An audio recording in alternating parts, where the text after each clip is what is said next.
Hello, everyone. Molweni. Greetings to everyone from far and beyond. I'm not sure where everyone is joining us from, but it's just wonderful to have so many colleagues joining us in the conference today. My name is Nobubele. My surname is Puza. I am a lecturer in the Department of Sociology and Anthropology at Nelson Mandela University, and I'm just going to be facilitating the flow of the program today.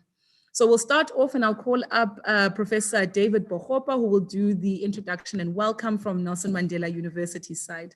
Prof, it's over to you.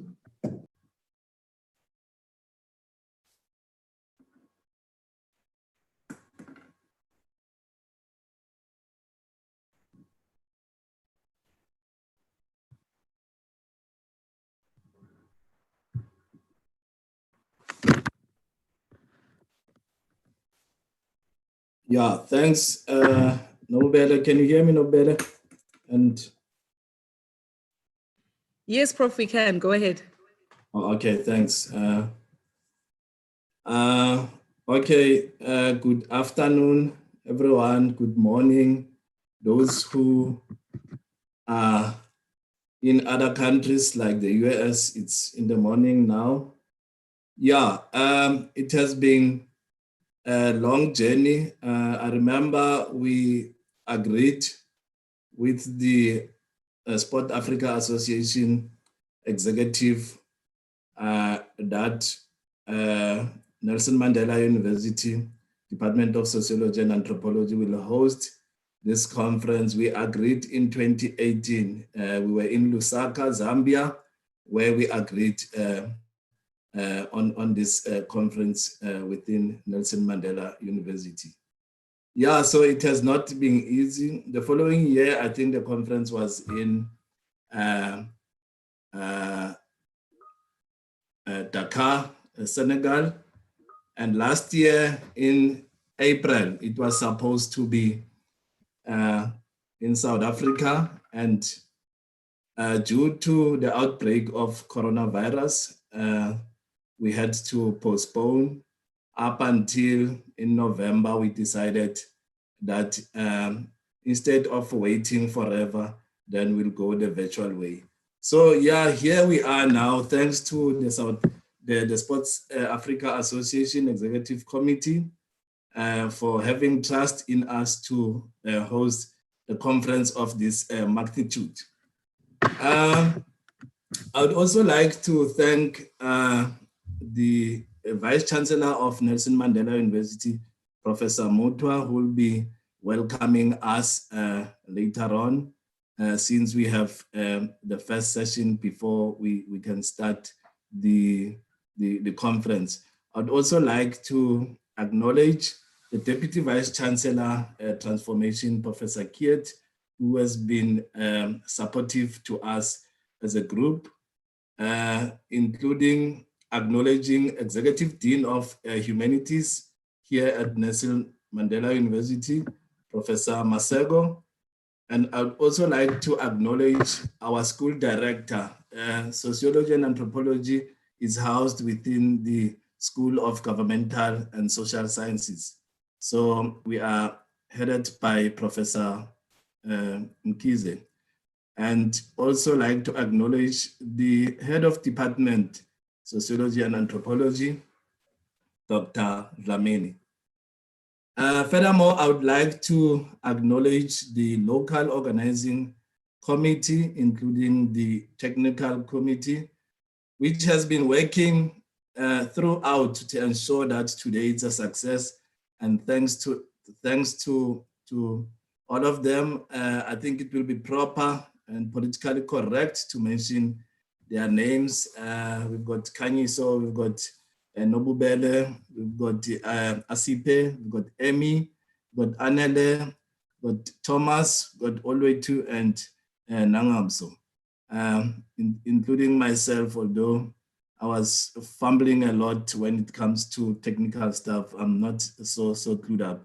So those are the people behind the scene who are working and continue to be working throughout these 3 days to make this conference a success. Without wasting more time, I think we are going to have our panel one, and the chairperson for the panel one, it's Luzana Kutie, who will be welcoming the speakers. And yeah, let's continue with the conference and enjoy all the presentation. And lastly, I would like to thank all the keynote speakers for agreeing to address us in all these 3 different days. So yeah, without wasting more time, I'll give the floor to Luzanne Kudzie to take over and carry on with panel one. Thank you very much. Thanks so much for that, Prof. Yes, we are excited to get to the panelists, and we will get there in a few. I would just like to call up one more person before we start that panel. Thanks so much though, Prof. So Luzanne, you can hang 10 for another 5 minutes, just while we bring up then Martha and Simone, who will then be speaking and doing the welcome on behalf of Sport Africa, as well as doing the tribute then to Lee Evans.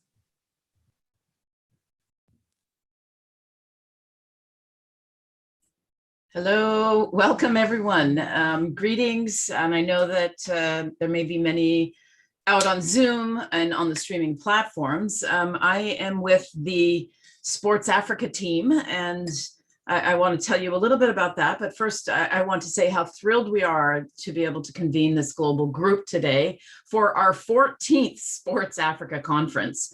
The theme of this one is African Nations and World Competitions, State of Play. This, as David has mentioned, has been 2 years in the making.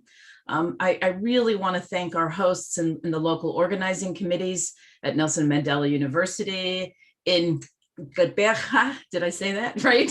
South Africa. I don't think I got the click right there. We also have co-sponsors at the Center for International Studies at Ohio University, and Ohio University has been key throughout these many years of this. As well, also a co-sponsor, my own institution, the Center for African Studies at UC Berkeley. And I want to also gratitude to all the panelists who stuck with us over the last 2 years and the different formats that we were working with. I also want to extend my condolences to all who have experienced loss this last year, and solidarity to all as we remain steadfast and vigilant in the face of the global pandemic and all the structural inequalities that this pandemic has laid bare across the planet. I want to acknowledge the collective resilience and perseverance that we've all had to call forth.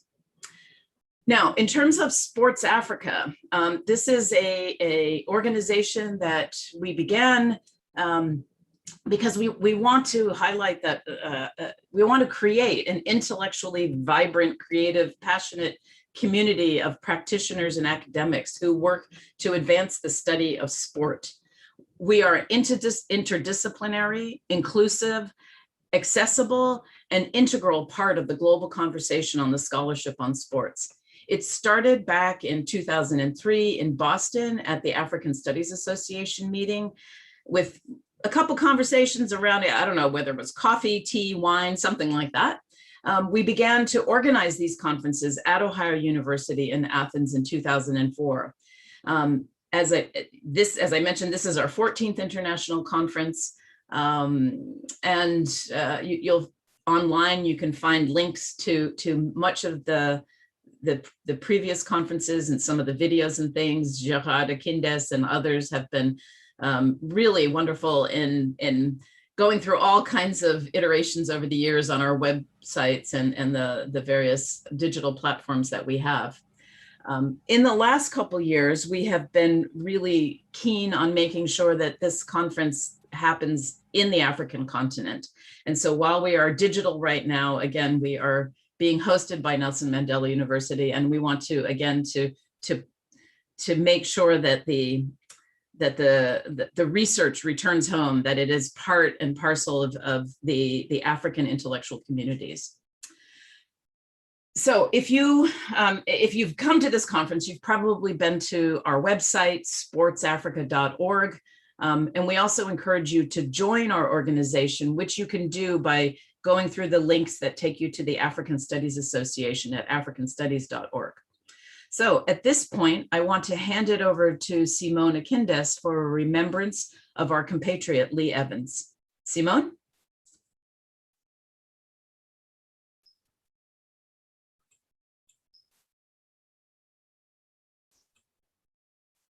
Can you hear me? Yes.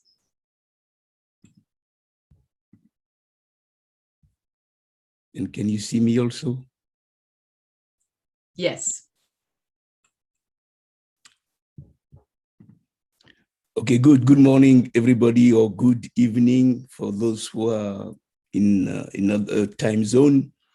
I'm Simo Adetona Akindes, and I'm professor of political science in the Department of Politics, Philosophy, and Law at the University of Wisconsin-Parkside in the US.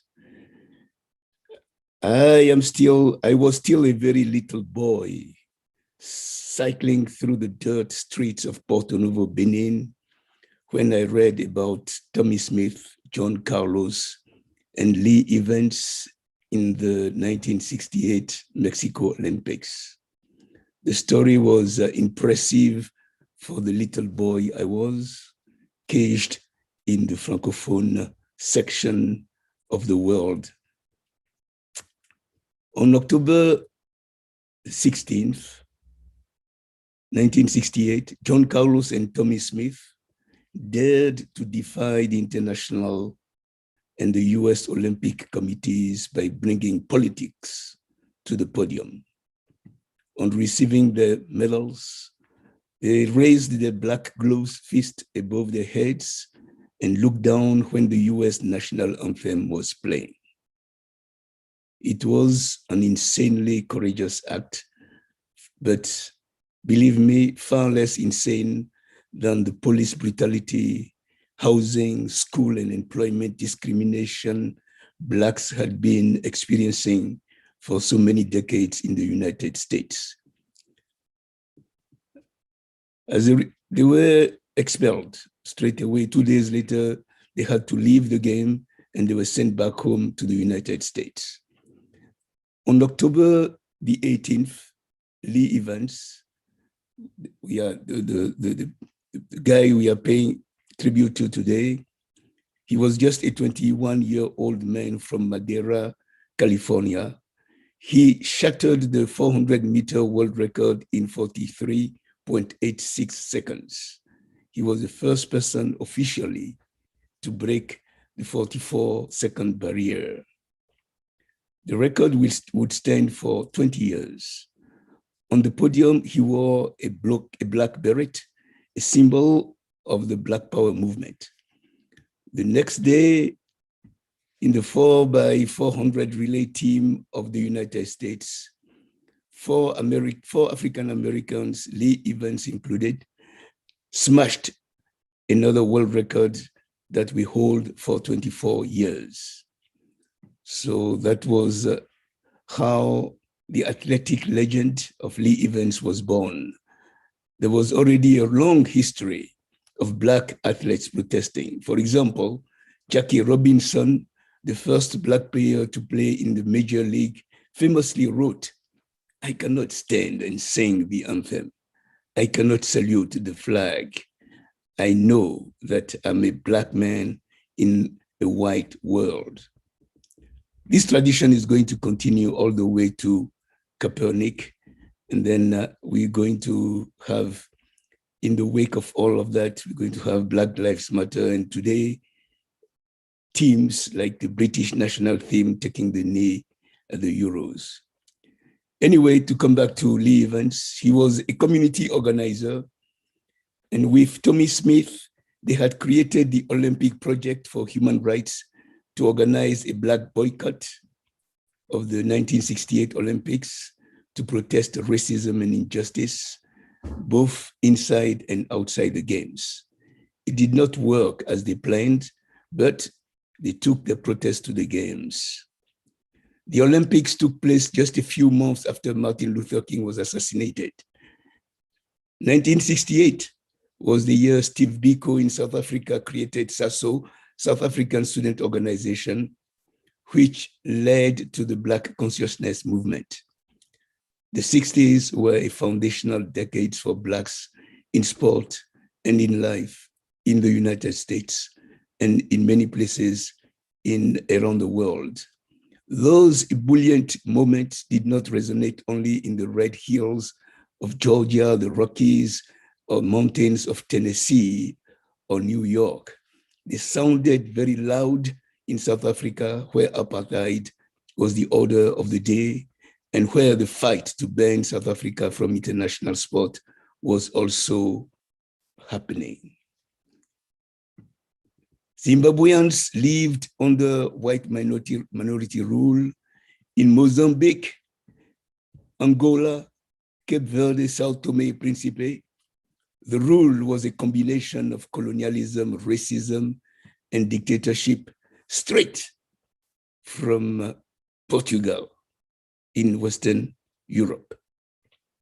Sports Africa is paying this tribute to Lee Evans because in 2025, just for our third conference, Lee Evans accepted gracefully to be our keynote speaker and to be part of a roundtable. It was a dreamed occasion for me to meet the legend in Athens, Ohio. He was a jovial, exuberant, and politically astute gentleman. In 2014, he returned to our conference with the same humility to continue telling Africans his fascinating experience. We were saddened by his death, but our years together have taught us a few important lessons. So we remember him today for the lesson he has taught us. First of all, sport is not solely business, it's not only business.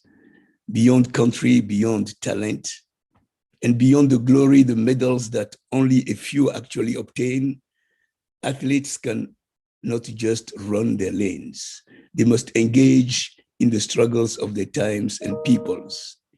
African sport needs this type of lens at this time, when the focus is exclusively on result and the bucks, when we normalize inequality in local sports by simply imitating international sports, an international system that is neoliberal and tends to work to the detriment of peoples themselves. Our athletes, amateurs or professionals, have lives to live and they must live it. His struggle was not limited to the United States. He was a Pan-Africanist, an activist. He directed the national athletics programs in 6 African countries and spent his post-Olympic career working in Africa again and again. That's an example for us to follow. Lee Evans eventually returned home to his ancestral land, and that ancestral land was Africa. He was recognited. A Yoruba proverb says, no matter how far the stream flows, it never forgets its source. Please join Sports Africa in the tribute to Lee Evans, the African child. He died in Nigeria on May 19th, 2021, and he's buried there. Long live Lee Evans and his legacy. Thank you. Long live. Thank you so much. Thank you so much, Simone, for that tribute. So we're just going to call up then and prepare Luzanne and her team for panel 1. And then afterwards, we'll move on swiftly to the remarks from Professor Mutwa, and then we'll move over then to panel 2. So Luzanne, over to you then. Thank you. Good afternoon, everyone. My name is Luzanne. Thank you. Sorry for that. So my name is Luzanne Kutsia, and I'm from the University of the Free State. Firstly, I would just like to thank you for the honor of chairing the first panel. I'm very excited. So for the first panel, we're going to talk some rugby. And without further ado, I want to introduce Mr. Mark Fredericks. He is a lab technician at the University of Walter Sisulu, and his abstract that he's going to discuss with us today is entitled Images That Lie, the portrayal of the Springbok, which is the rugby team in South Africa, in mainstream media. Mark, please tell us more. And I would just like to tell you that you have 15 minutes to do so. Thank you.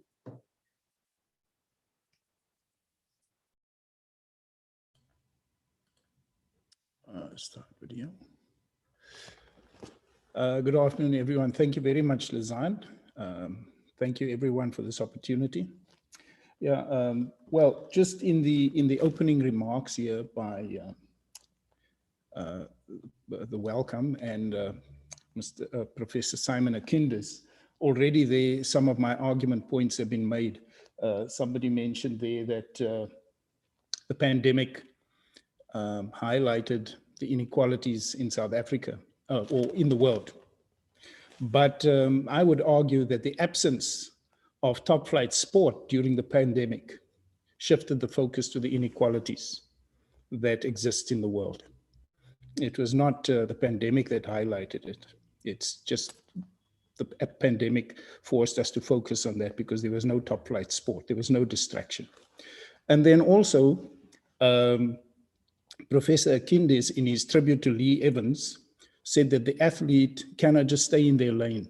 The athlete is supposed to engage with society because very few people actually get the opportunity to win medals and all those accolades. And in the tribute to Lee Evans, there was made mention of the long line of sporting activists right through the 1968 Olympics and so on.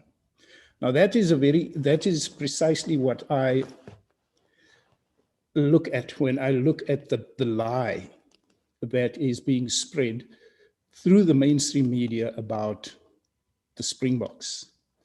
And first, we have to define what is the truth and what is a lie. A truth obviously is rooted in reality, it's rooted in fact, and it is evidence-based. But new media has actually muddied or clouded the perception of reality because we've had films based on reality, based on historical events and based on historical figures that are total nonsense. One that I can mention is the film Inglourious Bastards by Quentin Tarantino, which shows how Hitler was killed in a theater in Paris. And not too long ago, I asked students a few questions about Adolf Hitler, and many of them actually believed that Hitler was in fact killed in a theater in Paris. So the reading of history is reserved for a very select few of people. It's people who are interested in history and people who spend their time analyzing the various data and documents of history, the artifacts and so on. And the other movie, of course, relates to this the American Civil War, Abraham Lincoln, Vampire Killer or Vampire Hunter. Those are actual historical figures, but they are presented in a totally frivolous way. Now, a lie is deception. It's false information or decontextualized information, and it's fabricated. So lying then requires a motive. It requires an agenda. And you have to ask, why lie? Okay, so Dr. Emma Williams from the University of Cardiff actually says that the liar must decide not to tell the truth and then to assert an alternative statement that is plausible. So that is what lying is all about and how it contests the truth. So when I look at the Springbok, we've got to understand, is not a social institution. It is a commercial institution. It is a commercial brand, and it is reliant on its image and the representation of its image within the media. So that brand has got to be protected at all costs. Does not matter what happens, you protect the brand. So in the post-apartheid era, I think it was around about 2009, 2007, we saw a number of Springboks being inducted into the World Rugby Hall of Fame. One of them being Barry Heatley, who was inducted in 2009. And you have Benny Osler, who was inducted in 2009. You have Dani Craven, who was inducted in 2007. Dani Gerber was inducted in 2015. And you have Nas Botha, also inducted in 2015. There were a few others. Now, none of these Springboks ever played under the new South African flag. But all of them have been inducted into the World Rugby Hall of Fame under the new flag. They did not nominate themselves. They were nominated by the brand owners to be inducted. Now, the only figure who fought against apartheid, who stands alongside them in the World Rugby Hall of Fame, is Nelson Mandela. None of the victims of apartheid who contested apartheid through sport and through rugby appear in the World Rugby Hall of Fame.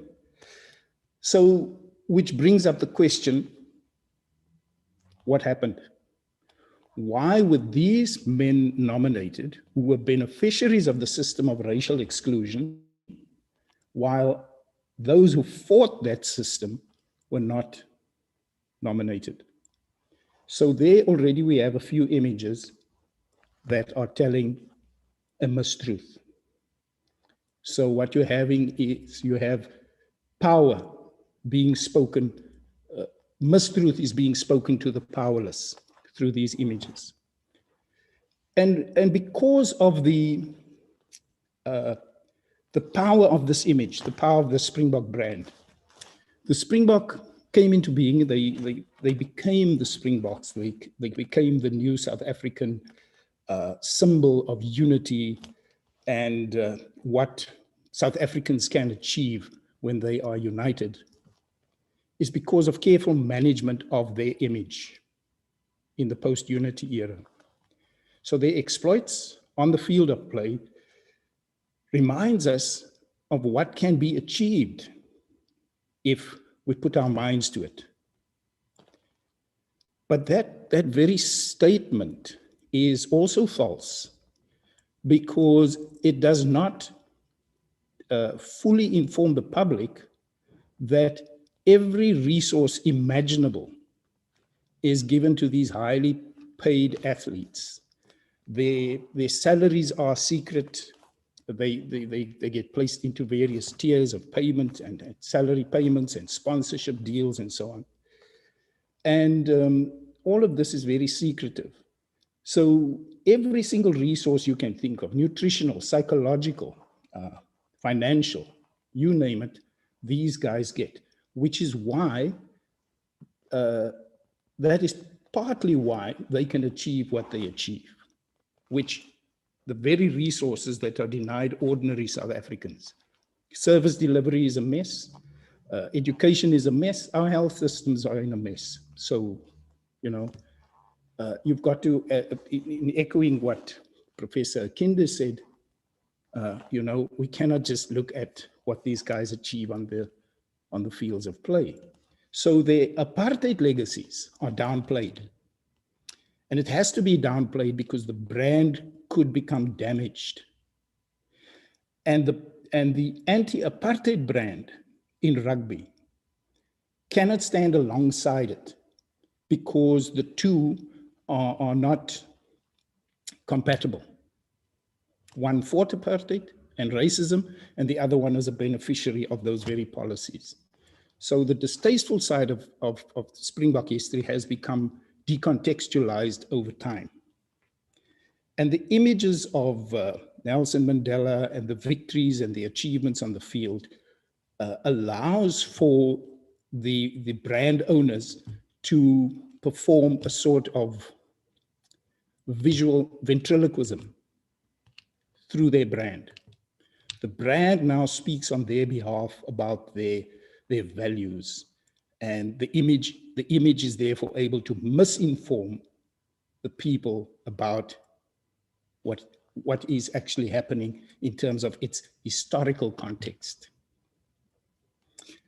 So the image therefore relies on the preconceptions and the experiences, the knowledge that we have or ordinary people have about what is being presented.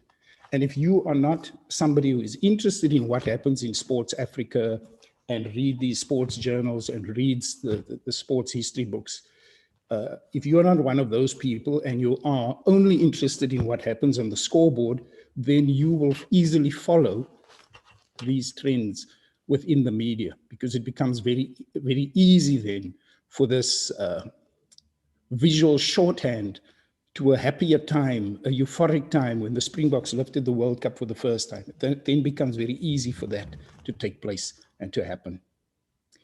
So we have to be careful about how, by we, I shouldn't say we, I say, let's say SA Rugby has to be careful about how it presents its history to the general public in terms of rugby. So the anti-apartheid side of the story is rarely, if ever, told within the context of Springbok existence. And what has happened now with the COVID-19 pandemic is, with the absence of top flight sport the world over, we have suddenly seen people genuflecting. Colin Kaepernick and the others mentioned, John Carlos, Tommy Smith, all of these chaps, and even here in South Africa, our Sali Frederikses, our Kasim Jabbars, and these people have been raising their fists in anger against apartheid for many years, for decades. Many people I know personally. But all of a sudden, it has become big business now to see these highly paid athletes genuflecting. So the Springboks do not have a history of fighting social injustice or racial injustice, yet the symbol is being viewed as being transformative and as socially acceptable. So the Rugby Springbok, as a symbol of unity and South African cohesion, relies heavily on its image post-1995. The 1995 World Cup with Chester Williams there, suddenly we had them in 2007 lifting the World Cup, and lo and behold, in 2019, they pulled off a miracle after 3 or 4 years of terrible results on the field, and they brought the World Cup home to the people. And it's a big lie.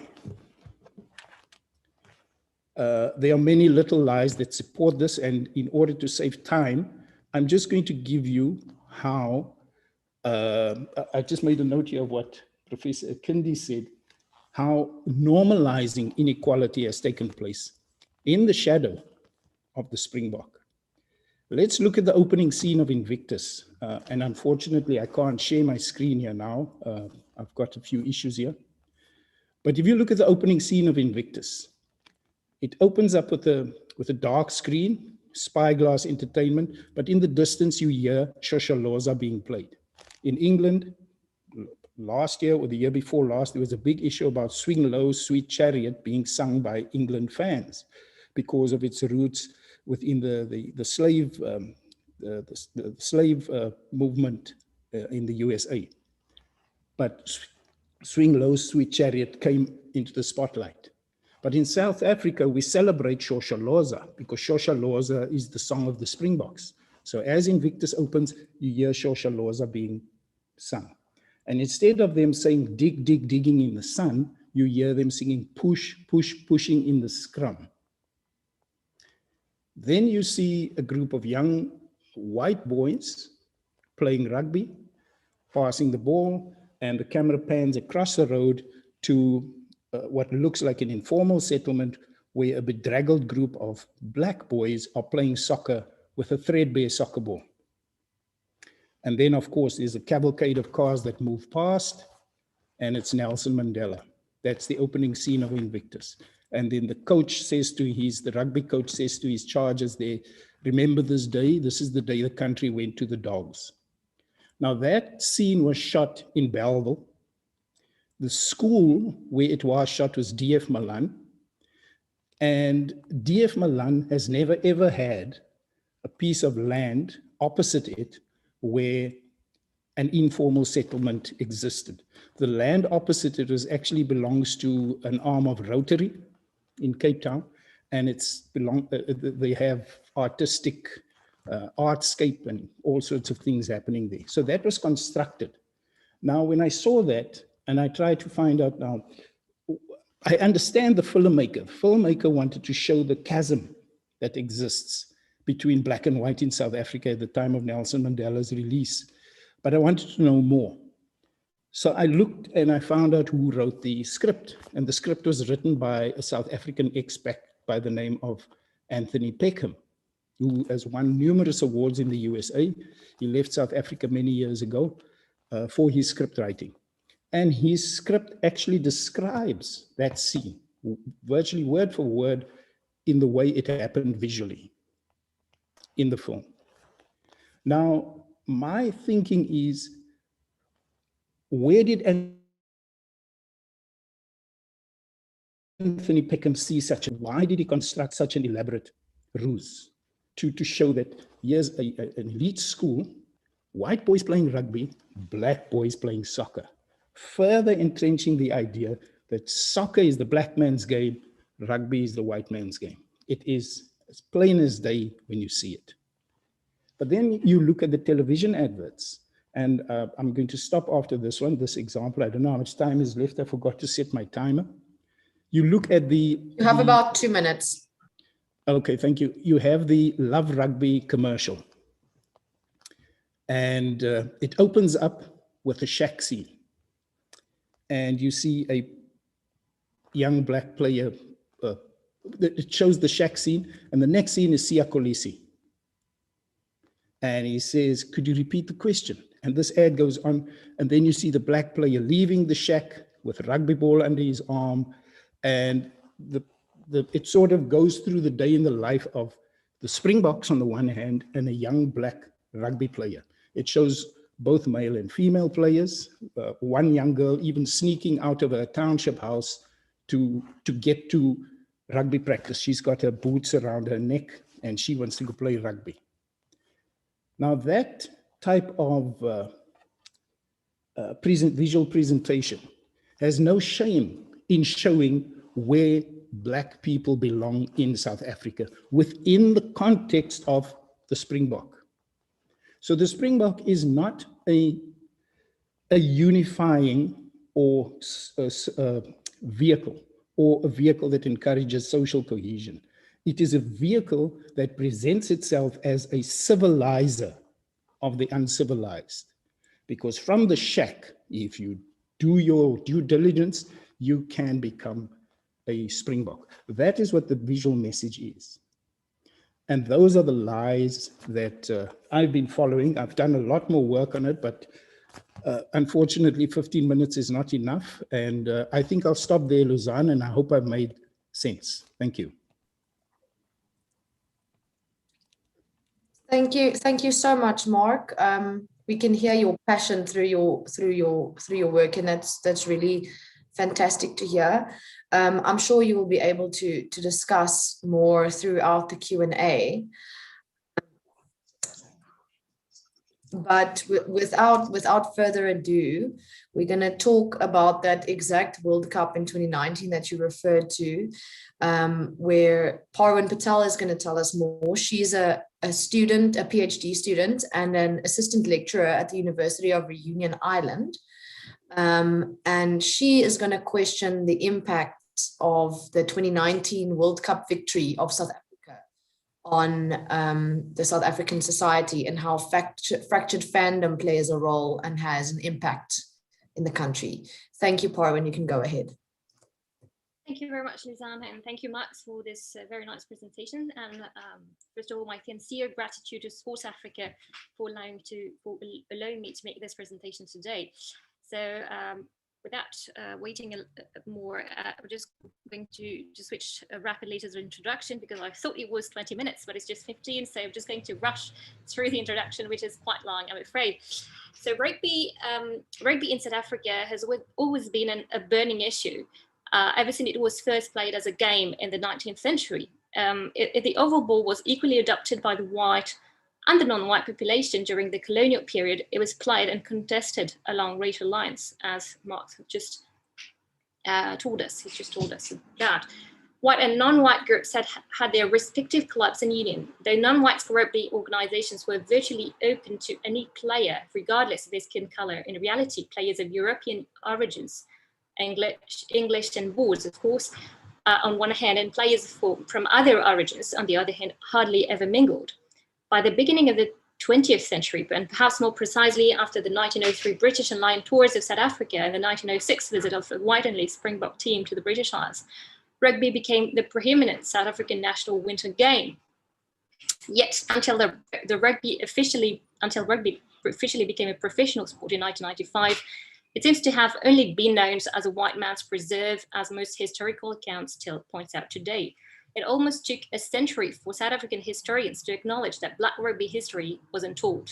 For instance, you may see Andre Odendaal's The Thing That Is Not Right, 1995, written with Albert Handling and Burger Spies. Up to now, this war is still far from being filled.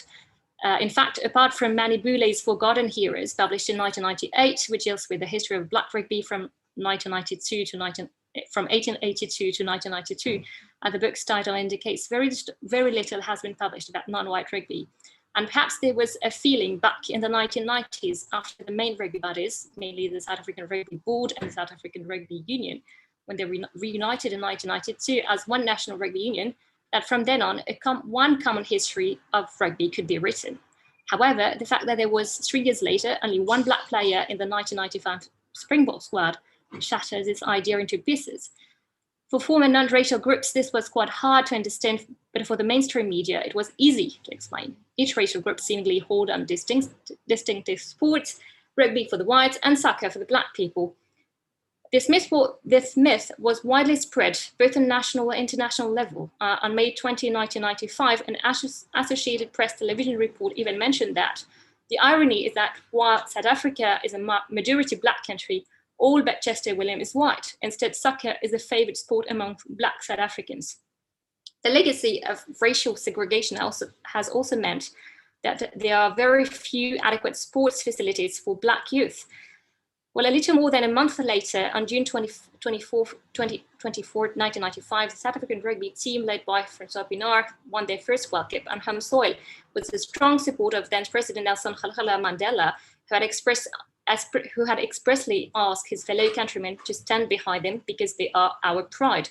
And this 1995 World Cup has since been analysed, evaluated and re-examined in various angles, but it is very difficult not to admit that the Mandela miracle helped not to admit that this Mandela miracle helped a lot to make the Springbok team a symbolic illustration of the ideal rainbow nation and the new South Africa.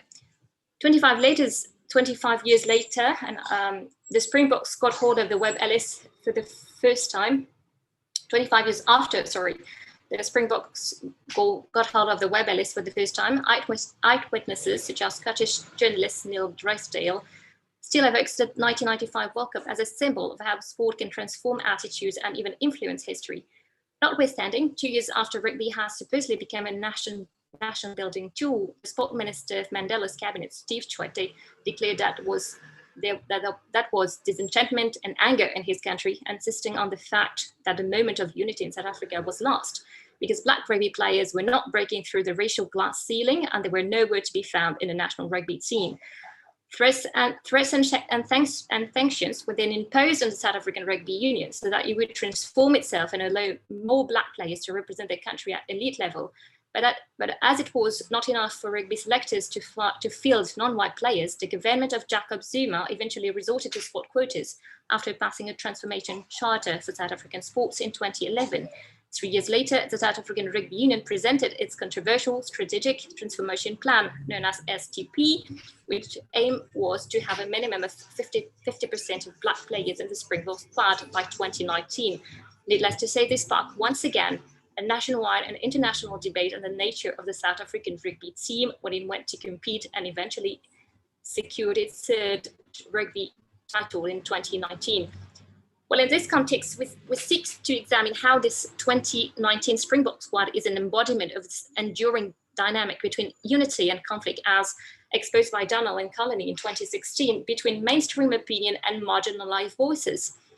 Based on qualitative resources, newspaper, archives, political insight, and quantitative data, our presentation will first focus on the South African political responses to the World Cup title, and then we will look at the impact of this sporting victory at a community level. So first of all, let's get to the first part, the presidential evaluation of the Springboks win based on the team's transformation. 2 days after the final whistle of Rugby World Cup 2019 on September 2nd, 2019, and the Springboks were crowned Rugby World Champions for the third time in their history. And the South African president, Cyril Ramaphosa, wrote an e-letter to South African in which he takes the opportunity to link the Springboks win to affirmative action measures, also known as transformation and black economic empowerment in South Africa, while stating that Saturday was a triumphant day as it confirmed that we are, as a nation, firm in its resolve to find unity in its diversity, and as exemplified in our national rugby team, which is transforming beautifully, being presented to the world with his first black captain. Ramaphosa considered that the Springboks have finally become a beacon of the plural South African society and present his nation as a physical and successful entity. Yet he also admits that there is much more that we need to do to make this a country where the black child and white child can attain the heights they always dream of. In other words, President Ramaphosa explicitly recognizes that the struggle for equal access to elite rugby is still on, even though he does not hint at the problematic representation of the South African racial categories and national rugby team. Through this letter, he subtly underlines that the very fact that the Weber list was lifted by the first black captain, which is incidentally repeated twice, epitomizes the transformation of a sport that was one racially segregated. Moreover, the word transform, transformation, and the verb to transform pepper-is the presidential piece of writing, and this clearly shows Ramaphosa's will to prove that his political party's transformation policies has been fruitful. Yet, if we look at the data provided by the South African Rugby Union, which indicates that only 352 players have been selected for the Springboks in the 26 years since unification, of whom 77 are black, remarkably, 25% of them, 20, have been selected in just 4 years since the inception of the Strategic Transformation Plan in 2015. So it appears that transformation seems a pipe dream. It means that since 1992, there have been only 21% non-white players among the Springboks. It is therefore difficult to concede that rugby's transformation is reached beyond the fact that a black captain was appointed for the first time in South African rugby history since rugby is controlled by one sole union. So moreover, if it took more than a year for Mandela's cabinet to realize that the Springboks did not mirror the South African society, it was only 10 days after the 2019 World Cup that the Springboks became the subject of lively debates between South African members of parliament. Indeed, during the plenary session of the National Assembly on November 12, 2019, politicians from the two main political parties, ANC and Democratic Alliance, most of them wearing the green and gold jersey, paid tributes in turn to the national rugby team, while the EFF MPs, the economic freedom fighters, were adamant they would not eulogize the Springboks. So we have an example here of the two opposite discourses of MPs in the assembly. This short but intense exchange of ideas between MPs underlines that the 2019 Rugby World Champions failed to bring all the South African political parties together around the national rugby team, not only because of a lack of Black representation in the squad, but also on the ground, does the Springboks still represent colonialism? In order to explain the divisive position that Springboks in South Africa, we may use and refer to the suggestion of Winnen Grefrat, who writes that 2 decades after democratization in South Africa's political consciousness has moved from its fixation with apartheid proper and has begun to interrogate the orthodox colonial nature of the past and for some the present. During this plenary, Ndlozi, the MP for EAF, also declared that people agree that rugby has not transformed, and it is not about to transform, because only one Makazole MPP has made it from rural rugby in the Eastern Cape, where there are more Black rugby players than the white people combined in South Africa, that Siya Kolisi had to go to a white school, otherwise he would have not seen the light of day in the World Cup. Why must we rally behind people whom, when they are together, call us baboons? One of the players in this recent team, Ibn Etzebet, is facing charges of racial assault in a case led by the human rights. We therefore call on Black people to refuse the emotional abuse that the ANC government is subjecting us to. End of quote from Ndlozi. So through this statement, we can see that he actually draws attention to 2 key points which serve his depreciation of the Springboks: the backgrounds, origin of Black players, and the persistent presence of racism in the team. As it happens, he first mentioned that there is only one player, Mapipi, in the 2019 team who was able to make it from rock to riches. And this can hardly be denied. In an interview, Mapipi himself states that he's been blessed coming from a rural area and he didn't make the South African school students. Mapipi's, in his own way, long journey inevitably contrasts with the schooling of the Springboks captain in the semi-private Grey High School, which is considered to be among the best and oldest South African educational institutions. And is it not surprising that this precise gap between the 2 Black players emerges at parliament through the voices of a political party which contends that the ANC has done enough to transform South African society? Actually, the EFF MP does not judge Black players on their sole sporting skills, but rather on their socio-economical background, which shows that it is very hard for the poor and underprivileged to find their place in the South African Rugby Union. Donnelly and Connolly and Dolan remarks that the contested nature of some nation means players may assume a rather temporary and emotionally tepid position in relation to international competition, as the national habitus from childhood experience emanates from different conceptions of their nation. And this is exactly what Siya Kolisi represents for major part of the South African nation. Secondly, Ndlozi highlights that a white player, Ibn Etzebet, in the 2019 Springbok squad was accused of racial harassment so shortly before he embarked for the Rugby World Cup 2019. This case was widely covered by the South African press before, during, and after the international competition in Japan. It eventually led to an internal investigation and a human commission case being opened. It also provoked several political groups' outcry and causes casing attacks against South African Rugby Union by former South African Rugby head coach Peter de Villiers, who openly declared he would not support the Springboks because the union was failing to stamp out racism. Incidentally, we should remark that it was not the only incident which stained the idealized Stronger Together campaign launched by the South African Rugby Union to bring the South African together around the national team. Indeed, in the early stages of the World Cup in October 2019, TV camera caught a video of Black player Makazole Mapipi, him again, being excluded from a group of white players known as the Bomb Squad inside the South African rugby team as they were hugging each other. Though it was immediately denied by Springboks coach Rassie Erasmus and Mapipi himself, many South Africans were hardly convinced of the explanation given to justify the fact that Mapipi was banned from the Bomb Squad gathering. These events clearly showed that the Springboks' tarnished image in South African political circles days before they became world champions also reflected on a social scale. And the views of many South Africans, the 2019 rugby team is still a symbol of white dominance, and they are critical. And some people are critical that they're of a national rugby administration which only brings forth window dressing, as they call it, window dressing players. So that leads us to our second part, actually put again the number of seats in parliaments, but we're just going to skip through this. So this brings us to evoke the notion of fractured fandom as conceptualized by Caroline Reinhardt and analyzed in the specific South African context by Granling and Granling, Marizanne and her father Albert in 2019. The latter defines a seemingly paradoxical dimension of fans who fail to support the national team. While Granling and Granling have tried to explain why large communities in South Africa have been supporting the New Zealand team, the All Blacks, since 1960, it can be said that more generally, many South Africans have been backing any team opposing the Springboks.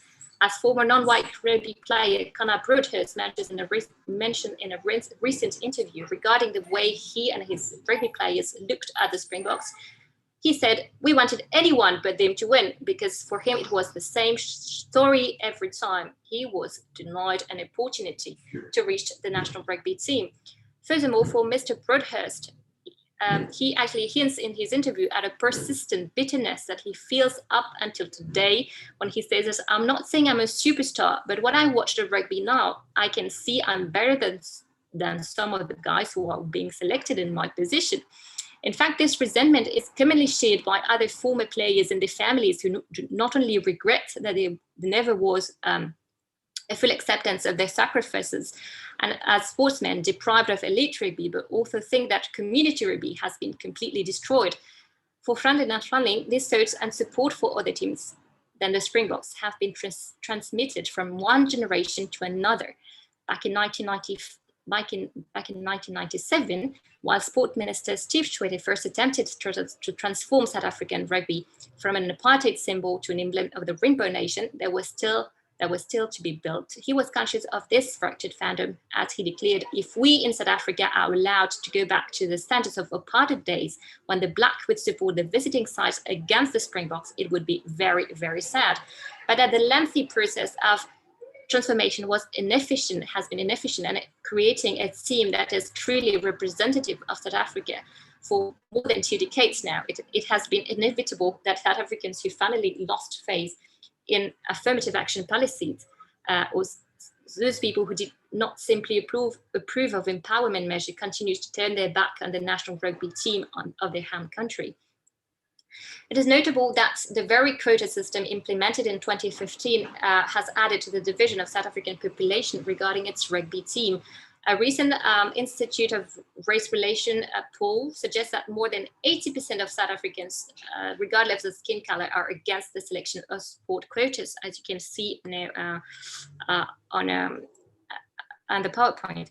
It is just very difficult for the 2019 Springbok team which is not actually selected on merit, to be widely acclaimed as truly representative of South Africa.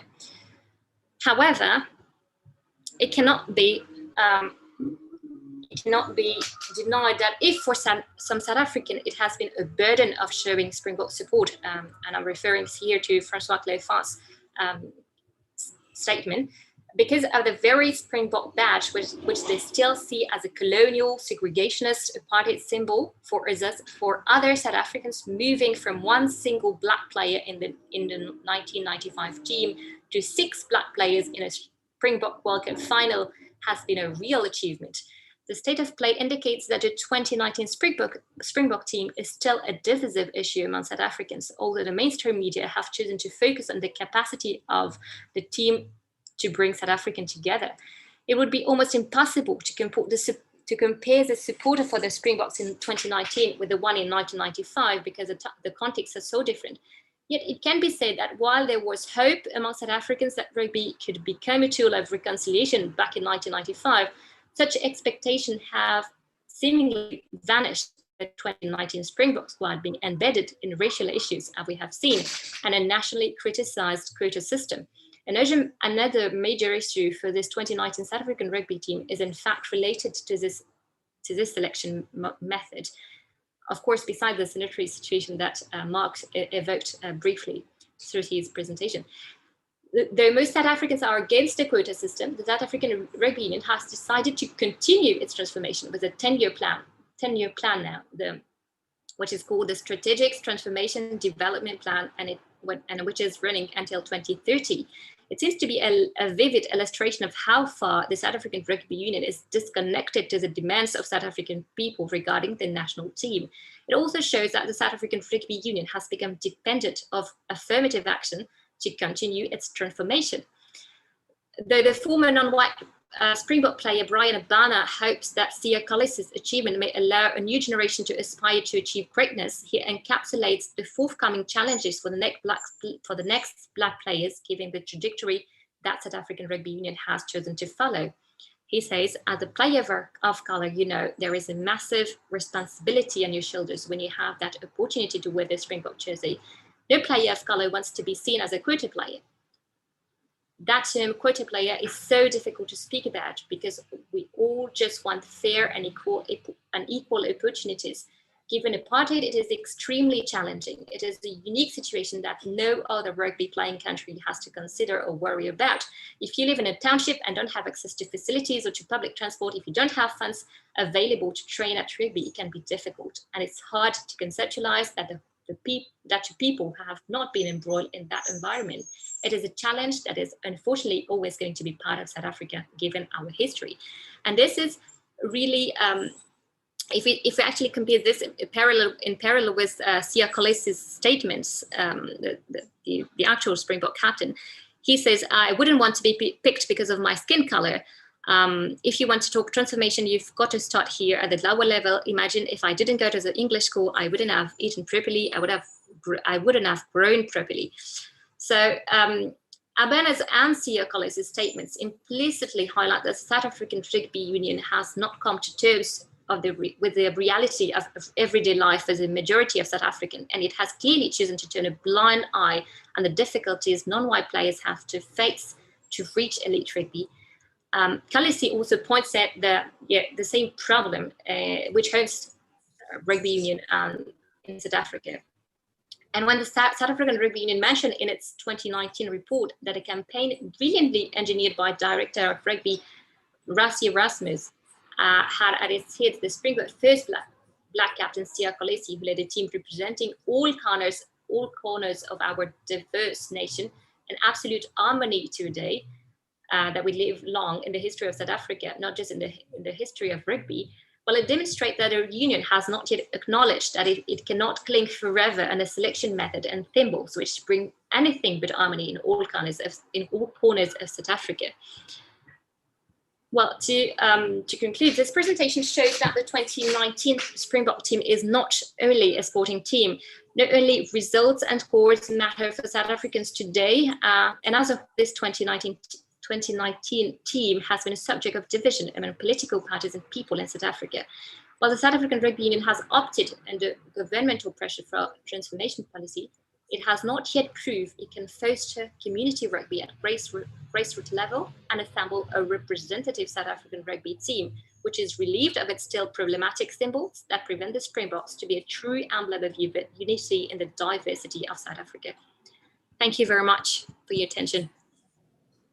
Thank you, Parwin. It is much appreciated, and thank you for your great work. It is interesting, the perspective from somebody in South Africa, you know, hearing what somebody from outside South Africa has to say. And I think you raised a lot of very important points.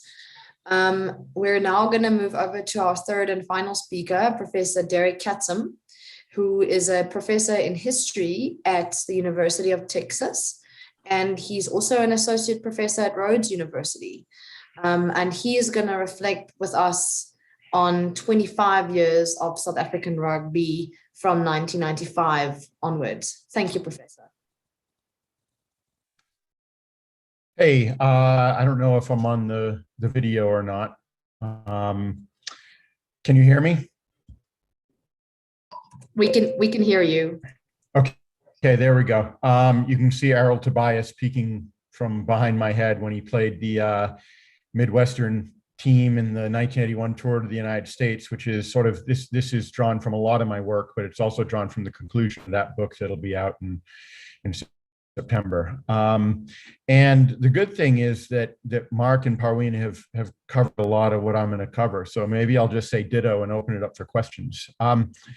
I should point out that we are on the 26th anniversary today of the 1995 finals against New Zealand. So I guess the 25-year mark, which would have been so salient last year, now is just another anniversary since we like 5s and 10s. The other anniversary we're looking at is 4 years ago today, I was wearing my journalist hat and I was covering the Springbok France match at Ellis Park. Whatever corporate name they've given it, it'll always be Ellis Park to me. And on that night, Eben Etzebeth made his debut as Springbok captain, a very short-lived experience. And down in the press room, he walked in for his interview and he said, "Welcome to the greatest day of my life." And it was a reminder, of course, of how much the sport itself means to these guys, what it means to be a Springbok, what it meant to be a Springbok captain. Which makes, of course, what has happened to Eben Etzebeth since then an interesting reflection of the complications of post 1995, really post 1992 maybe rugby in South Africa, which is to say that Eben Etzebeth had the sort of greatest experience of his life, while at the same time he's been one of the engines of some of the controversies. And we don't know what happened in Longabon, right? We're not sure. We may never know, but we know something happened. And we know that the ugly phrase or ugly word Hottentot was used by someone in Etzebeth's party. And we know that it appears that he and his party anyways may have been the aggressors on this. So I think that those two sort of anniversaries of June 24th maybe provide some context to some of the things I'll talk about now. And it will be, maybe a little bit episodic because I've been doing this for so long and the conclusion's long. So I'm just going to chat my way through it. And one of the issues that I think is worth pointing out that in rugby, unlike virtually every other sport, the International Rugby Board never excluded South Africa, which is to say that it was up to individual countries to decide whether or not to exclude South Africa from participation. And ultimately what that meant was whether to play South Africa or not. And I think that the lifeline that South Africa had, in addition to the sort of idea of any port in a storm, which is what the US tour in 1981 represented, which is what I think some of the South America games represented, was the fact that New Zealand, at least in 1981, would continue to play South Africa. And I think that's a really important component to keep in mind, because one of the things that's always really stunned me is the conception of New Zealand as the good guys. The idea of wearing New Zealand jerseys. You know why people wore New Zealand jerseys? Because New Zealand continued to play South Africa. New Zealand continued to violate the Glen Eagles Agreement. New Zealand continued to sort of accommodate South Africa. They accommodated by not playing Maori players up really until the early 1970s.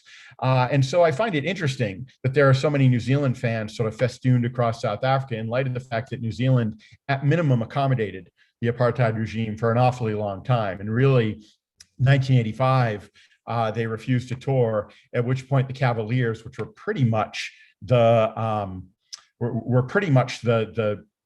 Springboks, the All Blacks in disguise. I mean, most of them were All Blacks and would have been All Blacks had New Zealand played. The country that gets the least attention, and I think that deserves it, and I don't know if I'll do that work or if someone else would, but really ought to be Australia. Because one of the things that we know about Australia is we don't know much about Australia from 1971 onward. Why? Because Australia's government and their sporting bodies said no more. We will not engage with South African sport. They had the tour in 1971 that descended into chaos. And at that point, Austrian officials were like, nope. And not only were they nope with regard to playing South Africa, part of the reason why the Springboks ended up going to the United States in 1981 was that Australia refused their airspace to the Springboks, to South Africa, which is to say you pretty much had to fly through the United States. So they flew through the United States on the way there. And then they flew to the United States and played 3 matches on the way back, in no small part because Australia had washed their hands of this. And I think a lot more work needs to be done because, for example, when you had the Rebel Tour of Australian cricketers, part of the reason that stood out so much was because Australian official sporting agencies had sort of washed their hands. And as someone who since sort of living in South Africa for the first time, came to sort of hate Australian sports teams. I think they deserve to be revisited because despite some of the things, you know, the arrogance and the cockiness and all that, as if South Africans have any place to talk, by the way, that Australia is a really interesting story because their absence is the story in the 70s and 80s. And I think that's an important component to understand.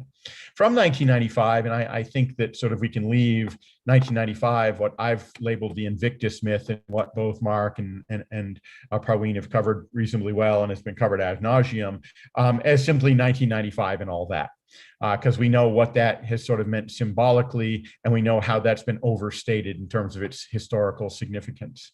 But the one figure who endured sort of between the before and after period, one of them was Louis Light. And Light's a fascinating guy because he was a rugby potentate, but his millions came from being a fertilizer salesman. And I've always argued that perhaps never in the history of humanity has there been a symmetry between a person and his job, as well as the bullshit salesman who was Louis Light.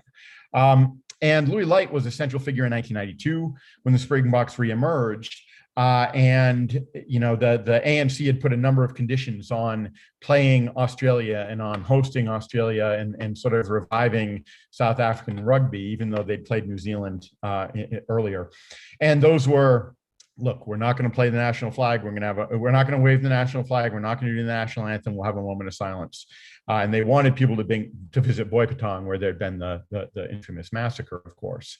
And the Conservative Party, which had decided that the National Party simply wasn't right-wing enough, and with Louis Light sort of using his propaganda agencies, including the Citizen, but also a whole range of Afrikaans press, effectively scuttled that. And people sang the national anthem during the moment of silence. They waved the flag throughout the game. Louis Light at one point played a recorded version of the national anthem, and it was just a disaster. And at that point, the ANC, and again, to credit Australia, could have been in power.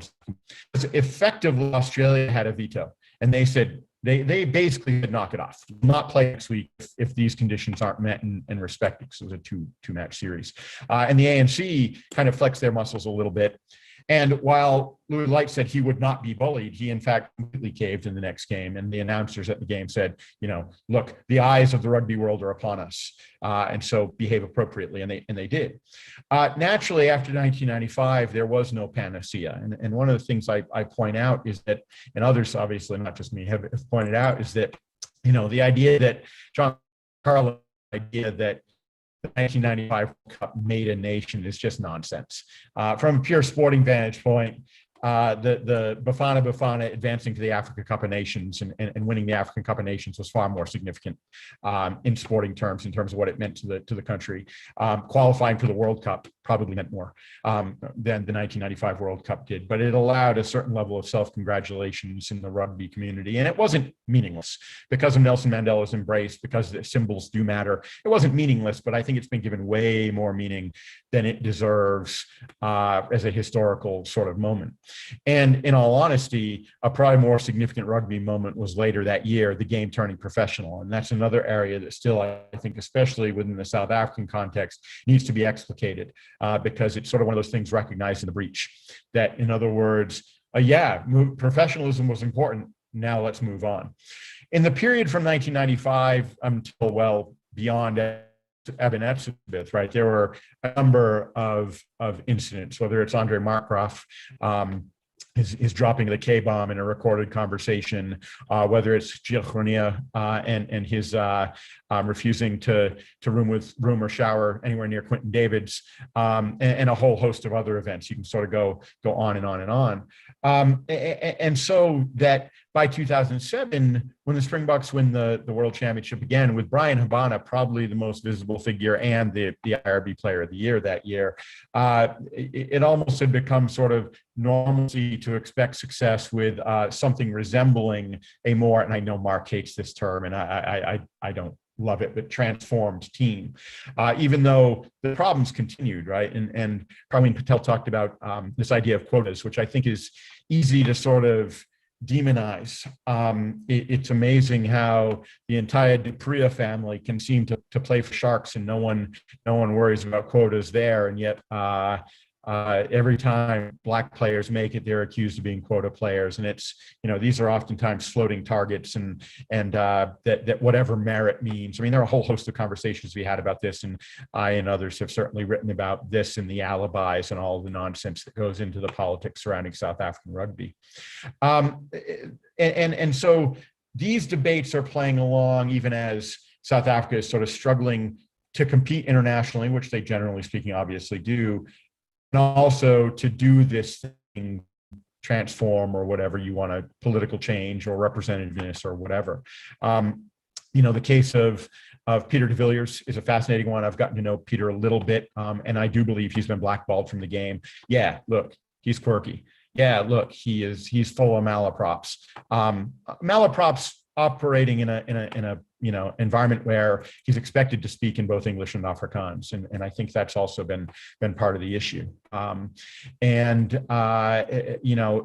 fact that he's gotten minimal coaching opportunities in a world where you go from the Springbok coach, they're oftentimes soft cushions, especially given that Springbok coaches almost universally do the same thing. They win 53% of their games. That's what happens. And that's been the pretty much universal standard for the overwhelming majority of coaches. Those who have had success stand out, sometimes not because of their winning percentage, but because they timed it with a World Cup. And while de Villiers didn't win a World Cup, it's worth pointing out he did that rare thing of winning Tri-Nations, which South Africa hasn't been particularly successful at doing, either Tri-Nations or the Rugby Championship. It's been a rare thing. New Zealand has pretty much pressure washed the competition when it comes to that. Alistair Coetzee obviously was the second Black Springbok coach, using the sort of Biko-esque interpretation of Black. I know these terms can be problematic, and I recognize that. And his period was as a coach was not a success, although I think there were systemic issues for that too. His hiring was a nightmare, in light of the fact that almost everything connected to his hiring almost guaranteed that he'd fail. The hiring process took forever, and then suddenly he was thrust into the position with very little time to prepare. I feel like he wasn't given the opportunities to succeed. And then, of course, he is followed by Rassie Erasmus, who, by any stretch of the imagination, did an incredible job, and there's really no doubting that. The interesting component of South Africa winning the 2019 World Cup is that almost immediately the world shut down. And so South Africa is going to be on the back foot. And I am literally in the process trying to finalize, I'll be writing a three-part series about the Lions, sort of as much historically but also contemporary, so arranging to get to the Lions matches this year, and I have a feeling that England and Wales and Scotland and Ireland have been playing, and South Africa hasn't. It's going to be really fascinating to see what happens when South Africa's lone warm-up game will be this weekend against Georgia. But I think that the COVID-19 pandemic has probably hurt South African rugby more than it has hurt anyone else, in a time when questions of core and periphery in rugby, so kind of strictly from rugby or global politics vantage point, has been, has become a bit sort of fraught, right? Because South Africa are the world champions, and in the game of sort of in the merry-go-round game of sort of, who belongs where, South Africa might actually be on the outside looking in, which is going to be really quite fascinating. There might be no more real Sanzar. Super Rugby has been completely changed, and I doubt it'll ever get back to being a 3 or 4 or 5 nation thing.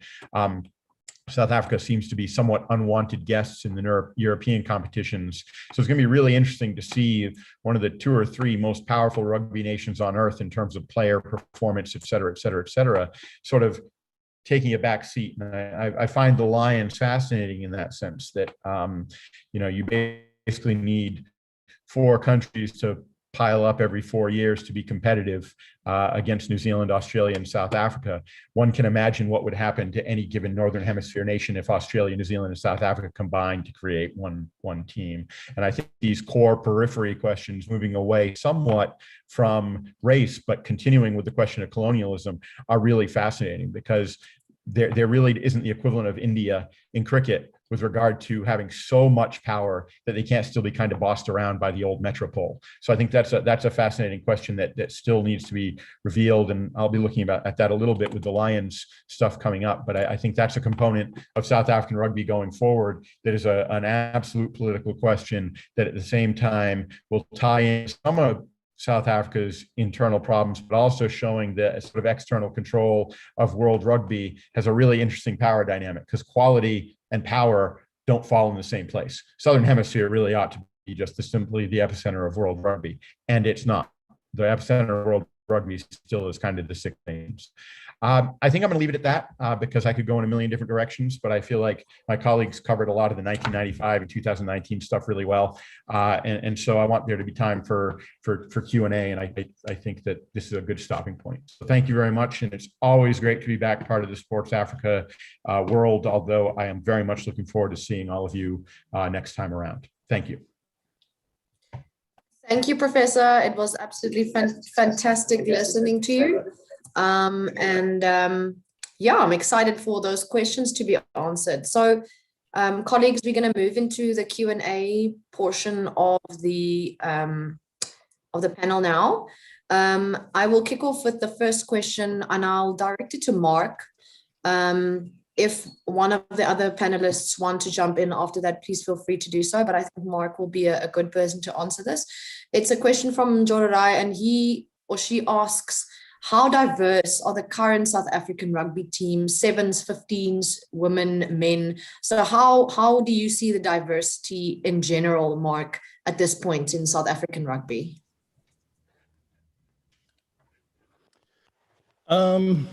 Yeah, it depends on what you mean by diversity. If people are using the color spectrum as a yardstick for diversity, then I suppose the 7s team is diverse in that sense. The women's team is very diverse in that sense. South African 7s is very successful on the circuit. Our women's rugby less so. And it's because of the way South African rugby is structured. It plows enormous amount of energy and resources into the Springboks. And people have got to bear in mind that countries like Australia and England and Wales and New Zealand don't only cater for rugby union, they cater for rugby league as well. Australia, in fact, even plays, I think, three oval ball codes, including Aussie rules. I see New Zealand also has a version of it that they play. So their women's teams are involved in that. When you look at Australia, New Zealand, England, and so on. It's a totally different ball game when you look at what happens in South Africa in that sense. So if you, like I say, when people speak about diversity and they mean the optics, does it look changed? Is that skin color there? Then I suppose you can say it is diverse. But in terms of morality and the morality of the anti-apartheid struggle, it's not diverse at all. In fact, it is same old, just in different skins. They even poured old wine into old skins, not even new wine. That's my answer. Yeah, I mean, can I jump in? Sure, anytime. Okay, one of the things I would say is that we get so focused, and I do. We all, part of the dilemma of being a sports fan is you're wearing two different hats at various points, right? And I think Mark's exactly right. Look, the Springboks are going to take care of themselves. They're going to be the visible one. I'm trying to start my video. They're going to be the South Africans want to win. You're not winning the 2019 World Cup without Siya Kolisi and Cheslin Colby and Beeston Tawarira and Bongi Mbomani. And I mean, you're just not doing it, right? And Pimpy. And I mean, that was an awesome team. And it was an awesome team that really, I think, did by and large do a good job of reflecting the, both quality and, whatever transformation or representativeness or whatever in South Africa. But the question is what's happening at the schools where everyone loves to talk about quota systems, and no one wants to be reminded that the white private school system was nothing if not an affirmative action program for Afrikaners in those rugby playing schools, right? That in other words, a lot of kids got to go to elite private schools who otherwise might not have been going to elite private schools for a long time. So I think that the question becomes grassroots, which guys like me don't frankly spend as much attention to as we should, because we take a sort of Springbok rugby, professional rugby down. And so I think that that's where those questions are. And that's where I think Mark is, both more on the ground than I am, but also where I think he's 100% right. That if you want to talk about changing face of rugby, it should be the thousands and thousands of kids playing, and not like what's happening among the 23 on any Springbok, game day. Thank you. Thank you so much. Mark, I see your hand is up. Can you hear me? Yeah, okay. Yes, we can. The problem is you have to look at the history. In order to understand that question, you have to understand the history of the transition to so-called unity in South Africa in sport, where the anti-apartheid structures were completely dismantled at every level. So all the competitions, all the community competitions, women as well as men's competitions across the board in townships were completely dismantled. So you've created a sporting vacuum in townships across the country. And now you are using a symbol that was privileged by the systems created by colonialism and apartheid to be the symbol that is going to drag people out of that mess that was created in order to liberate the Springboks. People must not think that the struggle against apartheid through sport was fought so that we could have black people playing in Springbok jerseys. I was not a great rugby player, but I played rugby for my club for many years, from 1982 till I didn't play long because I had to leave the game when I started working in Namibia, but from 1982 till about 1995, I stopped playing rugby. And I do not know of a single player of any region who ever aspired to be a Springbok during that period that I played with. And so it's a falsity now that is being presented as truth to make people think that the struggle in and through sport was so that we could have elite athletes there. The anti-apartheid sports struggle was about social justice and creating an equitable society. It only used sport as a vehicle to agitate for these changes. It was not about elitism in sport, not at all. The very people that Professor Akinde spoke about, your John Carlos and Tommy Smith and all these guys, those guys saw it. And they used their platforms then already. But we had those people here, and those are the very activists. Dennis Brutus was one of them. They are not mentioned because they cannot stand alongside what is presented now as nation-building truth. And that is the issue. Thank you, Mark. Thank you for that very comprehensive response. Parv, I want to move over to you. Nathan has asked a question on whether we should still, use and encourage the quota system, or should there rather be a system in place that encourages development from grassroots? So if you can take that for us, that would be great. Thank you.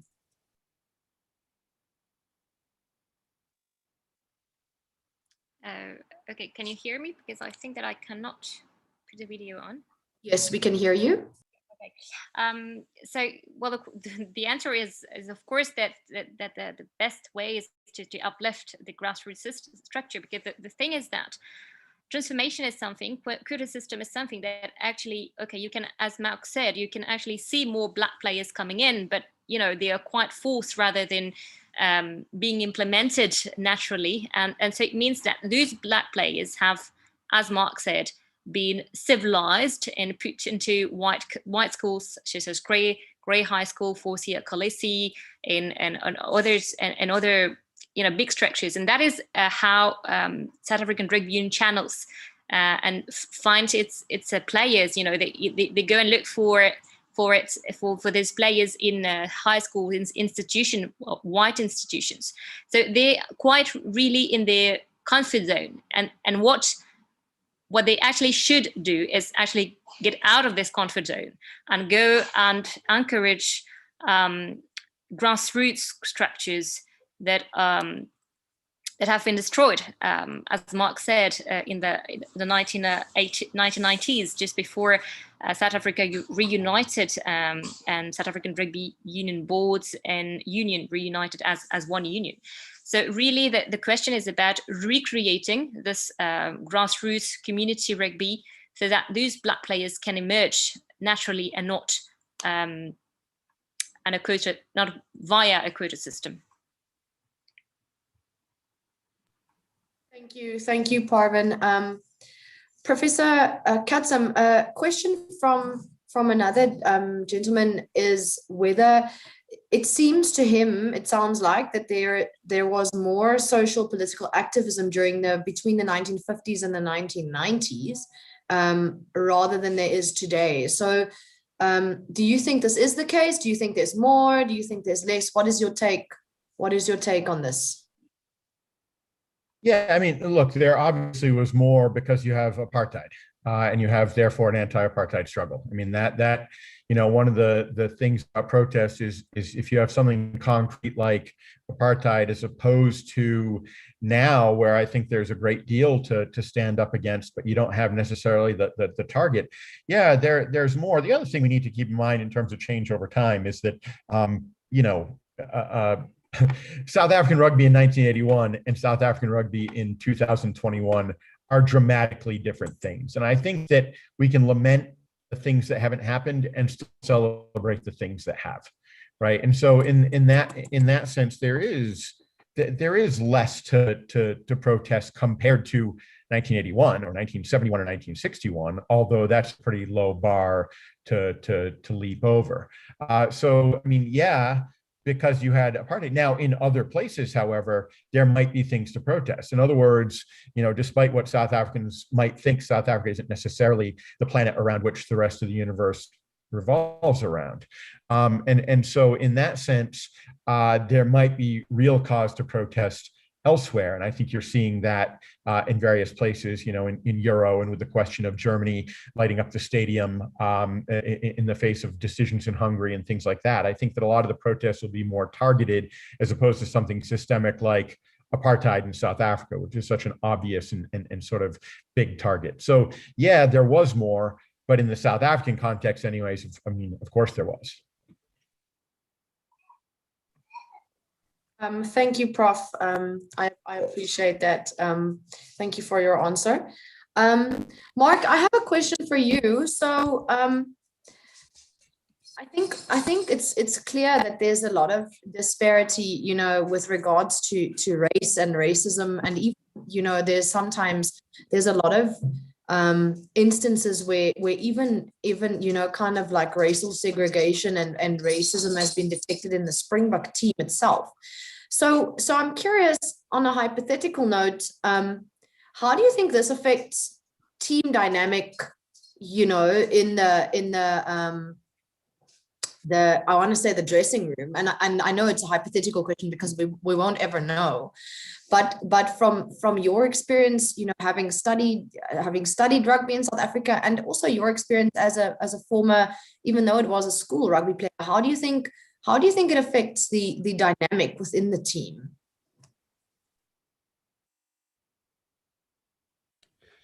Yeah, thanks, Lizanne. That's quite a difficult question to answer from my point of view, from my standpoint, because I've never been in their dressing room.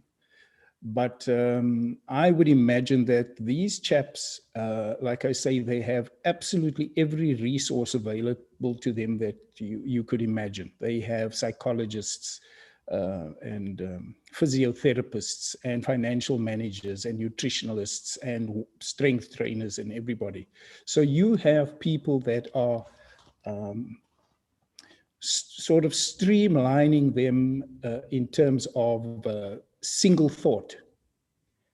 and their role as nation builders. That's what I would imagine. So that, you know, when the incident that happened between Quentin Davids and Gio Cronje a few years back, that type of incident won't happen very easily with a black captain at the helm.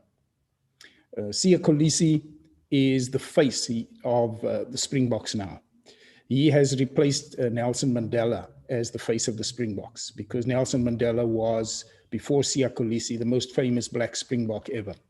So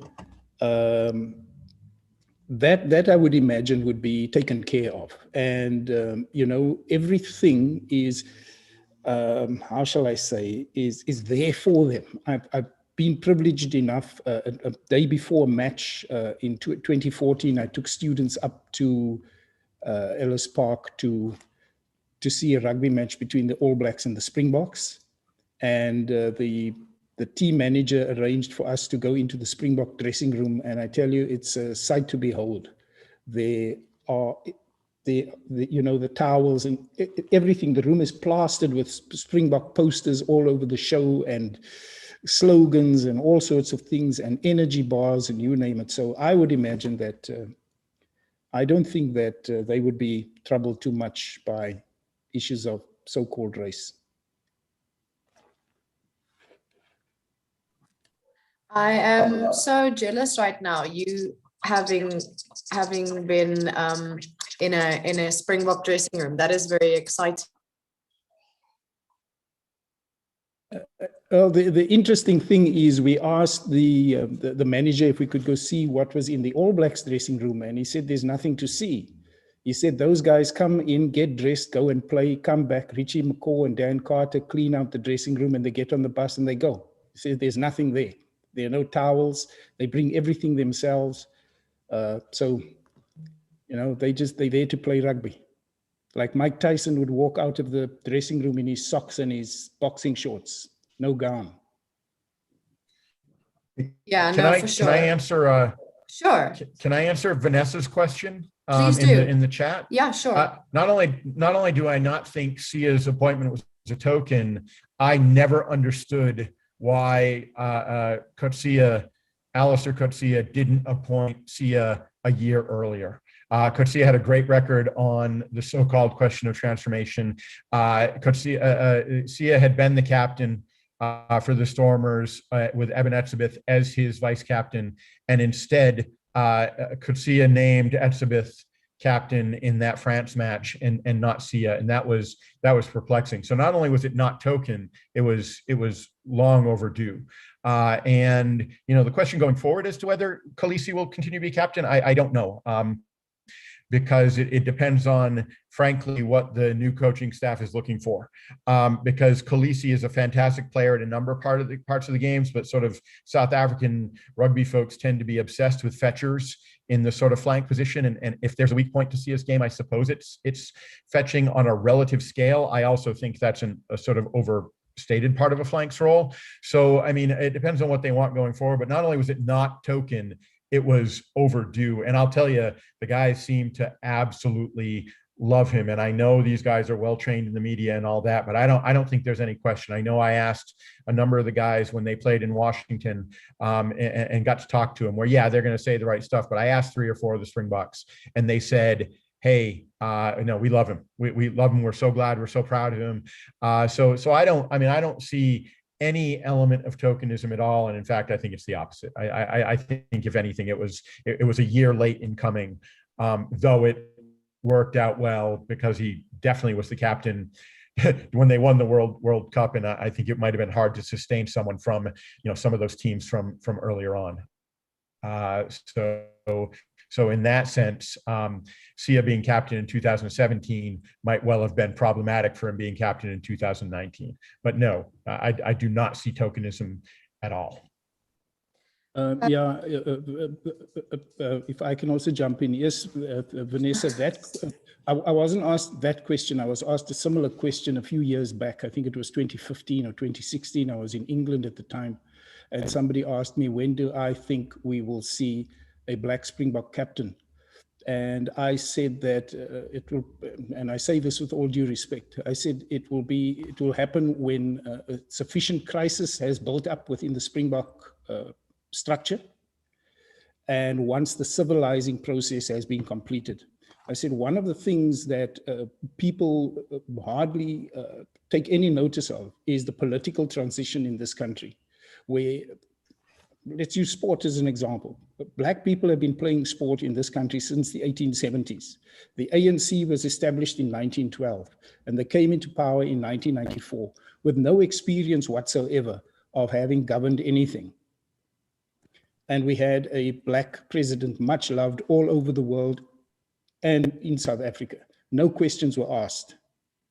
But it took from the 1870s to 2019 for SA Rugby to have enough faith in a Black player to make him a Springbok captain, their most prized brand. So that is how I look at the situation in South Africa. And the same with cricket. And many of us forget that Sean Plaatjes was a Springbok SA schools captain way back in 1993 or 94. Where is Sean Plaatjes now? So he was the first Black captain of a South African rugby side, Springbok side, even though it was at a junior level. But nobody knows where he is. He's probably living in an RDP house in Mitchell's Plain somewhere. So from what I can see of Siya Kolisi and his playing style, very good player. But that is my view on the way race relations are playing out through sport in South Africa. Thank you, Mark. Mark, there's been a statement, or a question for you also on the chat, and it's with regards to the two Springbok symbols, and the one is the Craven Springbok, and the other one is the different one. So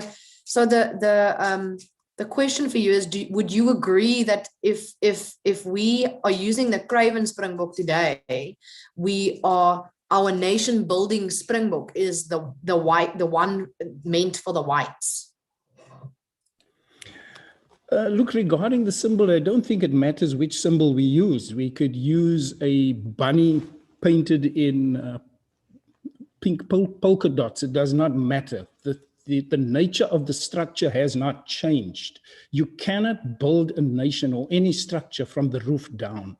You cannot have an elite stream dictating how a country must transform.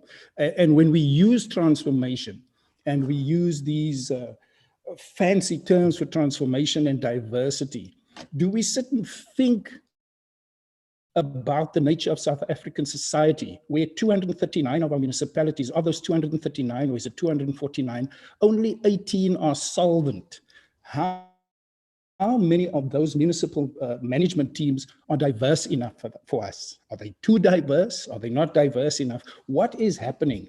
There is no technical app for a lack of morality. So I don't think it matters what symbol we use. Firstly, I think the Springbok is a symbol that cannot look at its own history. Its history and the history of apartheid struggle, anti-apartheid struggle, are completely incompatible. And the way it is presented in mainstream media specifically, colleagues here excluded, because everybody here delves very deep into the socio-political issues that face rugby. But the way it is presented in mainstream media, it is as if this is a system that is designed to save South Africa. Soccer, which is supposedly portrayed in many ways to be the sport of the black man, is not a nation. It has never been presented in any media form as a nation-building sport. Neither cricket, for that matter, never ever. Only rugby, and only Springbok rugby. And there has to be an answer as to why this is so. I don't have the answer, but it's a question that I have, you know, and we keep on promoting the Springbok in this way because it is our most successful institution.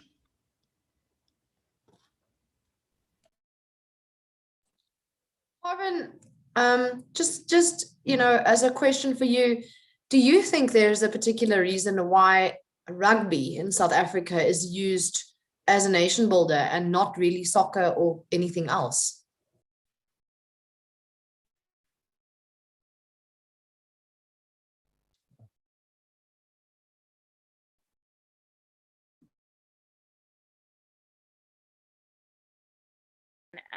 And made it, really its priority when coming into office in 1994, to foster this team of a Springbok team, and did not choose the soccer team because there was perhaps less, it was less, how would I put it? It was not as successful as the Springboks, and the Springbok had a long history of success against New Zealand, against England, and for years, Springboks and All Blacks contest were, the world championship in the world. So it really, I think it really gives a successful image of the nation, and that's why it has been taken over and over by political parties and politicians. I mean, Nelson Mandela, the Thabo Mbeki in 2007, and now Cyril Ramaphosa. They really take on this success of the Springboks, to make their own successes. So I think really it's about, what Mark says about a successful image of the nation, and that what most countries want, to show. They want to show the nation and the country as successful on the international scene. So it's just as Brazil would take soccer to show a brilliant image of their country. I think it really has to do with this. It's to the national successes of the team and the history of the team, which brings South Africa on a map, brings New Zealand on a map, is rugby. And that's why when we think about South Africa now, we actually think about the Springboks, and when we think about New Zealand, we think about the All Blacks. But when we think about Brazil, we think about football. So it really has stereotyped image in the media, and it's really gone into historical books. And I think it's something that really has to do with a successful image of the nation. So that what I would say regarding this question. Thank you, Parvin. Colleagues, on this note, I'm going to close the panel. Thank you to all our panelists, Professor Derek, Parvin, and Mark. You guys were excellent. It was great spending this time with you. To our tech team, thank you very much. It was an honor for me to present this panel. Thank you. Thank you, everyone. Thank you, colleagues. Thanks, everybody. I got to run to my last class of the summer term. I'll see you later this afternoon. Yay. Thank you. My time anyways. Thank you. Bye-bye. Bye-bye.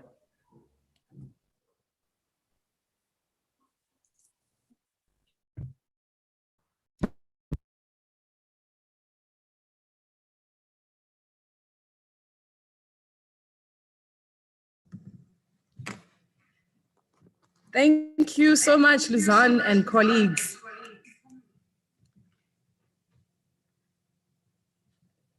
Great. I think it was a wonderful session, and we can tell with the amount of engagement that we're getting, even from people that are watching and joining us via YouTube and Facebook. Thank you so much and welcome again.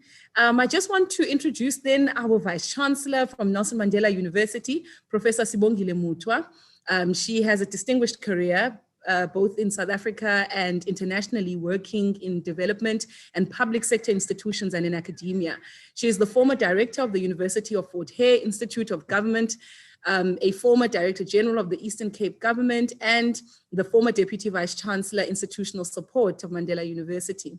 She has served in various capacities to advance the public good, including duties as a trustee of the South African Women in Dialogue and as a commissioner and deputy chair of the Financial and Fiscal Commission of South Africa. She is the current chair of University South Africa, a membership organization representing the 26 South African public universities. She also chairs the Ministerial Task Team on Sexual Harassment and Gender-Based Violence and Harm in South African Universities, and is a member of the Human Resource Development Council of South Africa.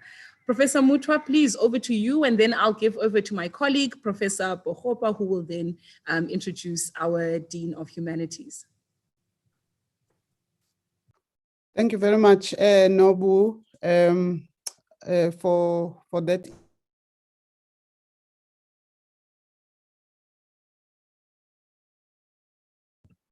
It's been a very busy, it's been a very busy day today, but it is my pleasure and privilege and honor on behalf of our university, Nelson Mandela, to participate in this conference with just a few remarks of our own as the university.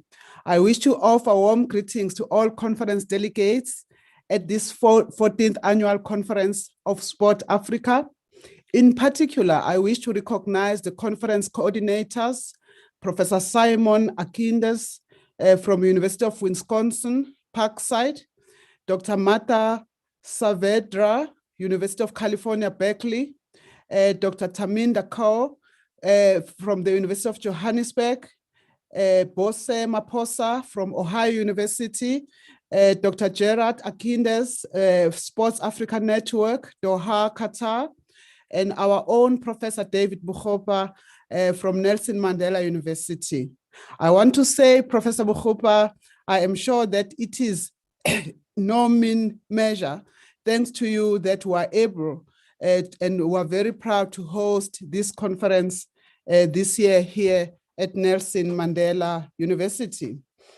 I am aware that the international conferences of this scale take significant work and collective effort. And so I would also wish to acknowledge the members of the scientific community, the IT community, and the local organizing committee for this impressive conference that awaits us. I know that I have missed the beginning of the conference because of the other commitments that we had today, but I'm exceedingly pleased to be here this evening. I also wish to greet the three keynote speakers who will share their insights and perspectives, which will challenge our thinking and push us to new levels of endeavor. I thank you in advance, colleagues. I would like, therefore, to recognize Professor Ashwin Desai, Monsieur Aziz Douda, Advocate Darul Newton. The conference program is diverse, wide-ranging and provocative. I am particularly pleased to have noted the contributions from young academics, including you, Nobu. These fresh voices are necessary and they are most welcome in our midst. The discussions over the next 3 days will traverse the spectrum of the sports ecosystem. The richness of ideas will shine a light on existing knowledge and surely also generate new ways of thinking. The global ravages of the COVID-19 pandemic have had a particular onslaught on sport. There has had to be a fundamental reimagination of contact sport in particular.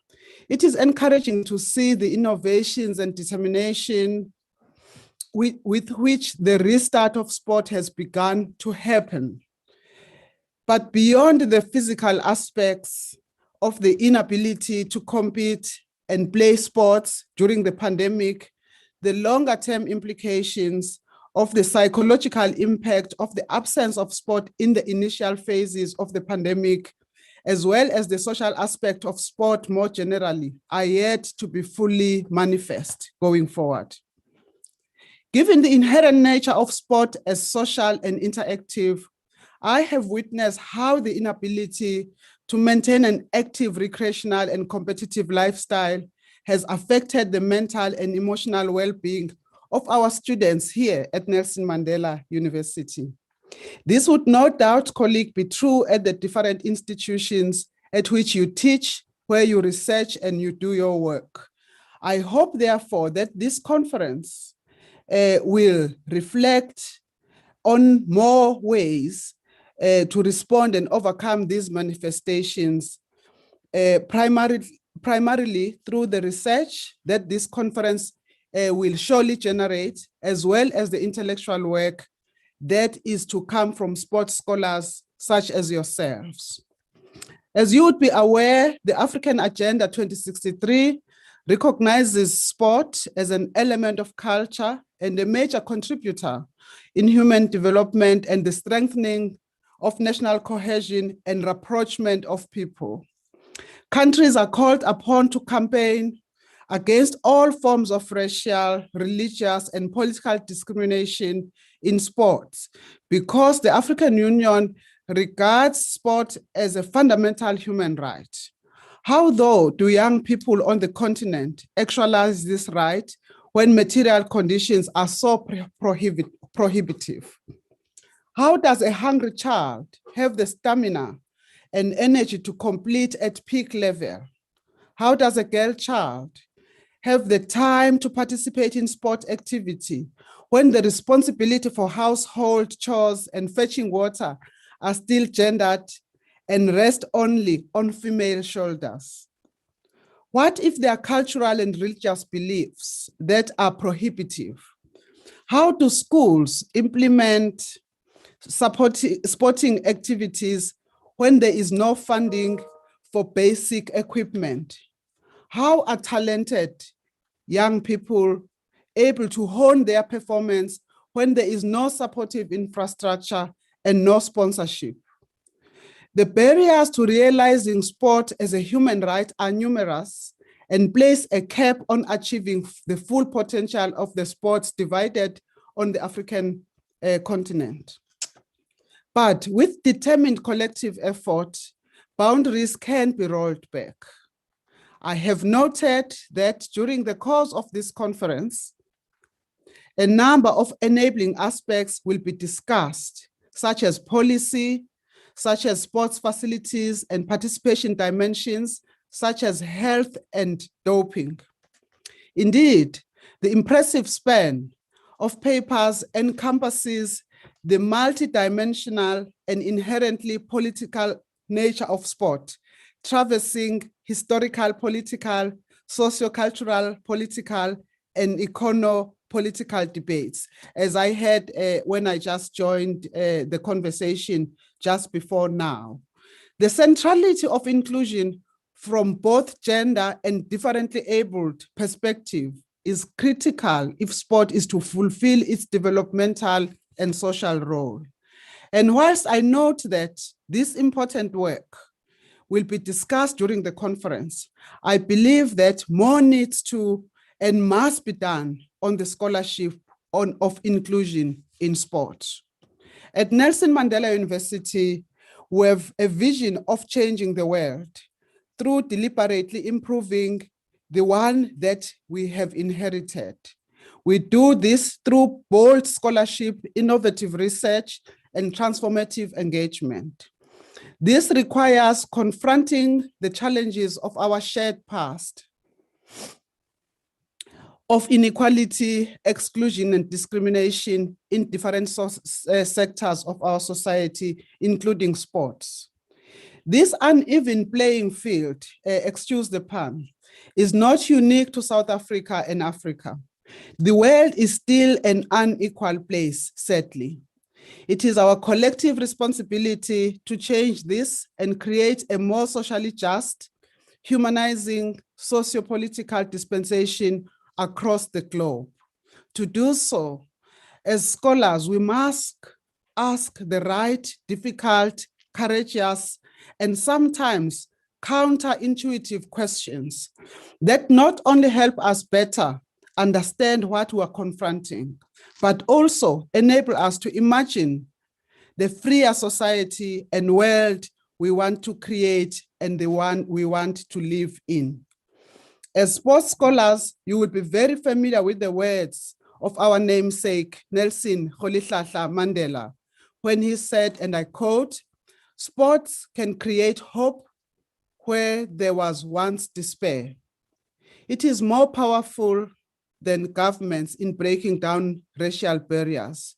It laughs in the face of all types of discrimination. Sports is the game of lovers," close quotes.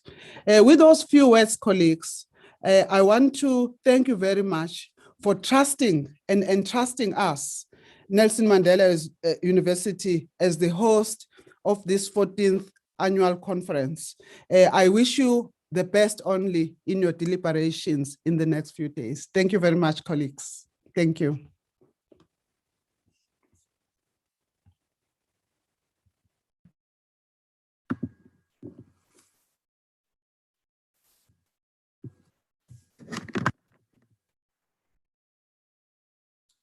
Thank you very much, Professor Mutwa, for making time to welcome the delegates.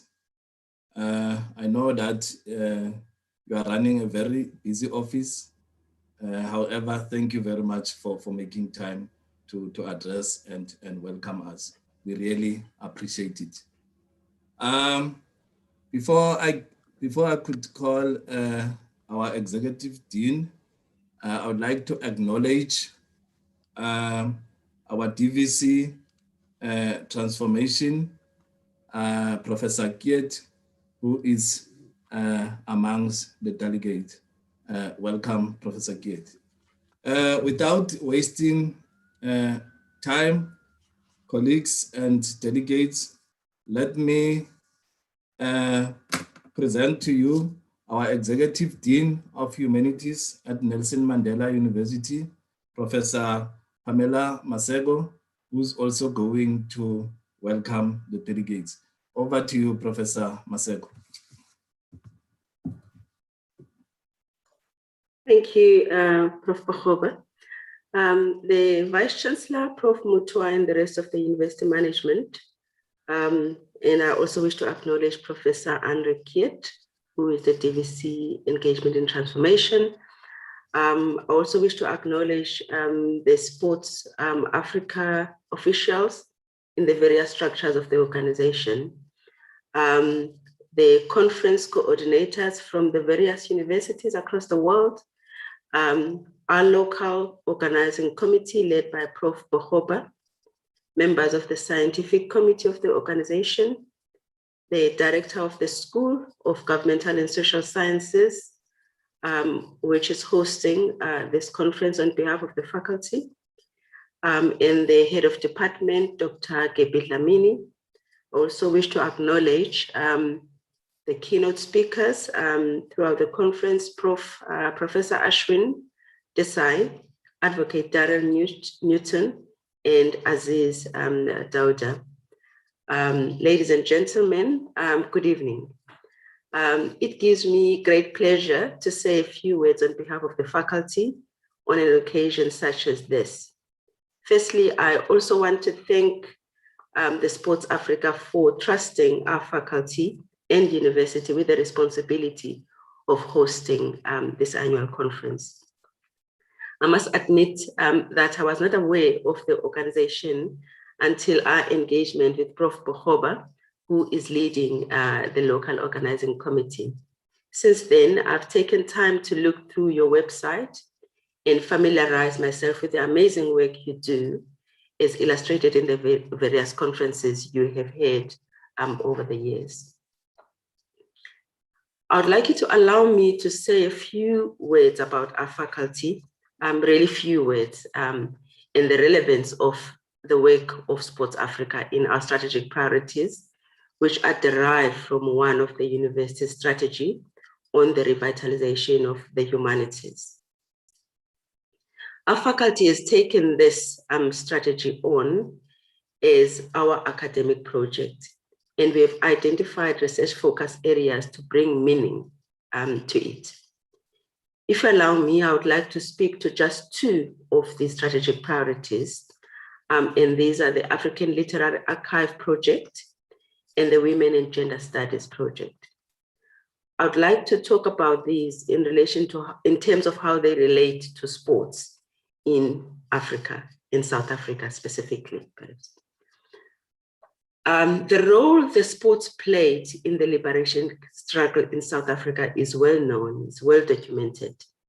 The sports boycotts as a result of racial segregation in all sports codes, of course, before 1994, contributed to where we find ourselves now.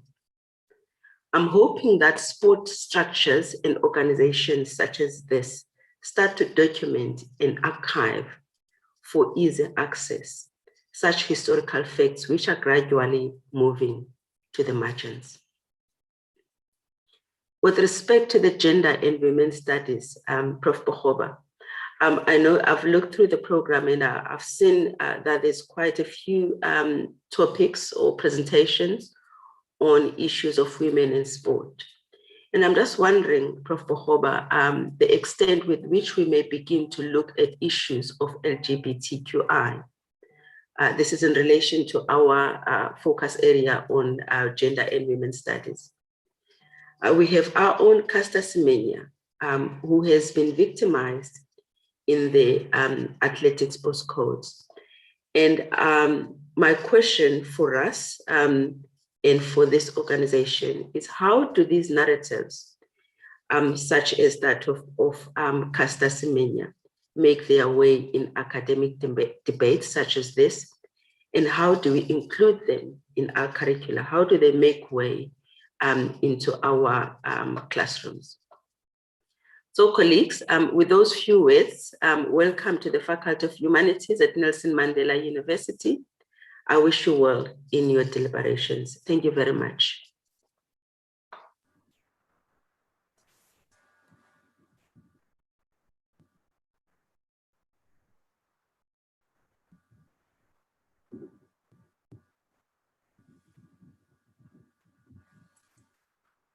Thank you very much, Professor Masego, for making time to welcome the guest. Yes, you are raising a very crucial or posing very crucial questions regarding sport, gender-based violence, and so on and so forth. Yeah, I'm sure sport scholars here in the room are listening, and surely those are some of the issues that needs to be tackled in future going forward. Thanks once more, Professor Masego, for making time to welcome the guest. Without wasting more time, please allow me to introduce our first keynote speaker, Professor Ashwin Desai, who is currently based at the University of Johannesburg. I know for the fact that earlier on, he was based at the University of KwaZulu-Natal, former University of Durban-Westville. I had the privilege to be in one of his undergraduate sociology class where I was taught by him. Amongst other scholarly contributions that Professor Desai has contributed include a book entitled Black and White, A Century of Cricket Struggles in KwaZulu-Natal. It was co-authored. There is a book as well in the name of Professor Ashwin Desai, Race to Transformation, Sport in Apartheid, South Africa. There is another book published by Professor Desai, Reverse Sweep, A Story of Cricket Since Apartheid. There is another book published by Professor Desai, Wentworth, The Beautiful Game and the Making of Plays. And his latest book, written by himself and Ashwell Adrian, entitled Line Breakers, The Rugby Playing Science of Magana and Stearman, which will be published later this year. So without wasting more time, colleagues, panelists, allow me to introduce Professor Ashwin Desai. Prof. Desai, over to you. Thank you so much for that introduction, and also just to, it's so exciting to be talking at this conference in Gqeberha, and so much of my own life has been about finding a home in the Eastern Cape, and so and thank you, Prof. Mutfar, for attending this conference. Vice chancellors tend to skip conferences, so we're also honored to know that the vice chancellor of the university agrees to open a sporting conference.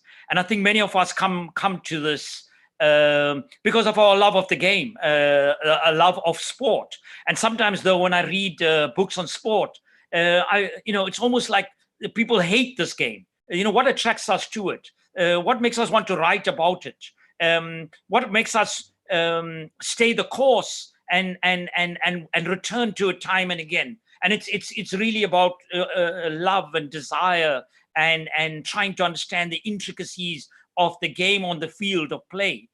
But I think we meet at a particular time, and I did entitle my talk from a quote from C.L.R. James, entitled "To Write New Pages in the Book of History." Lessons from researching the story of Black rugby in Makanda. So why do I start with that? I think there's a challenge that's out there in the world, a new challenge. All over the world, we look around and we hear this word decolonization. Roads must fall, slave traders must fall, decolonize history, decolonize the curriculum. And that is an important struggle. But it appears to me that it also is accompanied by an intellectual laziness, because if we just decolonizing the curriculum, if we just seeing history as a debunking exercise, then what new archives we creating? How do we create these archives? How do we tell the story that is a different story that challenges and confronts what is in the archives at the moment?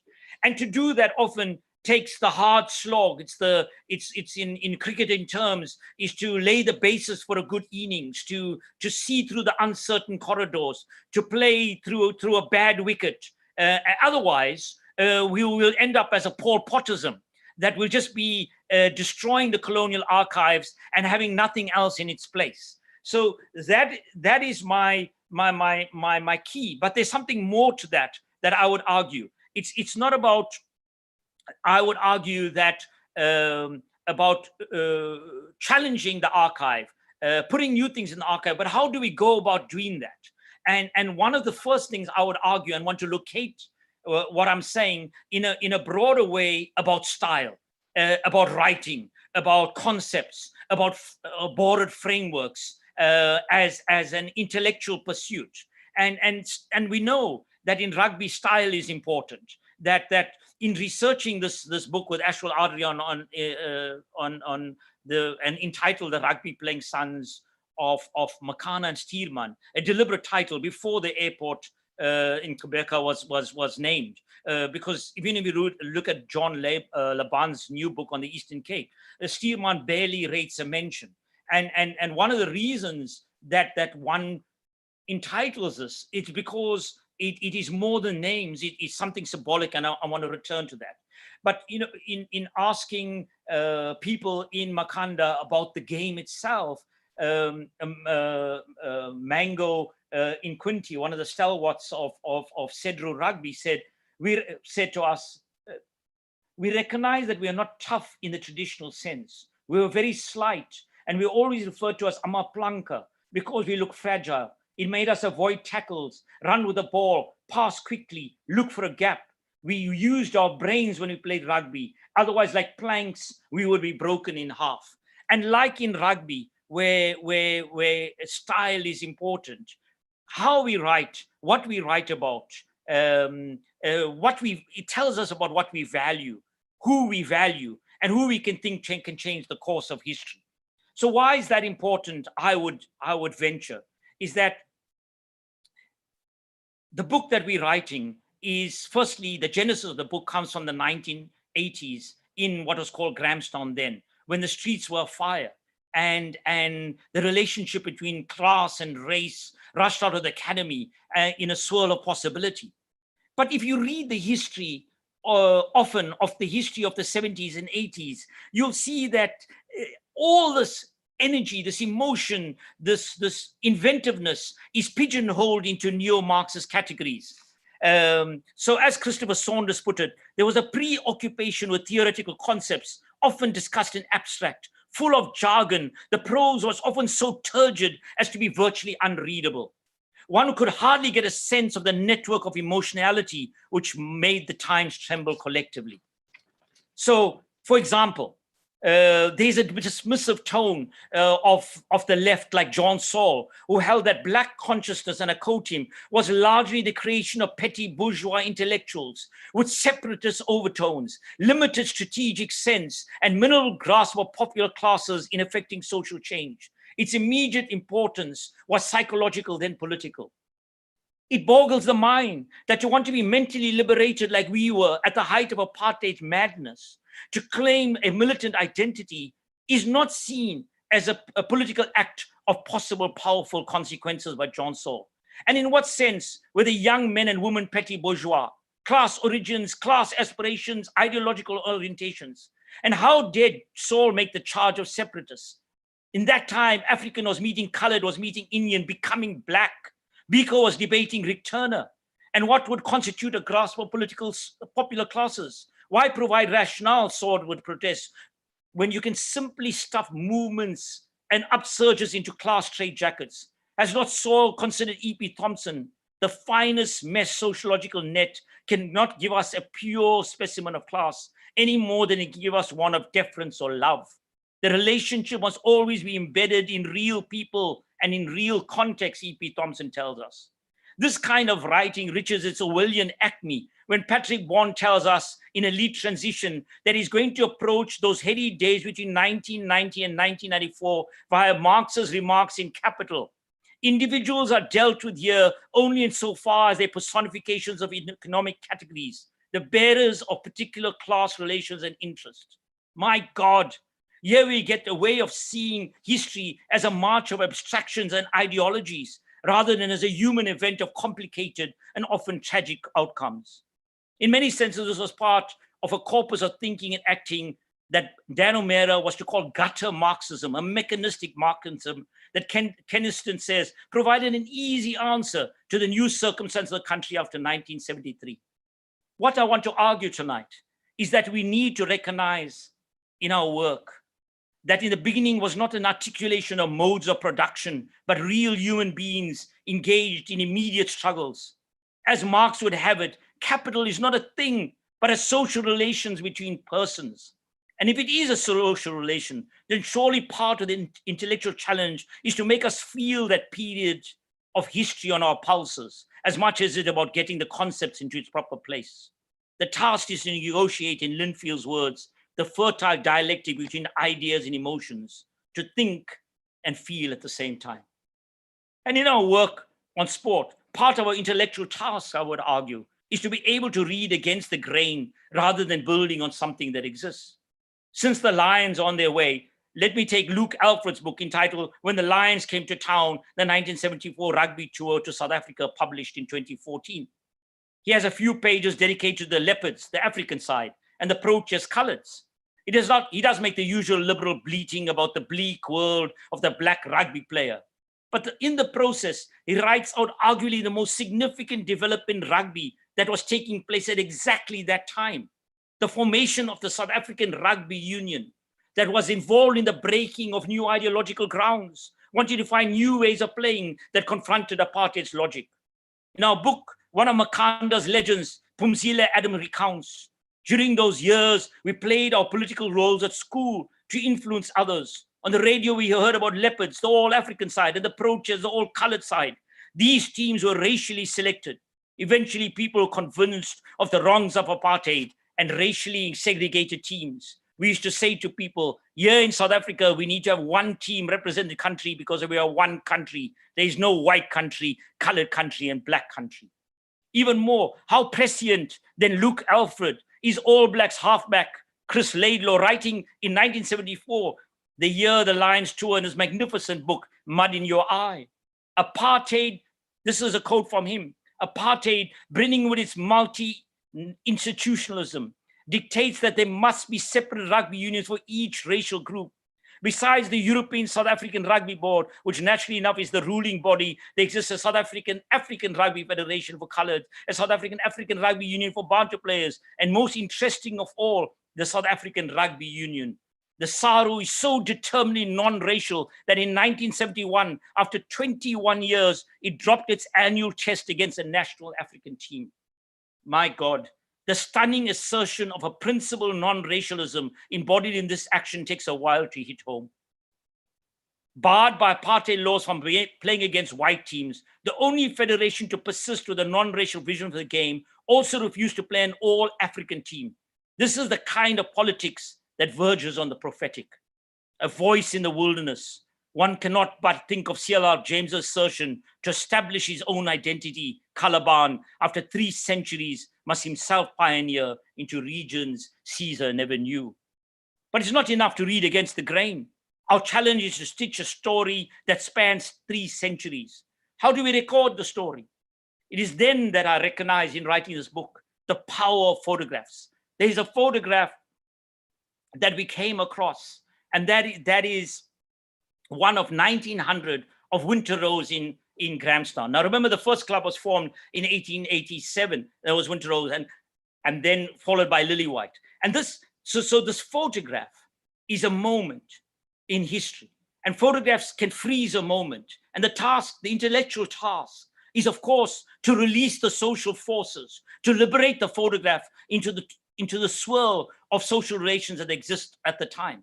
It's 1900, the Anglo-Boer War. South Africa is in turmoil. It's a time at the end of the 100-year wars in the Eastern Cape. People are put on the move.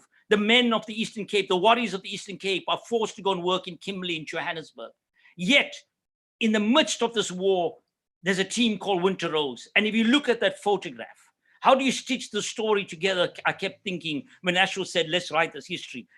In this photograph, in the middle row is an F. Manana. F. Manana is Fani Manana, known as Bush Manana. And this man, as Dr. Pilani Nongogo has shown brilliantly in his PhD, it was in using the present terminology, was a super spreader of the game. F. Manana, Fani Manana, not only was part of the founding fathers of Winter Rose, he then goes to East London. He starts a team called Swallows. He then moves on to Johannesburg, where he joins Occidental Rugby Club. He then, in 1927, he then joins Roslins, the oldest rugby club in Cape Town. And then you make that link, if you're writing this narrative through the 20th century, because his son then becomes to play for Eastern Province, and then spin that out in stretching that. The third Black Springbok rugby player in 2000, after unification, is Thando Manana.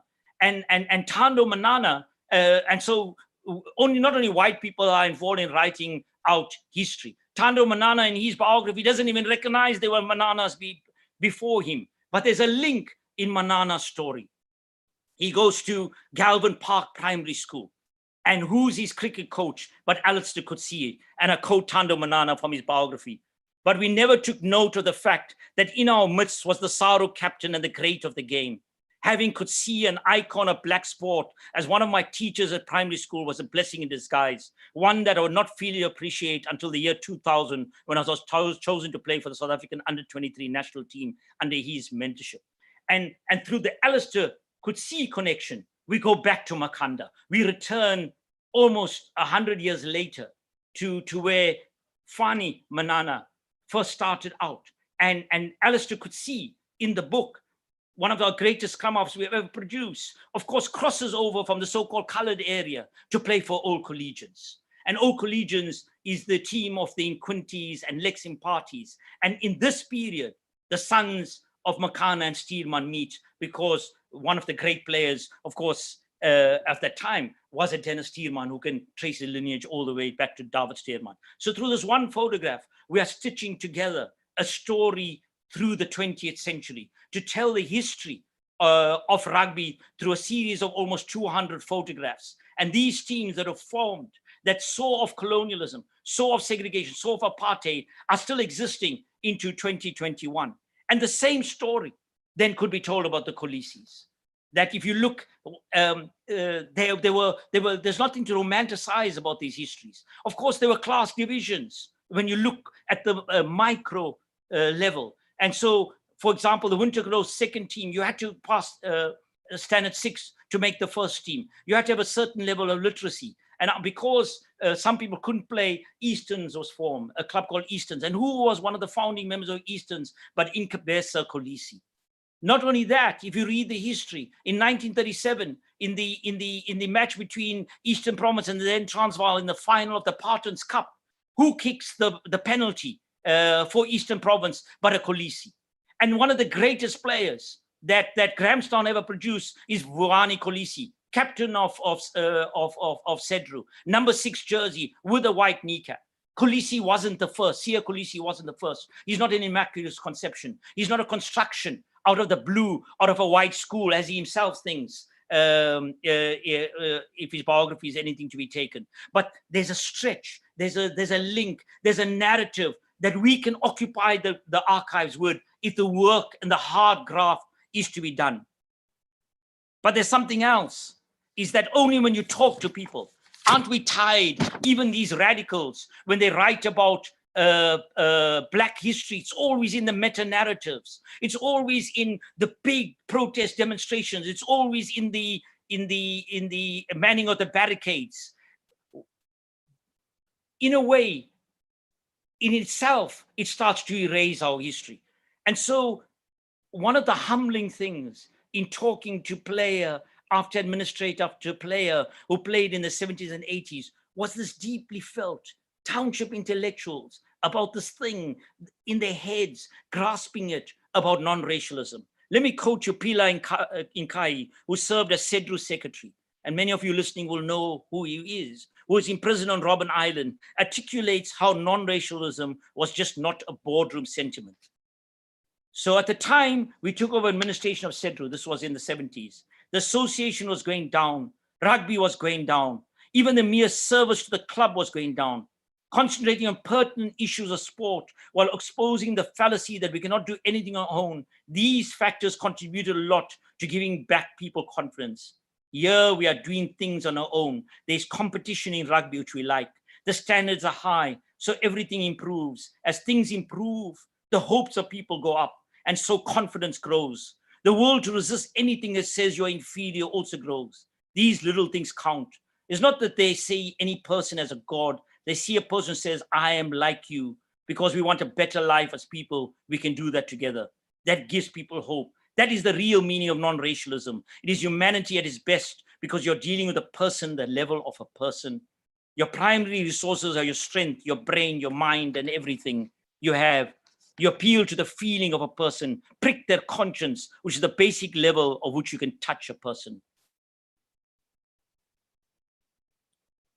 It is this that is the growing idea of what people were trying to build. Too many of us are like aging sports persons, living off old glories, peddling the same old stories of betrayal and lost opportunities. It is time to step up to the podium. The sons of Makana and Steedman forces upon the sporting archive another story. We hope in reading this book, there's a realization that for every Dani Gerber, there's a Dennis Steelman. For every Paul Babel, a George Lamani. For every Frick Dupree, a Pumzile Adam. And for every Sia Kolisi, there's now one deep in history, converting a try in 1937 and a Vuyani Kolisi in Mankanda wearing a number 6 jersey in the early 1980s. Black rugby players are scorned by the white establishment under apartheid, pegged back on their own 5-meter line, with every attack thrown at them and a one-eyed referee too. Black rugby held firm while stretching and confronting what apartheid imposed. Every charge was met with a smothered tackle. Every chip, kick gathered in, and down in the Swiss finishing school of the ruck, every elbow met a knuckle or two. Black rugby in South Africa could not win. Its job through the long decades was simply not to concede, not to drop its head. That job it did against the odds. We must return to our people. As Biko told us, our people are our libraries. In the era where there is all the rage about decolonizing the curriculum, about reading the archive against the grain, we must also get on with the task of sowing our own fields of grain, planting mustard seeds, as it says in Matthew 13, planting mustard seeds, the least of all seeds, but when it is grown, it is the greatest among herbs, and becometh a new tree, so that the birds of the air come and lodge in the branches thereof. Thank you.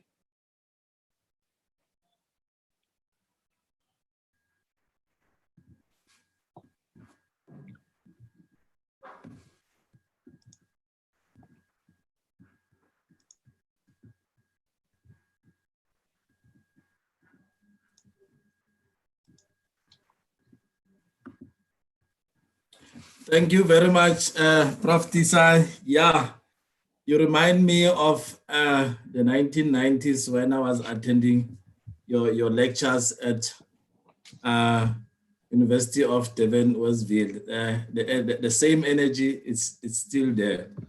Prof, thank you once more. I think we won't do justice if we leave you without posing one or two questions. Sure, I'll be happy with that. Yeah. Yeah, traditionally in conferences, a keynote, speaker address and leave. But today, I think it will be proper to pose one or two questions. So I'll leave the floor for participants to throw in one or two questions, and then we close this keynote session. Are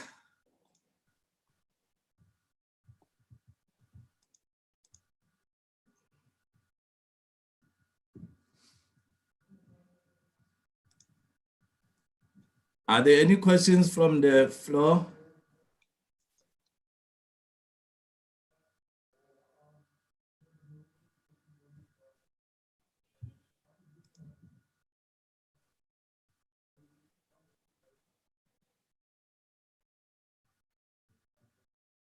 I got Prof. Elegi's question, yeah. David. Yeah, I was going to say there is a question from Prof. Alegi, which says, could you please talk about the importance of oral history in your work? Yeah. Yeah, and I think that, that's vital. It's, in fact, I always say to people that we think about Damascus turns as quick things, about falling off your horse, being blinded by the lightning, and then thinking yourself anew. But in fact, it's a much slower process, these Damascus turns. And I must say that, Peter, that oral history is so powerful for us, because it really, like about non-racialism, I had no idea about how people were thinking about colored and African, and how people wanting to really build something more solid, more long-lasting, and what they had to come up against in the smaller areas of South Africa, and these things still hold, and how they then often it was sport that became the spearhead into politics. It was the territory in which a non-racialism was built on the sports field, and then emerged into the politics of the early 1980s. These are not natural developments, but these are political interventions that people made. These were relationships that were built over a decade, and we forget how racially divided sport was, and how people took on an apartheid mentality without even realizing it, like having the leopards and the proteas, and how sport itself, by raising a small slogan called "No normal sport in an abnormal society," began to bridge those things and try to create a new ethos. And you can only really get that from oral history. You can only really get that sense from talking to the people who are having these debates, and how they even thought about the NSC and SECOS and what happened in 1990 and Unity, by actually going to people's houses, sitting with them, gaining their trust. And then, of course, matching that with other stories that contradict that and challenge that one particular kind of interview. Prof, thanks for responding. The next question is, it seems segregation benefited us in sports more than assimilation into white structures. What is your thought on that?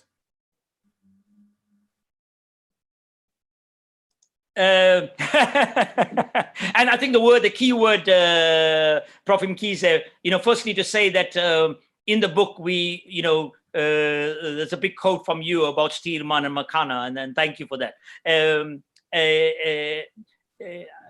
I think the key word is assimilation.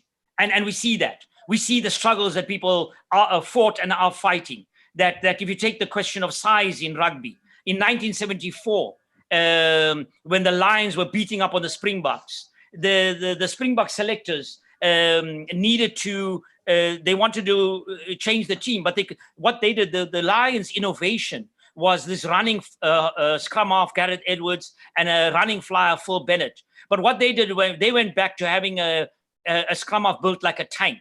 And, as people have made the analogy, the scrum is like a lager. So you're absolutely right. And that's why somebody like Brayton Paulser couldn't break in. It wasn't only about color. It was a particular mentality that you had to be huge and big. And so George Lamani, one of the greats of Makanda rugby, actually talks about this, how they're giving people supplements and so on. But how himself as a small person had a particular way of playing, and it was toughness and strength. So I think your key word there is assimilation. Is to burst asunder. I think that's what we're trying to do firstly in what I was saying about the theoretical frameworks we adopt, even just taking class at face value, how we interrogate class, how we think about class in South African circumstances, how we write out the black Marxism of C.L.R. James and Walter Rodney and Issa Shivji and so on, when you just adopt a classical variant of Marxism. So even in our academic work, it's about assimilation, and same in sport. It's about this mentality of copying. And so I always say to people that sport is about innovation, sport is about imagination. And when Kepler Wessels was captaining, when you didn't have plan A, you went back to plan A. And yet one of the reasons that Sri Lanka won the Cricket World Cup is that they changed the nature of the 50 over game when they had a pinch hitter up front, Jayasuriya. So our mentality is often to enter the structures and be good at it, whether we at university like me and you wanting rating and being world-class academics judged by some arcane bullshit rating system, or when you enter the sporting field. And I think that's the power of what's going on. I know in cricket, for example, there is an attempt to challenge that mentality, that the style in which you play your game is in itself something to be contested and to be taken up. Yeah, Prof, the last two questions from Francis, can you see them from screen? The first one is, could you repeat what you meant by radicals who do not do justice to sport history? And the last one, should the Danny Gerbers type still be standard for us? Those are the last two questions too. Okay. Yeah, so what I mean about the radicals, and I want to paint myself in the same brush, is that we want to talk about history in its meta-narratives. We want to talk about history, about the great struggles, the protests against the Lions, the just putting slogans, no normal sport in an abnormal society, and so on. But we're not prepared to go and do the kinds of histories that teach us what made the sport happen. Why did Eastern Cape become this breeding ground for rugby, black rugby players? What is the contestations between the Mfengu and Xhosa speaking people and the Khoisan? What is going on here? How did it play out on fields, and how did people overcome these divisions? And what did they build upon? We can't just name an airport, David Stearman, but many people don't even know the relationship between David Stearman and Makana, as Prof. Mkhize will tell you, that they both escaped from Robben Island, and Makana drowns in that. So one of the things about radicals is that they have preconceived theoretical frameworks. Then they try to find social forces to slot in and pigeonhole evidence into that. I think we want to adopt a broader attitude. We want to rethink. Like for me, when I was in Grahamstown in the 1980s, all forms of traditionalism were seen as backwardness. But traditionalism, in many senses, was a form of resistance. Tradition was a form to offset forms of assimilation, where Christianity was pulling in people to behave in a particular way, and so on. So that's what I mean by this radical history. Radical history can also write us out of history, leave us with these big stories, when often the little stories, our people too need to be written into the archives, and that hard work needs to be done. Thanks, Professor Tisai, for making time to address us. We really appreciate it. And yeah, thanks once more. I'll be in touch with you going forward. Thanks once more. Thank you for inviting me. Thank you. Yeah. Thanks, Prof. Colleagues, allow me to end this keynote and also acknowledge Professor Mkize, our school director. And without wasting more time, allow me to introduce Professor Cheryl Water for the next session, that is session 2. Thank you very much.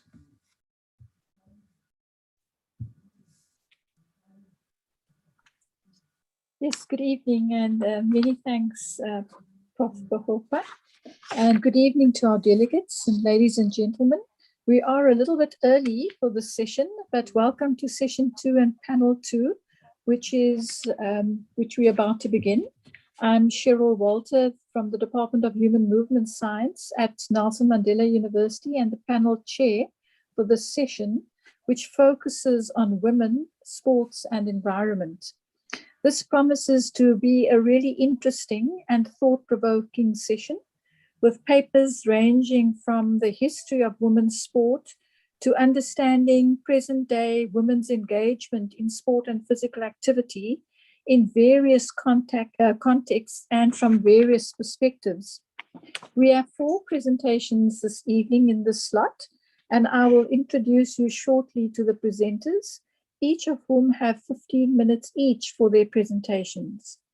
After the 4 presentations, we will have time for Q&As. And I think in preparation for these Q&As, I'd like to encourage delegates to post their questions on the platform to the presenters while these papers are being presented. I'd now like to welcome our first presenter, Matthew Ayodele, from the University of Ibadan in Nigeria. And the title of his paper is Women and Sport in Post-Colonial Nigeria, 1950 to 2000. Over to you. Thank you, Matthew.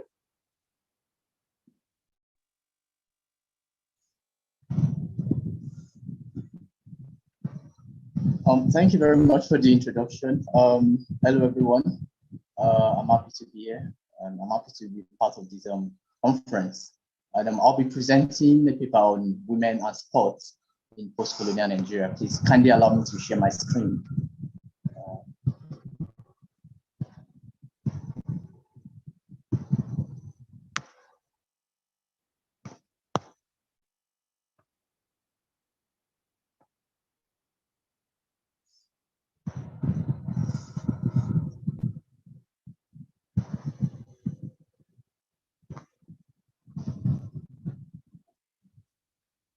Okay, all right. Please can everyone see the screen, this slide? Okay. Yes, we can see your screen. All right, thank you very much. So I'll be presenting on women and sports in post-colonial Nigeria, 1950 to 2000. First, the introduction. The study seeks to interrogate how gender roles and patriarchal colonial structure affected women's participation in sports in colonial and post-colonial Nigeria. Also, it examines the achievements of Nigerian sport women in the post-colonial era as demystifying gender bias and discrimination. Before the 20th century, the gender of sport was clearly conspicuously masculine. It was male-centered. Ideas about women were all about, were actually relegated to the concept of domesticity because, because of the manliness and toughness of many sports, the idea of limiting certain strength sports to women was one of the legacies of colonialism, which I'll discuss in the next slide. So women's struggle and gender roles in sport in colonial Nigeria. The history of women in sport has a similar pattern of exclusion and resistance occurring in multiple locations in Africa, and or not just in Africa, even in the world as a whole. Because a notable example was the legislation banning female participation in sports in 1921 in England. And you know, even during this period, the social construction of femininity and masculinity, as well as the structural and symbolic gender arrangements in colonial, societies in Africa during this time, okay, actually labeled sporting activities as either male or female. And most importantly, an example was the Empire Day sport event in colonial Nigeria, which was marred by gender polarity in sports participation. And another example, during this Empire Day sports celebration in Nigeria, which is always, it's an event organized by the colonial officials to celebrate, England or Britain. It's that the arrangement is one that actually categorized girls to less Herculean tasks in terms of track events such as egg and spoon race, while the boys participated in the Herculean sports, which involves strength and muscles, like the 440 and 880 yards long race. This raised questions on roles of colonial modernizing agencies, like the missionary schools, educated elites, girls' guild, religion, and the colonial government.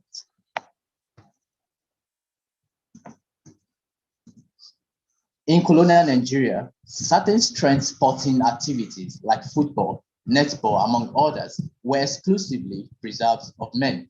This is in tandem with the traditional belief that women were expected to grow with a nicely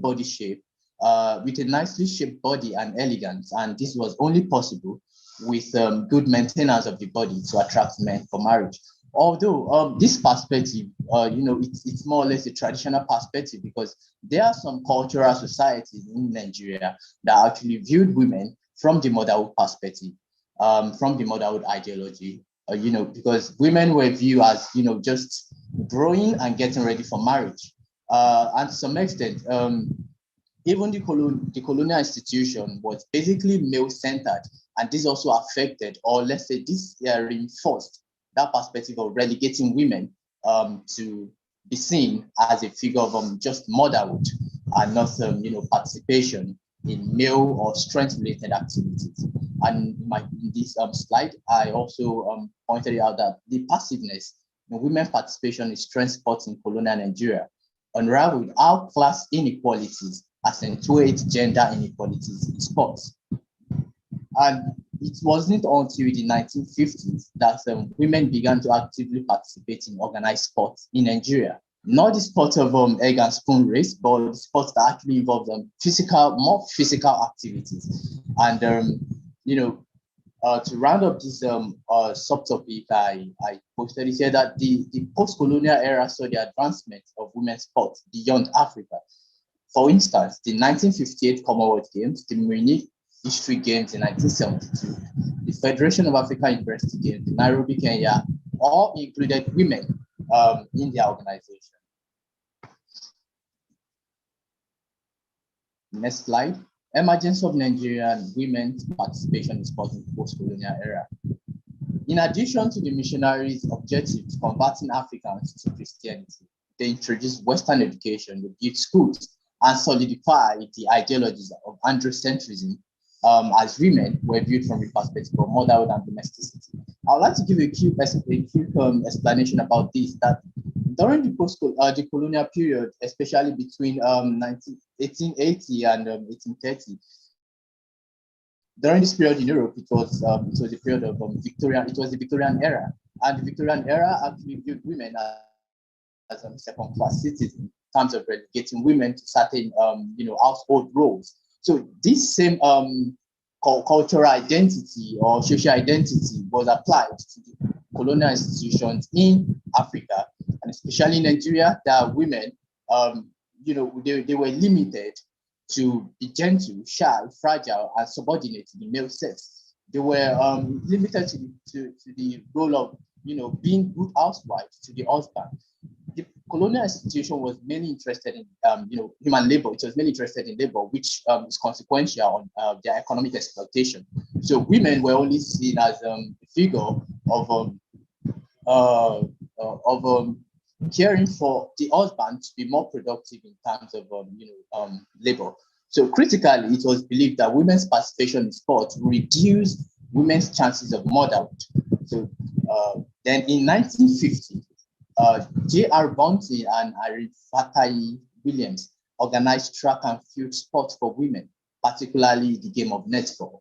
This was limited to specific secondary schools like Queen's College and the Anglican Girls Seminary in Lagos. While other missionary schools did not participate due to the religious belief and principle that women must be taught on mothering skills, home economics, nutrition, on how to make a good housewife and build a good family. The identified missionary colleges pioneered women's participation in strength sports in Nigeria and also marked the advent of female sport heroines that will later participate in both local, national, and international level. Also, the Nigerian National Sports Commission increased its organization of national competition to prepare and select female athletes to participate in 1958 Commonwealth Games in Cardiff. Well, this was a conviction that later came about due to the efforts of the highlighted missionary schools, including women, to participate in sports. Well, just for recreation, just for leisure, not for competition purposes. But later on, during the decolonization process, the Nigerian government actually also included these women to participate in international sport. While the 1958 Commonwealth Games held in Cardiff marked the first appearance of Nigerian women in an international sport competition. Also, the successes and victories recorded by sportswomen at the national and international level spurred the government to create more sporting facilities and programs for women. So women tend to participate more and more in sport. And this cannot also be detached from the fact that this period of 1950, 60s, 70s also collide with the period of women's movements all over the world. We can cite the example of the International Women's Decade by the United Nations, which actually moved for the inclusion of women in both education, sports, and other activities that were formerly masculine centered. So at the Commonwealth Games in Kingston, Jamaica in 1966, Odogwu, one of the female athletes for Nigeria, won a bronze medal in women's long jump. It was the first international win for Nigerian sportswomen.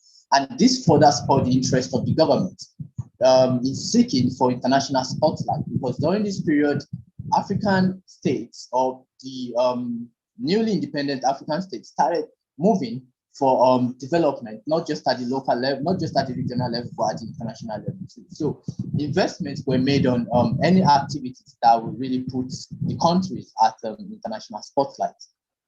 In 1972, at the Munich History Games, the Nigerian sportswomen contingent includes Mojupe Oshikoya and Ujoko, and they both competed in the women's 100-meter hurdles, shot put, and 100 meters relay.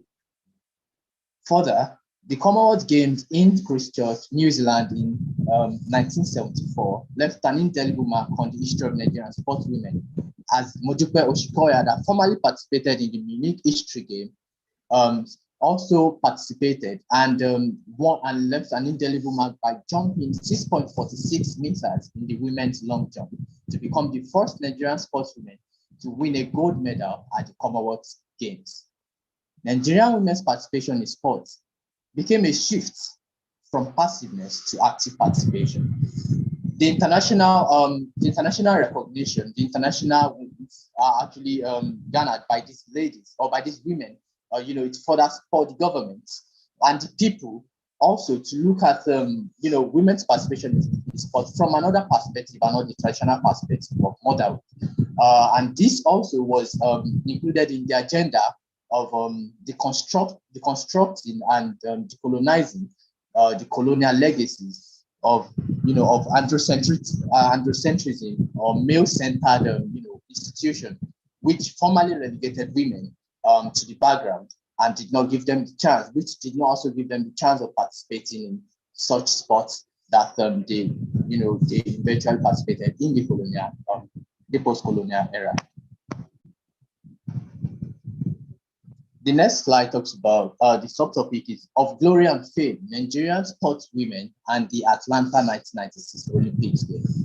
The Olympic game held in Atlanta in 1996 became a significant event in the history of women's participation in strength sports in Nigeria. Prior to this 1996, there was already the formation of the Female Football League in Nigeria in 1978, and also the normal domestic league also emerged between 1979 and 1980. So women were already given the recognition. Women were already taking social identity. They were already representing themselves at both the sport level and even the academia in the educational part or sector in Nigeria, because it was also during this period that we have the decolonization and degendering of curriculum, of academic curriculum in Nigeria, whereby women started publishing as well. So these events happened, between the 70s and the 80s, which later gave birth to, the tremendous improvement in sports participation, women's sports participation in the 1990s.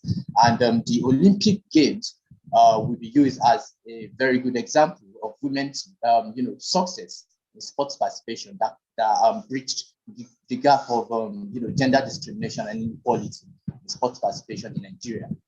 To depict the change in orientation towards women's participation in sports in the world, the fall of the Atlanta 1996 Olympic competition, as recorded by the Nigerian newspaper Daily Sketch, is as follows. Atlanta is preparing to host the centennial Olympic Games, welcoming the dawn of a new century in the best fashion it knows, by reflecting the tolerance, individual, communal growth, altruism, and the innate worthy of every man, woman, and child of every racial ethnic group on every economic and international level. The history of this sport actually is birthed by the Atlantic Plus team or organization, which women, actually made during the Beijing, sports, which actually they advocated for inclusion in sports. And as we see it in this slide, that the 1980 Olympic Games in Moscow, which recorded 21% of participants as women. This actually changed in the 1990s by the commencement of 1996 Atlanta game, because the participation of women increased to 40% during the Atlanta 1996 game. The Nigerian Daily Sketch newspaper published that almost 3,800 women participated in the 1996 Olympic game. The implication of this global trend of post-colonial Nigeria was the increased participation of Nigerian sports women in the Atlanta 1996 Olympics. The Nigerian sports women reached the peak of their glory since participation in sports, as they recorded gold, silver, and bronze medal. This also gave a lot of scholars, women in academia during this period, the platform to also raise the awareness that there's nothing like, to also raise the awareness for bridging the gap of gender equality. And like I said before, not just in sports, but even in academia, at the professional career level, and at a different level. And the studies, the emergence of women's studies program, gender studies in Africa during this period, also cited example of the numerous and successes recorded by females, by women participation in sports alongside men participation in sports. Because in Nigeria, the women were even the first to record the gold medal at the Olympic for Nigeria, not even a male counterpart. In conclusion, the participation of women in sports in Nigeria, which started as a movement against gender bias and discrimination, was enhanced by the organization of Netball, which was a strength sport for women's participation in Missionaries College in colonial Nigeria. The missionary colleges that actually organized netball participation for leisure for women were the first to actually lay the foundation for women's participation in strength sports in Nigeria. The women that participated in the pioneering sports in the identified colleges were the ones were the ones that set the background and foundation for subsequent women's participation in strength sports in Nigeria. In addition, several women's emancipation processes in the post-colonial period contributed immensely to the active emergence of women in sports in Nigeria. For instance, the Commonwealth Games of 1958, 1966, and 1972, and the FASU Games in Africa, the Rising Declaration of 1994-95, the Atlanta Plus. All this led to an increase in women representation at international competition, and not just in Nigeria alone. Of great significance was the appraisal received by the Nigerian female athletic team from the international community. The exemplary and professional performance of Chioma Ajunwa and Falilat Unkoya was recognized by the international community, and they were decorated with several medals. Also during this period, the Abacha's regime, because it was during the Abacha's regime, he also celebrated women by giving them, grants, stipend, by awarding cash, by giving them cash awards in order to celebrate their success. Thank you very much for the opportunity to present my paper here. Thank you. Yes. Well, thank you very much, Matthew, for these insights into the changes in Nigerian women's sport, which may also mirror many other countries on the African continent. So thank you very much. Our next presenter this evening is Nobu Puza from Nelson Mandela University, South Africa. The title of her paper is A Proposal for a New Paradox of Competitive Netball. Over to you, Nobu. Thanks so much, Prof. So in 2004, Vicky Crane and colleagues suggested that sportswomen live in two cultures: the sport culture that is inherently masculine and the larger social culture where femininity is celebrated for women. This paradox of women's sport was the conclusion of a study on body image and perceptions of masculinity and femininity among elite female college athletes who participate in a North American university league. I want to engage with this paradox from the perspective of netball to argue with and necessarily against Crane, to start gesturing towards a new paradox, or at least bringing Black female athletes in from the periphery to the center. There's a discourse on women in sport that expects women to present bodies that are not only slender, sexy, and feminine, but also toned and fit. These female beauty norms do not necessarily agree with athleticism, which is required in some cases for competence in sport. For example, bodybuilding or weightlifting naturally constructs a body that is big, toned, and muscular as a product of the work done on the body. In contrast, netball players and gymnasts are presumed to be graceful, poised, and beautiful, but never powerful and strong. These are examples of the outdated binary representation of sportswomen as either pretty or powerful. And Vicky Crane describes the perceived incompatibility of femininity and athleticism as that paradox of women in sport. On the one hand, you have Western culture, which emphasizes a feminine ideal body and demeanor, while on the other hand, there's the athletic body and demeanor required by sport. So sportswomen balance feminine with less feminine characteristics, that is being strong and athletic, yet also being heterosexually attractive in appearance. In a study on how female college athletes reconcile social expectations surrounding femininity and athleticism in the US, Crane found that athleticism is viewed as being outside of womanhood, associated rather with masculinity, read as being manly. Other scholars within sociology and leisure studies have used the term double bind to describe these similar contradictions. By comparison, the double bind describes athleticism not as a deviant form of femininity, but as masculinity itself. Women are required to behave like men and risk losing the obligatory attributes of femininity while also behaving like a woman, submitting to their fragility, which may result in losing credibility in their sport. Through this lens, women's identity work requires treading the thin line between not being victims, exercising agency and choice, and remaining feminine to avoid labels of man or lesbian. So how do we challenge then this feminine ideal?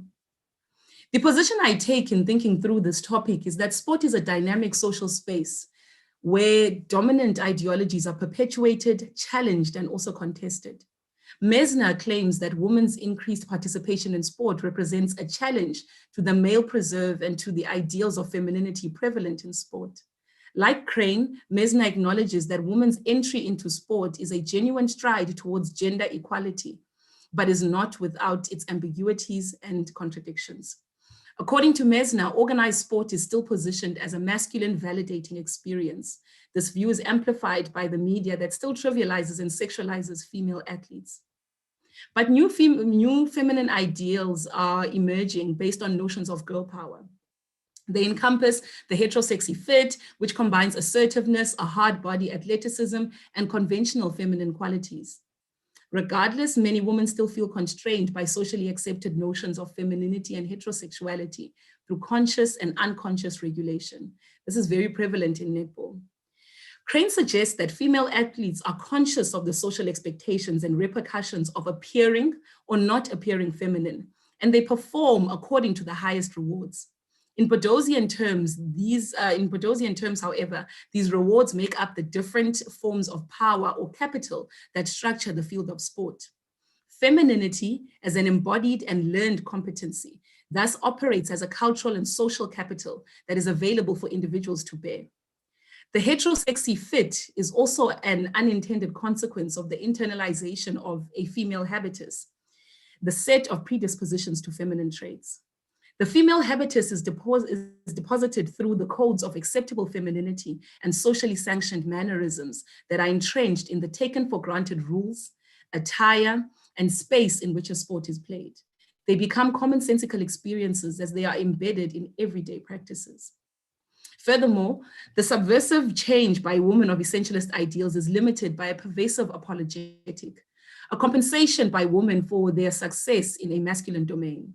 Originally, the apologetic was seen as an overemphasis of acceptable feminine traits that emphasize women's inferior status to men.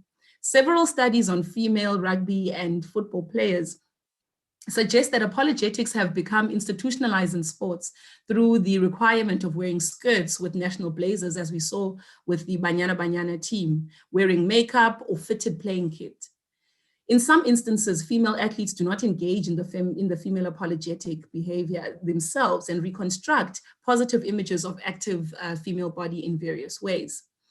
Some open their own media houses to control the narrative of female athletes in male-dominated sports, and others have adopted a female unapologetic as a type of resistance. The unapologetic combines then transgressing gender, destabilizing the heterosexual, homosexual binary, and confronts then stigma. So what is the space of Black femaleness in my mind when it comes to this conversation? In the methodology section of the paper, Vicky Crane and colleagues describe the participants as white and presenting as heterosexual. Yet in the discussions and conclusions, they seem to speak with an authority on a much broader category of athletes, female athletes. I believe that it is important to firstly acknowledge the conceptualization of femininity throughout the paper through a Western mode of analysis. And secondly, to bring into focus the racialized femininity, which is not examined in the study. I would like to do so by briefly centering the African subject in the discourse on gender in sport. The desire to write and present on this obviously is inspired by work of Amina Ajepong, who writes in 2009 on Black female masculinities in a way that goes beyond their representation by their competitors, by media, and the public as possessing unnatural physicality and embodying masculine traits, or in the case of Caster Semenya, represented as men. I draw on work from Shirley Ann Tate to show that white standards of beauty and femininity, particularly in netball, are superimposed in the media and by governance structures, which drags the coloniality of power, being, and knowledge into the 21st century.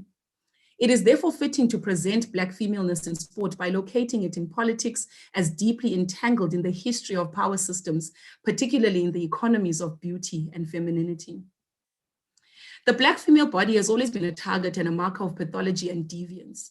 Within the history of enslavement, colonialism, and white supremacist discourse, Black women's bodies have been objectified and masculinized. Remember the curiously persistent theoretical focus on Sarah Sarki-Patman as the icon of racial and sexual alterity. This is an argument strongly purported by Shirley Ann Tate, who grapples with the idea of Black beauty shame and white beauty standards from the viewpoint of post-colonial feminism. In Black beauty shame, intensification, skin ego, and biopolitical silencing, Tate argues that bodies are generally constructed through a racialized body normative, which favors the white heterosexual body of the colonizer. Biopolitical racializing assemblages, or the logics of whiteness, are employed to make society read Black skin, hair, bodies, and facial features as intensely abnormal. Tate's work proposes that similarity between Black sportswomen who have been questioned on their femininity, sexuality, and strength, like, for example, Serena Williams, the Black American tennis player, like Caster Semenya, Black South African 800-meter runner, and Ama Agbeza, the Black English netball captain, is that they have been marked as Black beauty shame objects. As a result of their physical appearance, they do not lay claim on true white-approved womanhood and are unlocated from femininity. Given the reputation of masculinization of Black women described here, it is no surprise that the participation of Black women in previously male-dominated sport also bolsters prevailing beliefs about them as unwomanly, most notably in South African rugby and football. Equally important is the normalization of the dehumanizing objectification of Black women and their bodies revealed in media accounts of Black sportwomen and predominantly Black teams. Black South African Black sportswomen and predominantly Black teams are frequently reported in media as physical, but never tactical, with comments on Black players as natural athletes and possessing raw energy.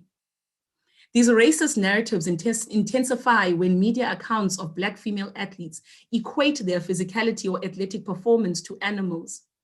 For example, the G-Sport magazine characterized Bongiwe Msomi, the current South African national netball team captain, as the tiger on court.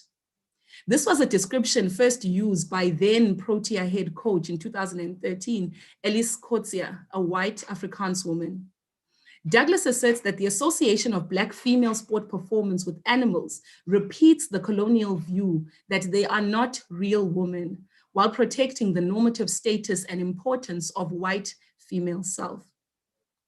Evident in Semenya's case as well with the IAAF, the positioning of Black females as inhuman also renders their athletic talent and success as unbeatable.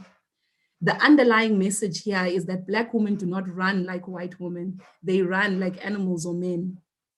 These are the taken for granted statements of media in trying to superimpose white standards of beauty and femininity.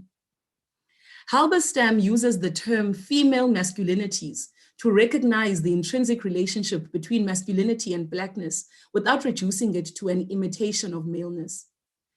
It recognizes that Black women are less feminine in comparison to white women than the mythic norm of white femininity, but do not place them in the space of being men.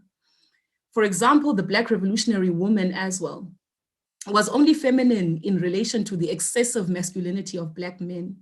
She had an unstable representation because she was less threatening than Black men, but also not as feminine as white women. To make Black women seem less threatening, they were disciplined into heterosexuality to render them feminine in relation to Black men.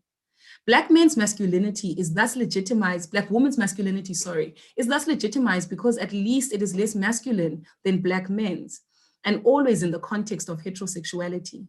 A criticism of Black female masculinities is that it narrowly defines Blackness as heteronormative, which excludes Black queer bodies from the promise of cultural belonging and national citizenship. So the Black athlete in this new paradox that I'm thinking through can't be imagined as a cultural concept in masculinity. Semenya and other Black sportswomen can't be sporting space invaders. Yes, their presence and subsequent Black femaleness disrupt a status quo that emphasizes binary gender and feminine apologetic. But we must reject the notion that sets aside the proverbial her from being presented as feminine and still marked as masculine. I'm aligned with Oyewumi, who locates this conclusion within Western discourses of body politics, questioning the theoretical approaches used to inform scholarship on gender in Africa. She argues that the current conceptions of gender are colonial and instigate heteropatriarchy as normative. Oyewumi centers her argument on the significance of the body in Western culture, which invites a gendered gaze. In pre-colonial Yoruba societies, gender was not a conduit of power. Neither was gender an organizing principle of African families. This is not to say that gender did not exist in African societies, but the significance of gender was transformed through colonialism. The work then of post-colonial feminist scholarship, particularly when it comes to quintessential sport like netball, has to be a way of representing gender as a system of possibilities beyond biology, binaries, and bodies, and advocate for an African sense of gender in sport that presents femininity and masculinity as mere spaces that different bodies can take up. I believe that this will also make space as well for the discussion around men and netball. Thank you.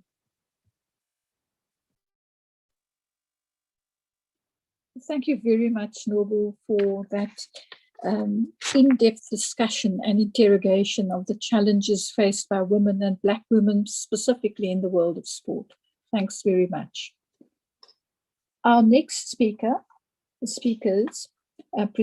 are Shabira Said and David Bahopa, and from Nelson Mandela University in South Africa, and the title of the paper, An Inquiry on Gender, Religion and Sport, the case of Muslim women residing in Malabar, Port Elizabeth or Gqeberha. Thank you. Over to you, Shabira and David. Good afternoon and good evening, ladies and gentlemen. I just wish to thank Sport Africa as well as the host institution. Okay, sorry. Just stop the video quickly. As well as the host institution, Nelson Mandela University, for allowing us the opportunity to present here. I'm just going to do the slide share before I start with the presentation.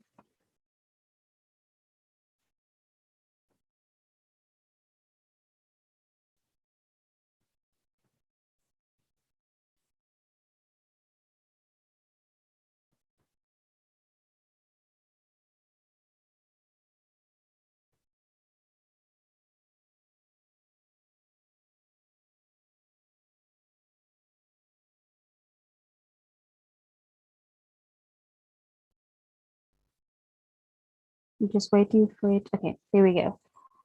So good afternoon and good evening. My name is Shabira Said, and together with my colleague, Professor David Bahopa, I'm going to speak about an inquiry on gender, religion, and sport, a case of Muslim women residing in Malabar, Gqeberha. So I will be sharing an introduction and background of the study, the research question, along with its objectives, methodology, as well as some of the ethical considerations, the framework, as well as the literature review, followed by the conclusion. Now, religion and sport can play a pivotal role in the development, unity, and social cohesion of society. In principle, both institutions or codes encompass and encourage positive lifestyles, ethics, and values towards members and non-members. Now, sports and religion are two major institutions that compose the social landscapes in the lives of many individuals. And while there is a literature that covers women in football and other sporting codes, this research specifically focused on Muslim women residing in the Malabar area. There are several stereotypes about Muslim women in various communities, and these stereotypes are normally circulated when there is low to no participation in sporting activities. Now, some of these stereotypes that occur are some which says that Muslim, and whether it's Muslim Islamic countries, are not interested in sports, or Muslim women or girls are constrained or restrained by their parents from participating in sporting activities. Now, Malabar is an area situated in Port Elizabeth in the northern areas of the city. As such, it is surrounded by other suburbs such as Galvindale, Shorterville, Linton Grange, and Morningside, to mention a few. Now, the suburb known as Malabar was created in 1961 when the apartheid regime required people of different race categories to live separately. Now, the diverse nature of this neighborhood makes it a cultural melting pot with mosques, churches, and temples. Now, the primary research question of the study was, how did different interpretations of Islam affect Muslim women's involvement in sporting activities? Now, the question was also explored through the social inclusion framework that guides the investigation. The subsidiary research question unpacked the social inclusion concept from the primary research question, and it asked, what barriers to sporting activities do Muslim women face? Now, the purpose of this subsidiary research question was to develop an improved understanding of the inclusion or exclusion experiences of Muslim women in these community sports settings. The research objectives were as follows. It was to critically analyze the effect that different interpretations of Islam on Muslim women's participation in sporting activities, to investigate the barriers that Muslim women face related to their involvement in sports, and also to produce the recommendations with the view to address some of the challenges faced by women in Malabar. Now, a lot of people would be wondering what is meant by the different interpretations of Islam. So it has a lot to do with the interpretation and in relation to the Holy Book, and also the way it is translated and shared to the next generation, and also to women within the household and their experiences of the different interpretations. We also do speak about the different jurisprudence, but I'll touch on that afterwards. So when we look at the methodology, so for this study, and due to its interpretive naturalistic approach to the subject matter, a qualitative approach was used. The study involved anthropological fieldwork, analysis, and the interpretation of semi-structured interviews. 20 Muslim women over the age of 19 residing in Malabar, as well as Muslim women who frequent the sporting facility in Galvindale, but also lived in Malabar, were selected to participate in the study. So with regards to the ethical consideration, also the procedures that we needed to follow through before the study commenced, we applied for ethics clearance before carrying out the research study, and it needed to be approved by the ethics committee at an institution. In this case, it was the Nelson Mandela University. After the approval of ethics form, participants received a preamble letter explaining the research as well as their role. So at this point and any points thereafter, participants would either decide to continue or not be part of the process. They were also informed that the participation was voluntary, and participants then received a consent form before the study commenced. So, and also to ensure that participants' identities were protected, in the report writing of and reporting of the interviews, pseudonyms were used. With regards to the framework, now the Marxist feminist anthropological theoretical approach was used in the study to understand the issue of gender inequalities in sport within the context of South Africa, as well as the inequalities and gender stereotypes in Islamic households, which are often considered to be patriarchal. The Marxist feminist school of thought suggests that the primary source of female oppression is the capitalist economic system, and the inferior position of women is linked to the family structure within that system. Now, while Karl Marx did not specifically analyze women's oppression, his work is considered to provide powerful tools that offer ways to get to structure underlying women's oppression. So while utilizing both theories simultaneously, a Marxist feminist perspective emphasizes that women's position of oppression or subordination is largely the result of the interaction between patriarchy, which is the dominance of men, and the need of capitalism. With regards to previous literature that we reviewed, it can be categorized or grouped in different categories. First, we looked at literature on attitude towards sport from an Islamic perspective. And in this literature, it shows how the Prophet Muhammad, peace be upon him, encouraged Muslims to participate in sport. Now, even with this encouragement, there are still low numbers in participation amongst Muslim women. An additional category focuses on women's participation in sport in Islamic or Muslim countries. In modern society, there are so many issues related to gender inequality, equality, gender-based violence, rape, women exclusion, as well as marginalization.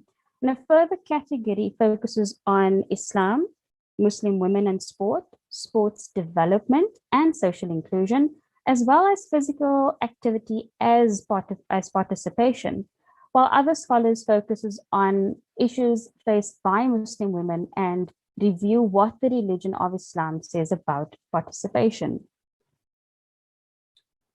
In conclusion, the central concern of this research was to present an anthropological understanding of gender, religion, and sport by engaging in an examination of Muslim women's participation in sport, or the lack thereof. It was also and very, very important, it was to establish the link between interpretation and translations of the Quran, which often negatively impacts Muslim women's participation in sports or any physical activity. This is known to especially be the case in instances where the Quran is interpreted or understood as patriarchal in text, while only advancing men in society. One thing remains, and that is the ability of every individual to make his or her own choice, bearing in mind that no matter what the situation or decision, the consequence will follow, be it good or bad.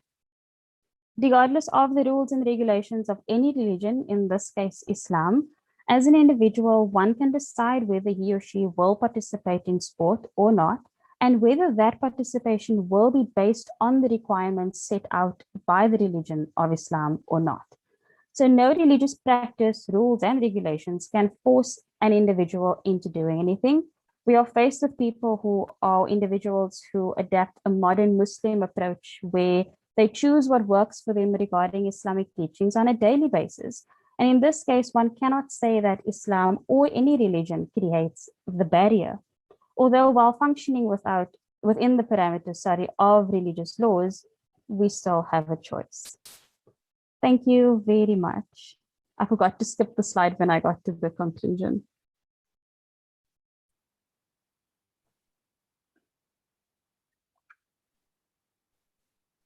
Oh, thank you.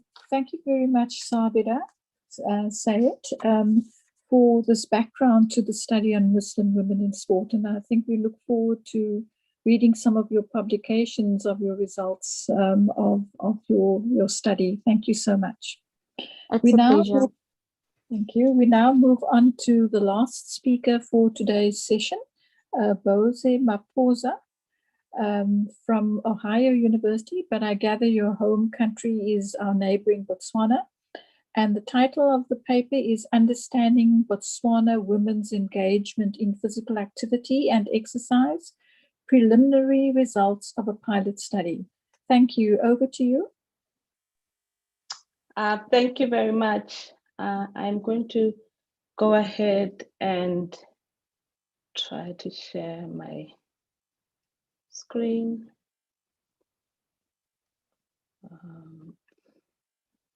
Let's see. Can you all see my presentation? Yes, we can see your presentation. I think, yes, you can just put it in the presentation mode perhaps, but it's okay. Thank you. Okay, it's on my side, is on the presentation mode. Are you seeing the, okay, I'm gonna stop sharing and try again. Sorry.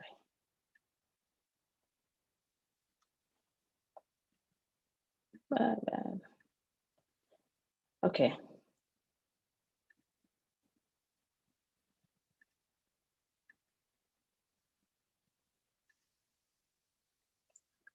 Okay, is this better? Perfect, thank you. Okay, thank you very much. Good afternoon, everyone, and my name is Bosa Maposa, and I am a PhD student in the Transnational Biomedical Sciences program at Ohio University, originally from Botswana. And today I will be presenting the preliminary results of a pilot study that I did late last year and early this year. And the goal was to try and understand Botswana women's experience and engagement in physical activity and exercise. And I am doing this from a public health perspective. So just my slide is not moving. Okay, just a presentation overview. I will start by giving some introduction and then go ahead and give some concept definitions and approaches. Talk about the study's aim, research goals and purposes, and then give an overview of the pilot study as well as the themes that have emerged up to now in a discussion, and finally finish off with some recommendations and conclusions. So what we know is non-communicable diseases kill about 41 million people a year.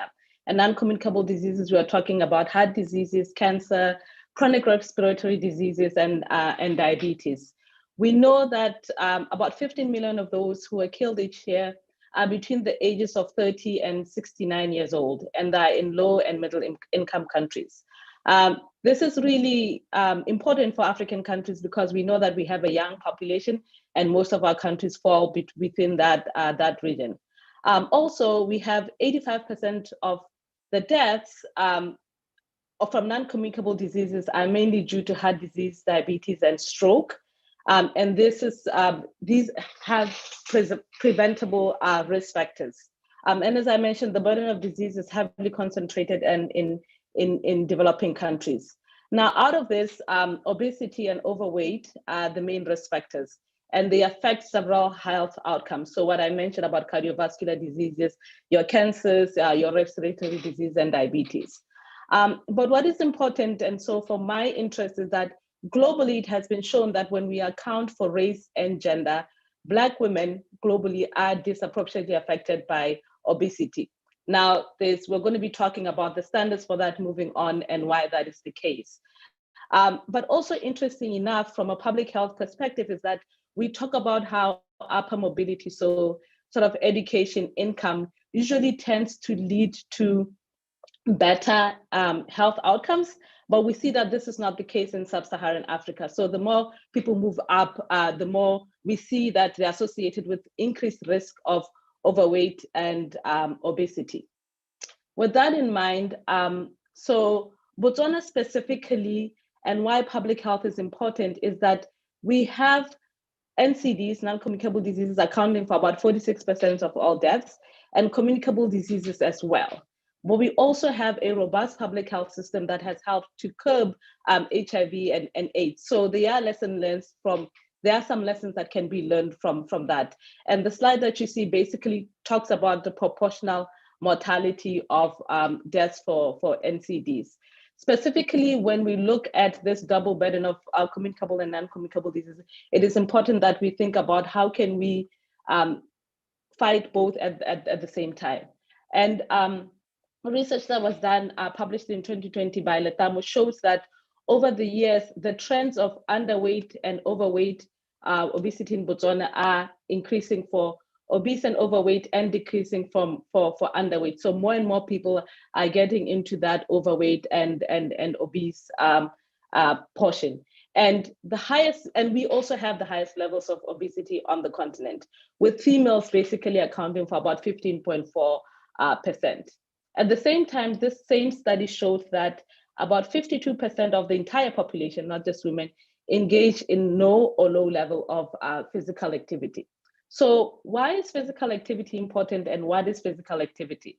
The World Health Organization, WHO, defines physical activity as bodily movements that basically require some energy expenditure, skeletal muscle, right?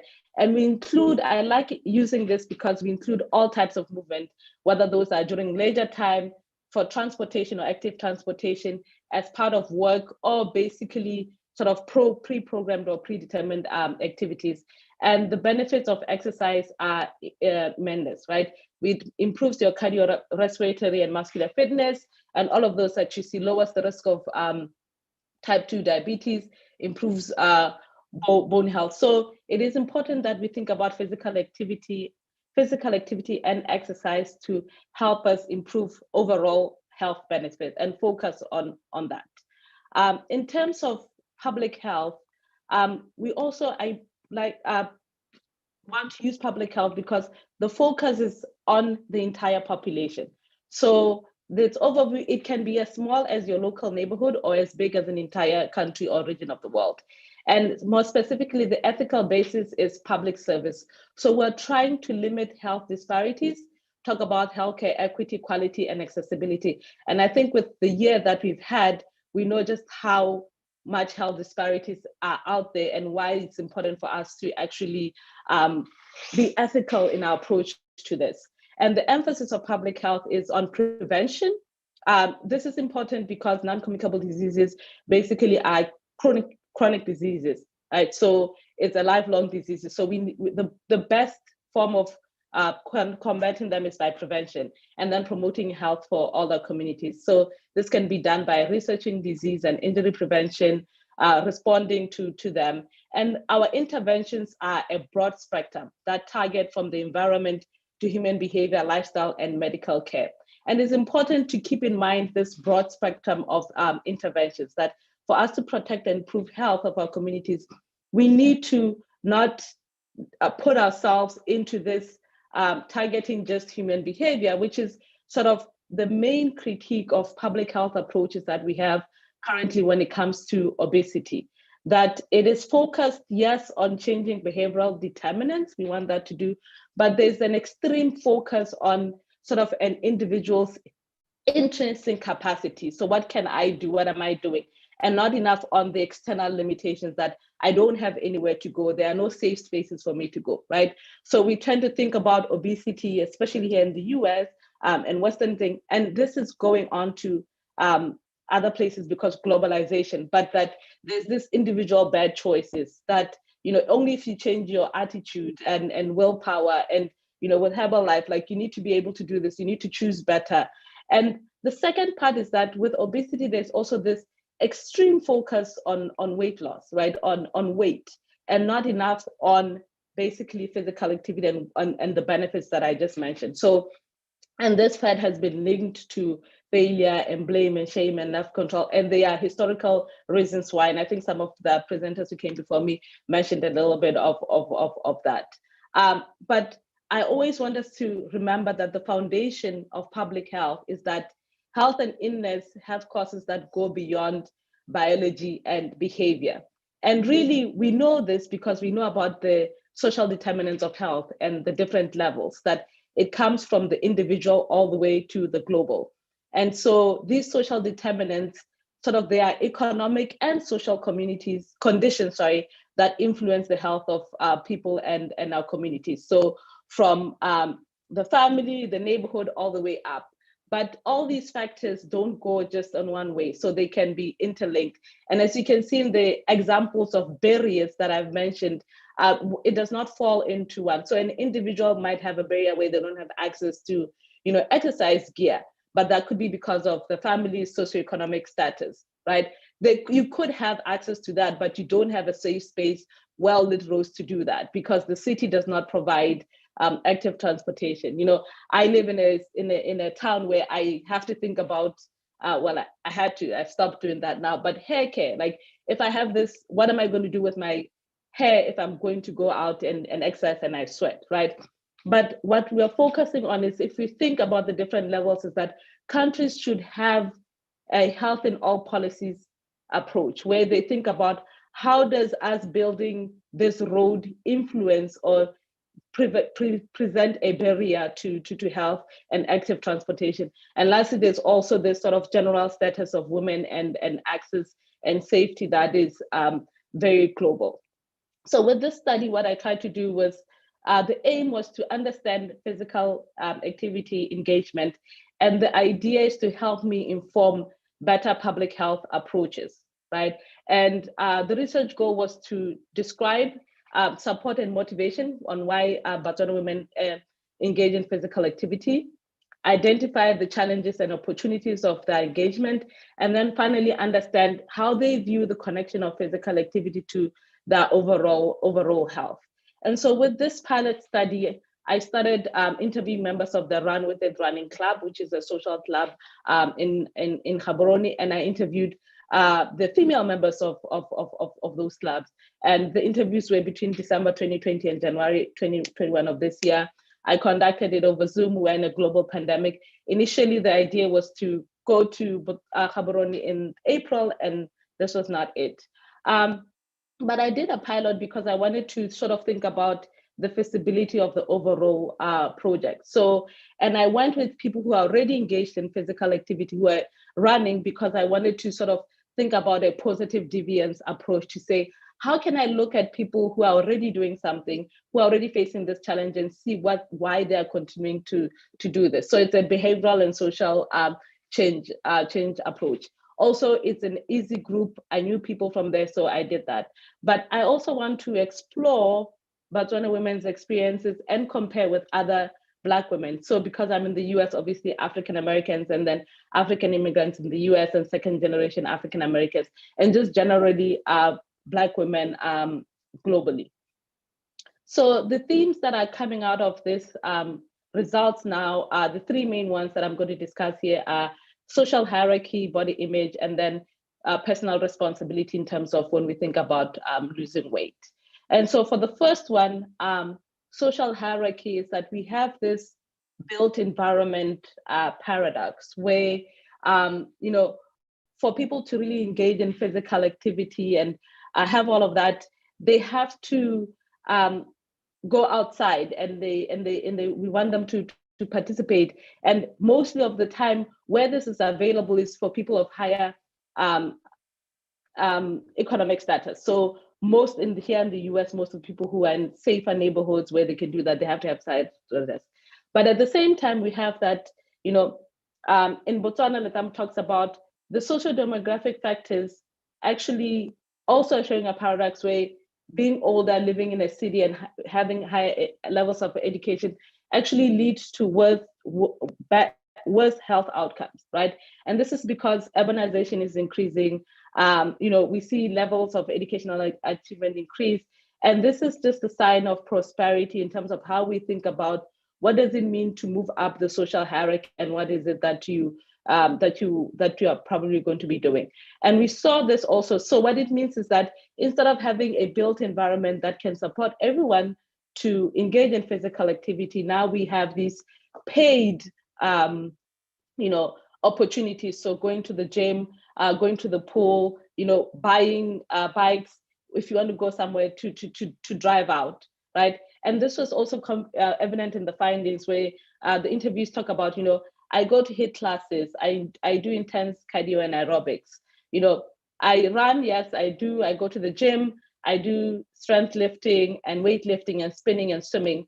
And I had to order, you know, my specialized bike. So you can see that the engagement, a big chunk of the engagement in physical activity is paid physical activity. The second one was this idea of body image and a healthy lifestyle. And I think Nobu also did a very good job about talking about this, right? That when we are pushing public health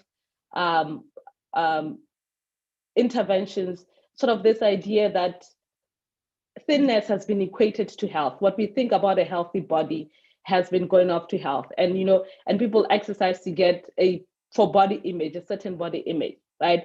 And what we've seen is that thinness has now been sort of the standard or the ideal for body shape. And there's a huge focus on shape and weight.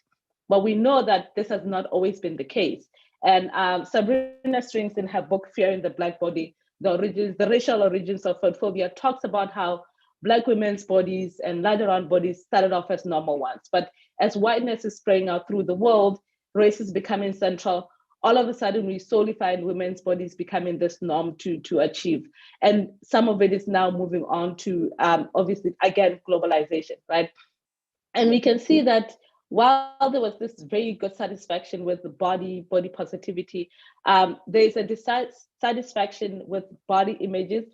And so people are not happy with their normal bodies, but they want to have a certain body type. And as well, fat stigma is increasing, that if you come up and you say, instead of looking at obesity as just another illness, is saying, okay, you are not being responsible. And Malete et al. Published this article where it also showed that, adolescent girls in Botswana had a higher body dissatisfaction, and the weight criticism that they got actually made them less likely to engage in physical activity, right? And so from the findings, what we see is that, as a woman, you want to look healthy, but that wealth is fitting your clothes. You want to be able to shed some weight. So if I keep exercising, I'll keep looking good, I'll keep shedding this weight. I want to be able to feel good in everything and whatever I wear.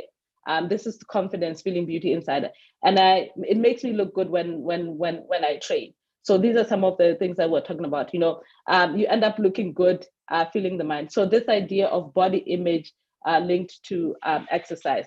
And then the last one is this myth of personal responsibility that I talked about, is that here we are having shaped a public health problem, but as a problem for individuals, where obesity is sort of action is required by people, and there's moral overtones about behavior. The strategists assume that everybody has the opportunity, capacity to make these healthy choices. And our public health infrastructure is actually favoring individual models. And this is despite our knowledge of determinants of health. So, people talk about people are not motivated. If you're motivated, you will do it. I will not say that anybody motivated me. This is what I am doing. For me, keeping fit is personal decision, and whether I'm with company or not, these conditions. And so what are the recommendations? What would a public health approach look like, right? It's recognizing the importance of social determinants, and then at all levels, and that willpower cannot be a base for the interventions. And so what this means is, one of the studies talked about how neighborhood greenness impacts positively health, that diabetes can be controlled by just basically coming up with infrastructure that leads to a healthy lifestyle. Removing the blame from the illness and not using stigma in any form, right? And so part of this is exploring physical activity opportunities and challenges for Black women, and prioritizing this because this can lead us to universal design. And so to conclude, what we know is that because of urbanization and improved livelihoods, and the way we have public health systems set up right now, the challenge for the public health will be to prevent obesity while preserving a healthy body image, right? So making sure that all bodies are accessible. We need to explore approaches that prioritize the benefits of physical activity and also center the social determinants of health. And also exploring these translational biomedical projects, because this is what I'm in, talking about how can we think about also universal design of equipment, such as swimming caps, cycling, have my hair fit in, and these inclusive neighborhoods and recreation parks, but also increasing health equity research.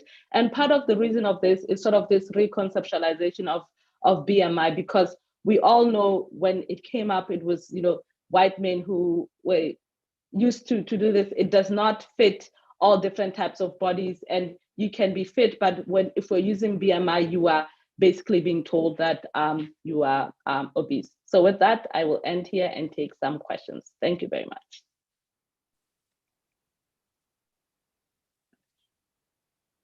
Thank you very much, Bose, for that very interesting discussion on the NCD risks of Botswanan women, which I must say would mirror that of South African women, but also sharing the results of your pilot study and some very interesting recommendations that you've made. Thank you very much. We've now reached the stage of the Q&As. So I'd really like our audience to please come up with some questions for us over here.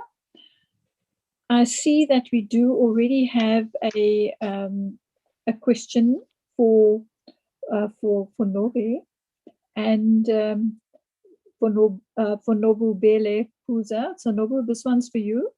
There's some pleasantries. Thank you for that excellent critique.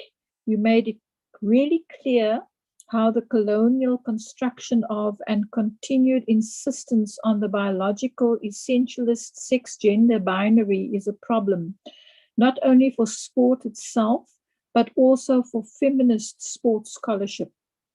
Could you say something more about how you think with Oyemumi and or other scholars in decentering Western gender constructs in your own work?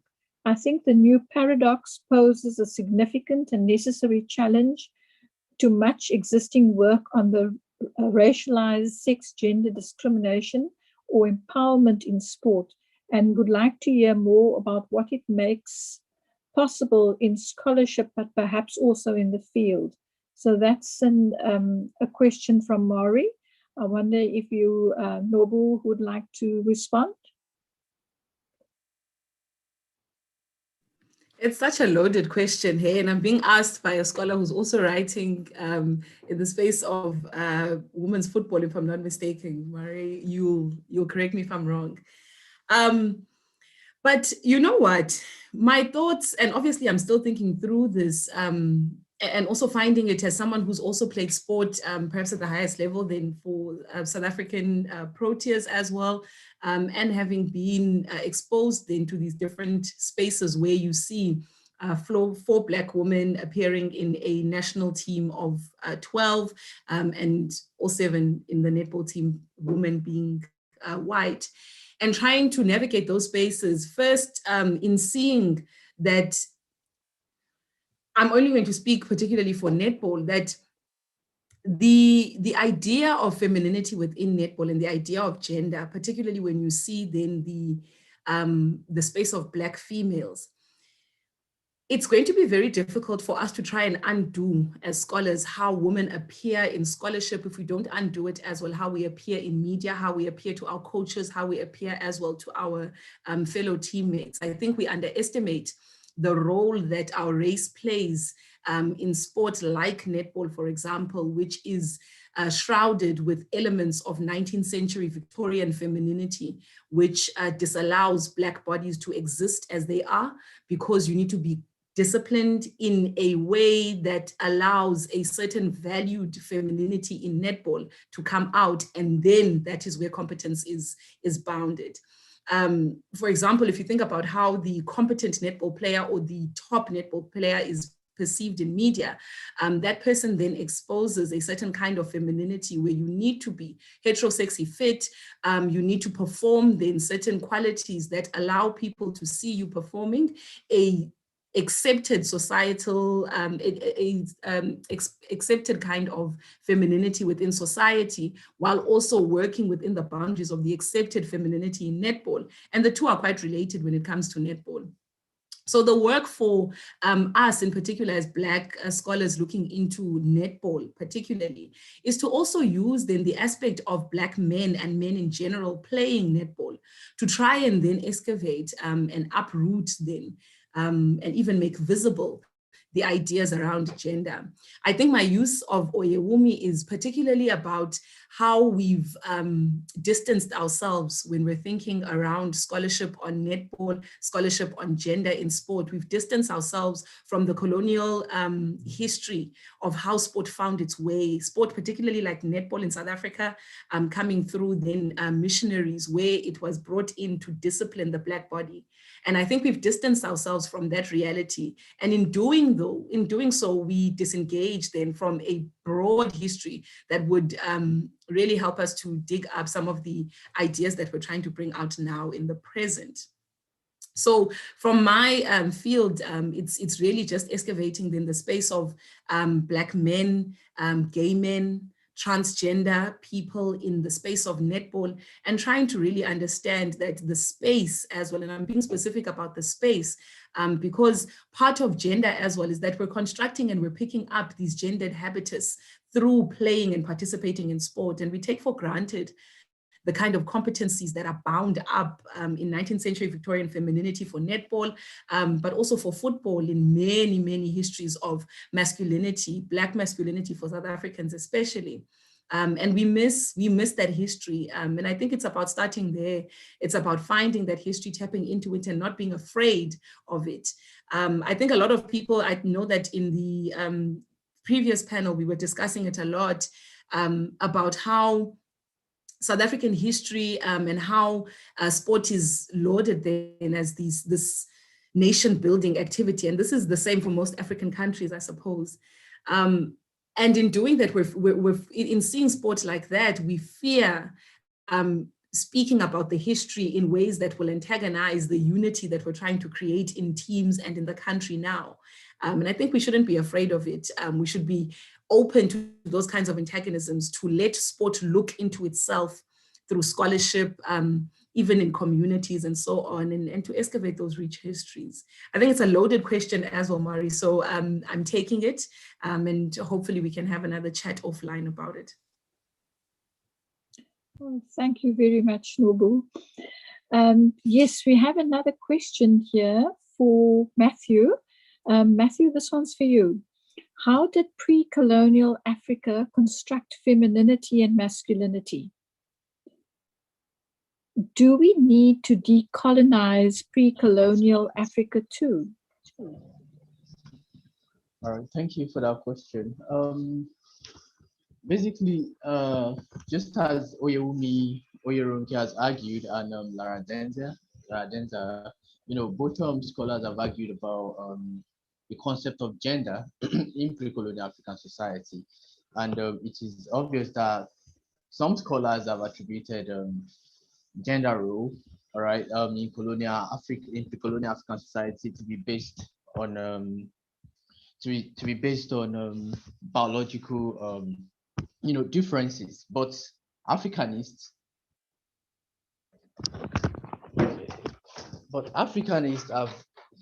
have gave a very different argument that gender in pre-colonial African society is actually based on social construction and not biological differences. And in the case of Nigeria, or in the case of, let me just say in the case of Africa generally, in pre-colonial African societies, there are some societies that there was this gender balance in terms of gender role or relations. Take for example in Nigeria, in the Yoruba in the Yoruba nationality, we have women that took on social roles of economic activities, even political. They occupied political positions like the Yalode, like Efushetaniwura, and the rest. And even in the Igbo community, we have women that actually they constituted associations that influenced both the political decisions of the society. So during this period, the concept of gender was based on social construction, and women were not really relegated, were not totally relegated. However, there are some African societies that women were totally relegated. It was a total patriarchal society, and that is why we're saying that colonialism in such society came to reinforce such marginalization. And yes, we might also have to decolonize the history, but it's more or less of complexities in pre-colonial African society, because while some were basically patriarchal, some actually maintaining gender balanced relations in terms of social construction. Yes. Thank you very much, Matthew. I wonder if we have any more questions for our panel.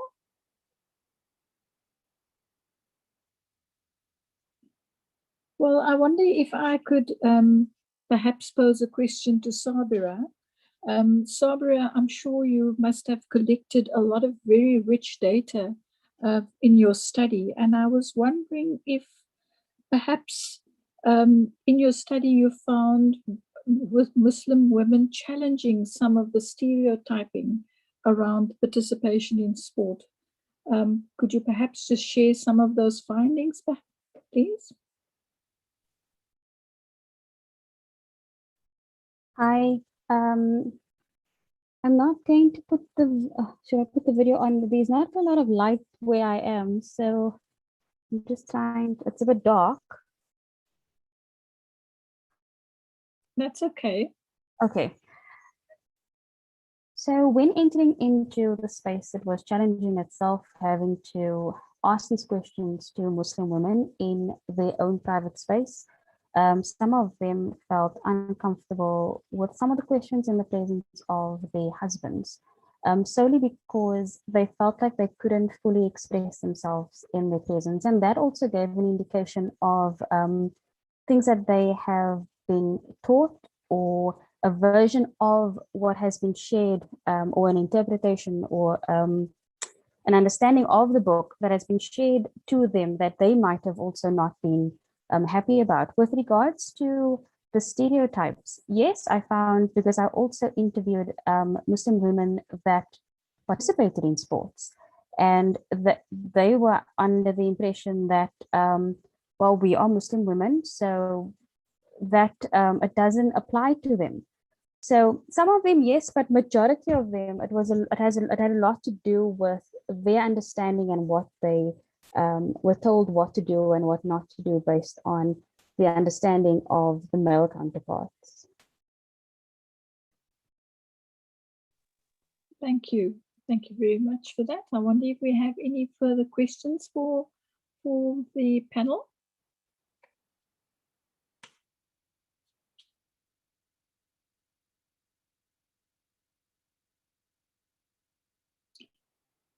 I wonder if I could pose a question to Nobu, perhaps. Nobu, do you think that Black athletes are challenging these negative body stereotyping that we find specifically in certain sports? Or who should be challenging these negative stereotyping?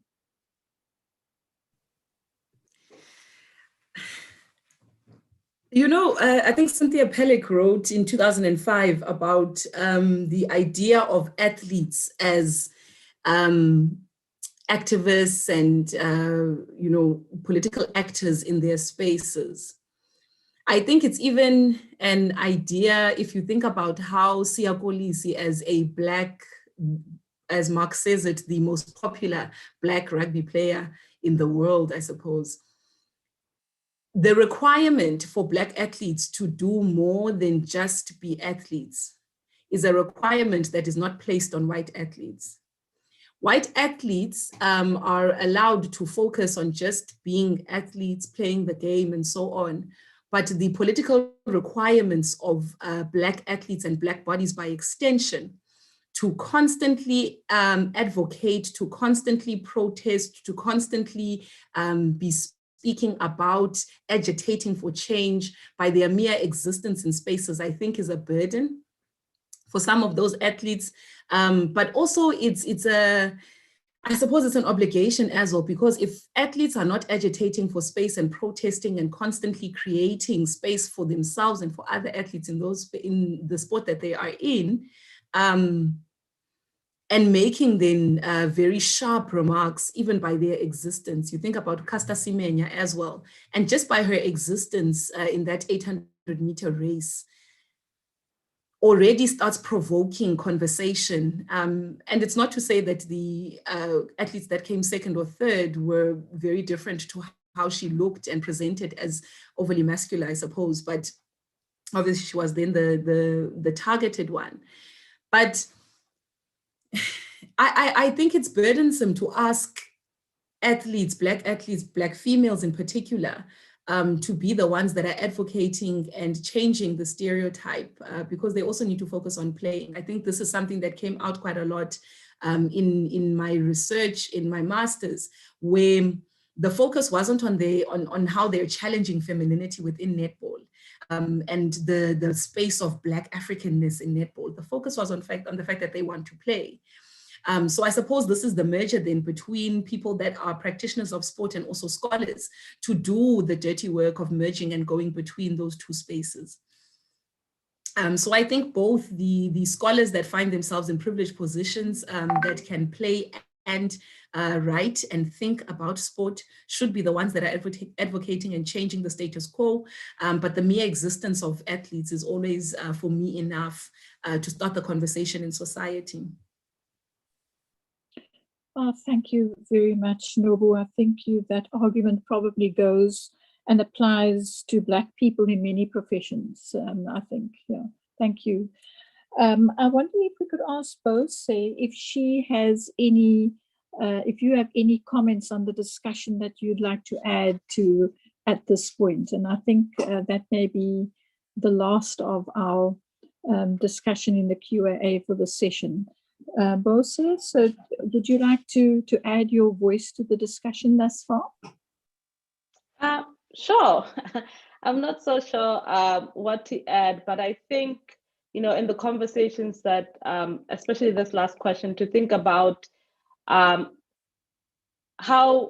Black people exist in certain spaces, sort of what barriers are there just by existing. And for some people, especially if you come into a racialized country like the US, right, you recognize some of the very different ways that whiteness really affects our daily lives. And this comes into sports, it comes into public health, and around, I'm pretty sure in all the presentations that we're given, we've seen just how it is ever so present. And one of the ways is who gets to represent Black people. You know, I think about Nobu's research on netball and what it means to be a netball player versus someone who might be doing weightlifting, as you talked about.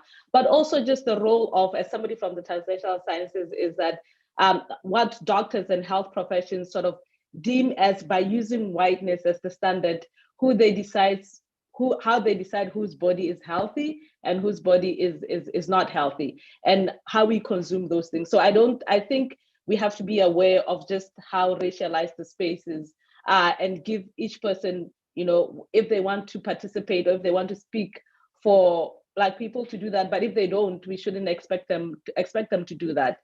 And lastly, I think, you know, the conversation about Caster Semenya and Michael Phelps is, I always wonder if, you know, just there's the racial aspect, there's the gender aspect, like Phelps is a white male, Caster is Black and female, but also just sort of that Phelps also falls into that body image, or this idea of what a swimmer is supposed to look like, right? But Caster doesn't. And so that is one of the reasons why there's this really harsh pushback against her body. So women's bodies, Black bodies, always have these things that are barriers for their participation in society. And yeah, it's evident when we look at sports, it's evident as we look at everyday life. Thank you. Oh, thank you very much for that comprehensive response. I think I can see we have another question here from Lorna to Matthew. Matthew, what are some of the government policies in post-colonial Nigeria that gave women a better platform to excel in sports? Thank you very much for that question. Sure. Yes, thank you. So basically, one of the government policy that actually supported women's participation in sports in the post-colonial period was government organization of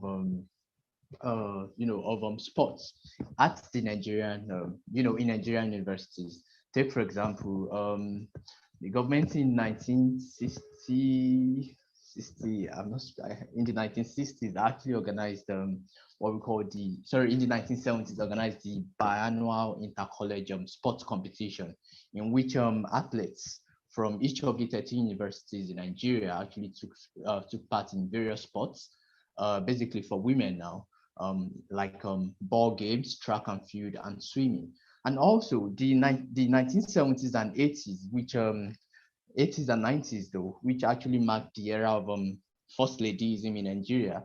All these military first ladies, government first ladies embarked on different programs for women, like the Better Life Women, the Better Life scheme for women, embarked on by one of the military first ladies, which actually they equipped, they created sporting facilities for women across Nigeria. And another point we can also see is that after the 1996 Atlanta Games, which women performed wonderfully well, cash rewards were given to women to further motivate them. And apart from that, their names, they were offered, they were given, they were recognized nationally in Nigeria. So these were really ways at which government promoted, women's participation in sport. Not just government alone, even at the international community, just like I mentioned before, the International Women's Decade, and also the movement for the, the construction of colonial legacies of masculine-centered, institutions also affected, women's participation in sports. Yes. Well, thank you very much, Matthew. I think we have come to the end of this session, and it just leaves me the pleasure of congratulating and thanking all our presenters for their very insightful presentations this evening and for the discussion that we've had. So thank you very much. And I think we're now ready to hand over to the next session. Thank you and goodbye from me.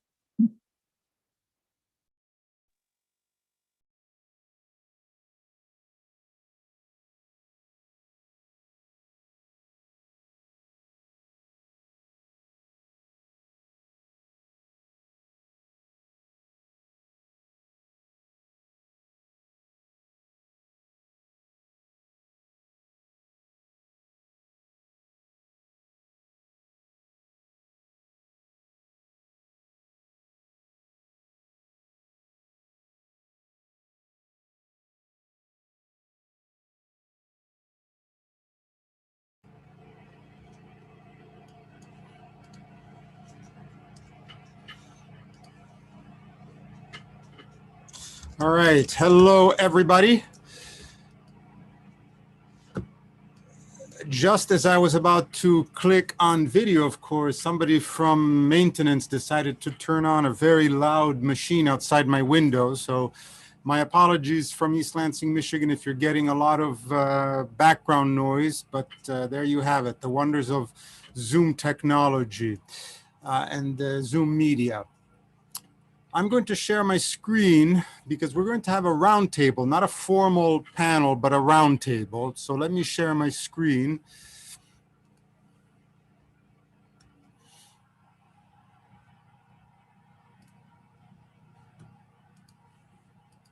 And hopefully this technology will cooperate. There we go. All right.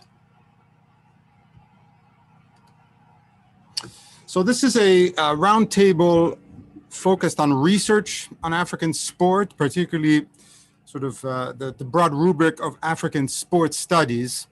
And I'm Peter Alegi from Michigan State University, also research associate at the University of KwaZulu-Natal. I'm going to be the moderator. We also have Nobubele Puza, who you've just met, from our host institution, Nelson Mandela University. Professor Iman Nefil from the Institute of Sports Sciences, University of Paris, and then Dr. Solomon Waliaula from Masai Mara University in Kenya. So a great tricontinental, dare I say, global roundtable on African sports. So let me start by turning the microphone over to Nobu. And before actually I do that, I also wanted to let everybody know that I did pre-circulate some guiding questions for all the panelists to consider. And these were kind of general questions that they could then use their research experiences to shed light on. And so, you know, the questions were, what is your institution currently doing or planning to do to support research in African sport? And what is your role in this process? Another question was, do your research activities attempt to bridge that divide that exists between specialized scholarship and public understanding or media discourses about African sport and society? And if so, how? How do your research collaborations with academics, or perhaps even people who aren't academics, but specifically academics from outside of your unit or your department or your discipline or your institution inform and shape and enhance your research strategy and outputs. A question basically about collaboration, right? And how do we produce research? How do we navigate African sport research, not just as individuals, but as members of communities? And finally, are you optimistic or pessimistic or somewhere in between about the future of African sport research? And so panelists can respond to one or none or all of these questions. They only have 7 or 8 minutes. So without further ado, since it's been quite a long day already of interesting panels and presentations, I'll turn it over to Nobu.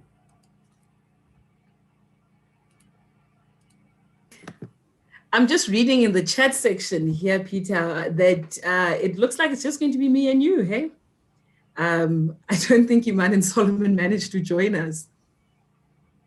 So I think it's just going to be me and you just up until we navigate and find where they are. But I'm glad that we're taking the form of a roundtable discussion, because it really means that we are conversation starters. The conversation is quite open then to the rest of our colleagues in the attendees and the panelists section, who can always contribute, add, subtract, contradict, or give a productive antagonism, I suppose, over what we're saying. But basically where I really want to start is perhaps echoing then what Chris Boltzmann and Cora Burnett spoke about when they wrote on taking South African sports seriously. They said the study of sport remains marginal at best within South African academia in general and in sociology in particular. This is so despite the fact that sport is a key component of popular culture. The sociology of sport is still seen in some academic quarters as not serious and not political enough. I find myself in the same space as well as a scholar within the sociology and anthropology department at Nelson Mandela University. And you've heard from our Vice Chancellor and you've heard as well from our Dean of Humanities about where they see and position then the research and outputs around sport in the broader scheme of revitalizing and almost contributing to the work and the priorities of the humanities department. And I agree to a certain extent, especially with the sentiments of Cora and Chris Boltzmann about the corner that the sociology of sport finds itself in. And I find this very troubling as a young Black academic coming into academia. I'm on what people call the NGAP, standing for the New Generation Academic Program at Nelson Mandela University. And as a young academic who's trying to navigate the field of academia, we also have to take serious decisions about the kind of futures that we're going to go into based off of what we see as relevant, and also where we see a future for ourselves.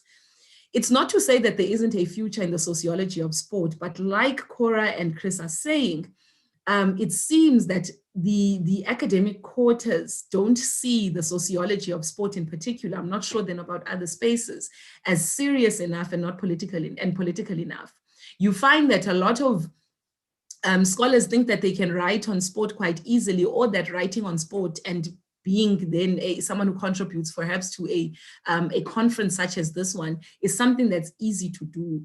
I think that's also partly to blame about how widely spread and popular sport is. Sport is something that people speak about. And as I said previously, being part of a sporting nation like South Africa, it's quite easy for us to bring us to speak about sport in various different platforms. So the specialization then of a field such as the sociology of sport requires then a lot of work and a lot of contribution then from different spaces and contribution from the university, because we know that universities, what they believe in is what they give resources to. So we don't see then the scholarships and the academic, we don't see the scholarships and the research grants coming out about the sociology of sport. We see race, we see class, we see social inclusion, we see gender now popularized. And I suppose gender is then an interesting one when we're discussing the space of sport and writing on sport, because sport still remains a masculine preserve. And I'm convinced that I think a lot of people will agree with me as well, that it's not only in practice that sport is a masculine preserve, but it's also in writing. The historians of sport are male. The people that dominate the panels and the discussions around sport are male. So when women come into a platform, sometimes we get boxed into perhaps a panel on women only. And you find women having to contribute then in those spaces where gender is the only voice, the only space where we can voice then our scholarship. But I think women also have a lot to offer in the universe of sport and how we want to then move forward in the future of sport research.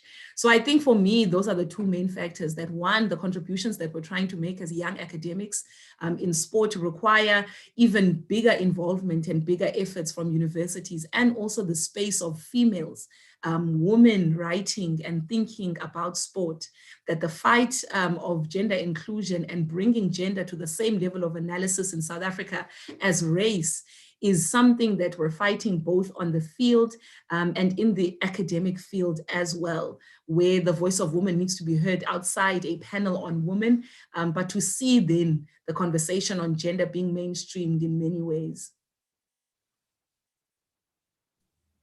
Yeah, excellent points, Nobu. Very, very important. We have discussed some of these issues in prior Sports Africa conferences.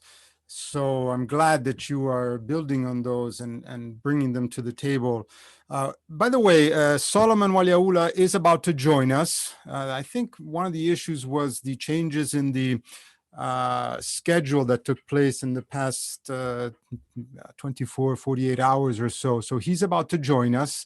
And we are still searching for our other participant.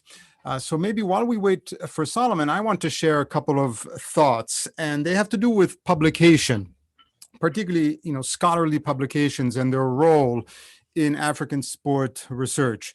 And I want to preface these very brief remarks by saying that one of the exciting things, but also the challenging things about the Sports Africa Network is that we really come from a dizzying range of disciplines, academic disciplines. And, I'm a historian, and some of us are anthropologists and sociologists or political scientists, gender scholars, etc. But we also have people from physical education or kinesiology or, communications, etc. So it's very difficult to find kind of common ground at times when we get into the nitty-gritty of specialized research and publication. So that's just as a way of prefacing. My comments perhaps apply more to humanists and social scientists and perhaps some of the more some of the other fields represented in this wonderful conference. So what I wanted to say is really the significance of publishing journal articles and books is something that we need to continue to think about. And one of the dilemmas that many scholars, particularly, junior scholars or mid-career scholars face is, whether publish journal articles or publish books. And having finished just now a 3-year term as an associate editor of a major journal, the African Studies Review, I have a few insights that I wanted to share with you that you're welcome to question, challenge, shred, or build on in the discussion. And I think the first decision that an author needs to grapple with from a sports perspective in African studies is whether to publish in a disciplinary journal or in an interdisciplinary journal. And there are advantages and disadvantages to both approaches. One of the things that I think you need to ask yourself is, who is your audience? Who are you trying to reach? It tends to be that disciplinary journals have a narrower audience, although that's not always true. The American Historical Review, for example, among historians in the United States, has a massive audience that, the International Journal of African Historical Studies, for example, will never reach. But I think it's important to reflect on really who you want to speak to. Is it the narrow core of specialists, or is it a broader audience of scholars and maybe even policymakers and other stakeholders and practitioners? And while you're grappling with that question, very few authors, it strikes me, have really done kind of the legwork that's needed to figure out which of these journals in one of those two categories, or perhaps both, are perhaps the ones that are most receptive to your work. And one of the great ways to do this is to look at the past, say, 3 to 5 years of the journal and see whether the journal has published on your topic or in your area. Okay, so for example, the Journal of Southern African Studies in the past 5 years, which is arguably the leading interdisciplinary social science journal on Southern Africa anywhere, has done a lot of good work with sports, and several of us who are part of this network have published in that journal. So one would imagine that they would at the very least be receptive to your line of work, as opposed to doing perhaps, submitting or considering submitting a journal article to a journal that hasn't published anything on sports in 10 years. Okay. The next thing I want to highlight is something that people grapple with all the time, and that is, the impact factor of the journal, versus how long it takes to get potentially published in that particular journal. And I would argue that for the younger scholar, impact factor is really not something to lose sleep over. Having served on tenure and promotion committees at my institution for a decade, I can tell you that, it's much more important to publish in credible peer-reviewed journals than it is to get into the top 2 journals in your field as a young person. Not everybody agrees with that, but I think it's really important to look at how long it takes for a journal article from submission to publication in a particular journal. So really think about that. And I would argue that as you go through your time as an academic, your prerogatives, your objectives change. So, I wouldn't worry so much about your status early on. I think it's important to get into a journal that can publish within 12 to 18 months of the initial submission. I think that is a realistic publication. And that's actually changing these days, because once your article is approved, and you go through the final copy editing process, which I'll say more about in a second, you will get published online several months before the print version comes out. Okay, so I would stress again, more important to get a publication approved than to search for that high impact factor journal. Now, obviously, if you can do both, so much the better. And throughout this process, it's really important to appreciate 2 things. One is that you need patience. You need patience, perhaps patience you didn't know you had. That's certainly my experience. These things take time. And the second thing is that editors who have accepted your initial submission and maybe ask you to revise the paper, they're actually your allies in most cases. If they didn't think that your work was worthwhile, they would have rejected you right away. And so I would like to really put forward to you that, more and more journal editors, the senior editor and the associate editors, are really allies and not enemies and not gatekeepers. And remember that these people do this work totally pro bono. Yes, you get a few service points in your annual reviews, but we don't get much out of that. It's really nothing monetary. It's time and labor, and often it's done out of an ethical commitment to our community and to our work. And finally, and not least, meet the journal submission guidelines. Make sure you've checked what the length criteria are, the referencing style that the journal uses, whether they require an abstract to be submitted. If you don't follow those initial submission guidelines, you reduce the chance of being published. And now just a couple of minutes on books, which is what historians prefer, and increasingly other disciplines as well. The first decision that you need to grapple with is whether you want to publish with a commercial press or an academic press.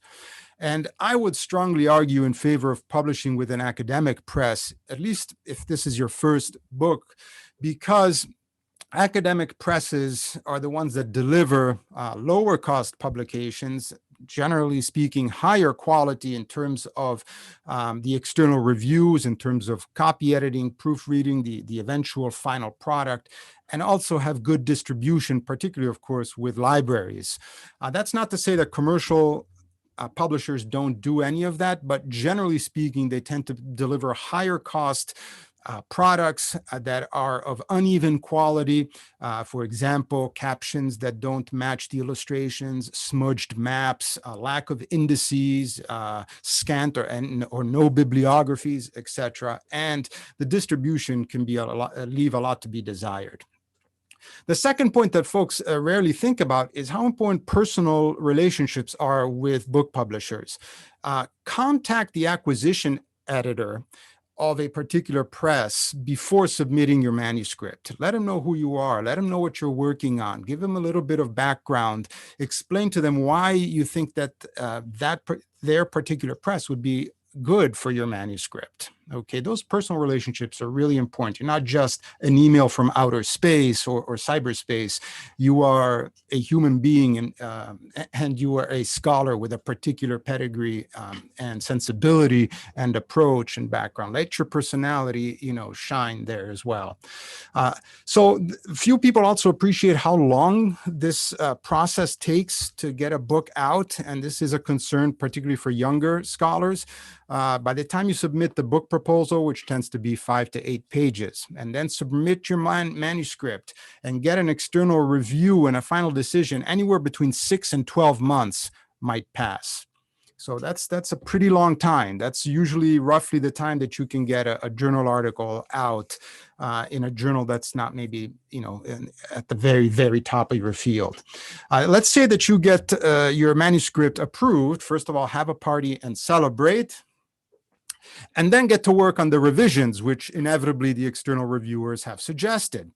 Then you prepare your final submission a few months later and you send it in. You still have to go through a very thorough copy editing operation before the manuscript gets sent to the printer. And this entire process usually takes between 1.5 years and 2 years from start to finish. And that's if there's no hiccups. Okay, so that's in a nutshell what you're looking at. And I would argue that books deliver a higher level of kind of social visibility, social honor in our profession, although that's not true in some fields, and I recognize that. But generally speaking, say if media come looking for experts, if you've published a book, that tends to give you greater prestige than a series of journal articles. Many institutions also value books for promotion purposes. Although again, that varies by discipline. It does tend to give you a wider readership outside of the ivory tower in many respects because, and there are exceptions, journal articles usually are in those databases that the general public doesn't have access to. And finally, a book, very much like a successful external grant, often leads to future book contracts, and that has benefits for you as an author. And most publishers, like Michigan State University Press, has a lot of useful information for prospective authors on their website. So make sure you check those. And that's really all I wanted to share with you at this point. So I'm going to stop. I'm going to go back if Solomon is online. Is Solomon online? I don't see him. Yes, I'm online. Oh, hey, Solomon. How are you, my friend? Fine, thank you. I've been online for a while. Oh, I don't see you here. It's hard to talk and keep track of everything, but these are the guiding questions. So I'll leave that up and I'll turn the ball over to you.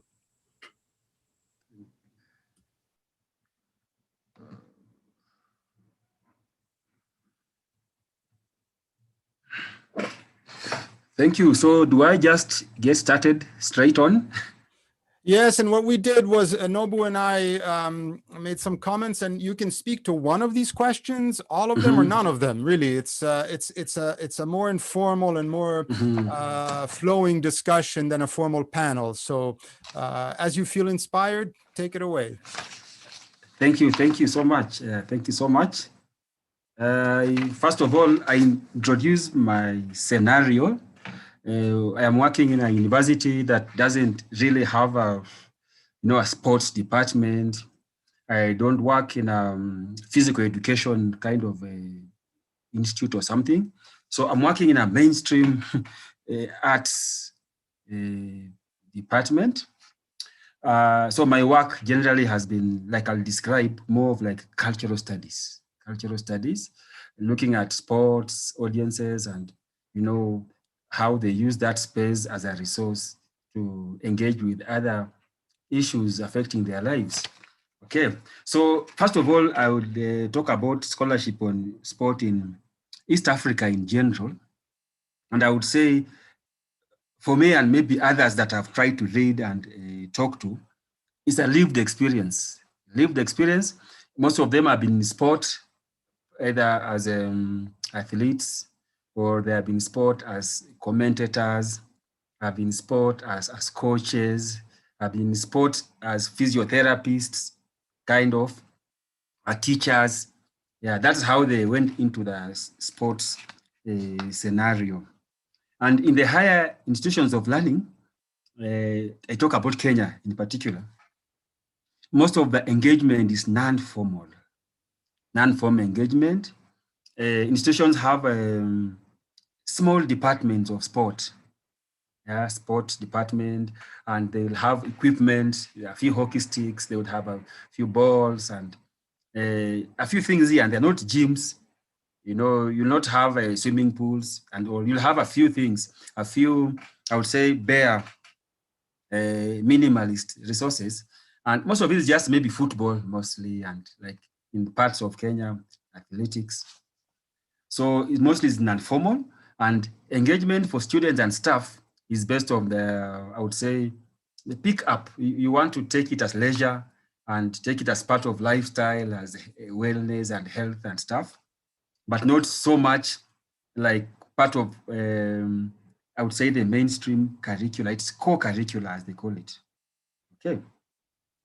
In the university particularly, sports departments are used as a marketing tools. So they would kind of use sports, football mainly, athletics, handball, to market the university. So they have tournaments, they play at the universities, they go to play in schools as a way of marketing their institution to attract students and clients. I've seen that so much since I was a student in Moi University, and now I am a lecturer at Masai Mara University. I see that quite often, sports being exploited for, I don't know how to call this, but they use it for other reasons other than sport. Medical facilities and gyms are absent conspicuously in most of our institutions. So you engage in sport, you get hurt or something happens, you're on your own. So sometimes it's like, I've gone through that myself. You get an injury in sport at the university, you will be on your own until you recover and then you come back. And we have a few students and staff anyway who get committed to this. Some are very good, so they get networks with clubs outside. Personal networks, so that you start training with another club out there, or if it's athletics, they get coaches out there. So that is the scenario, as it were, in the university.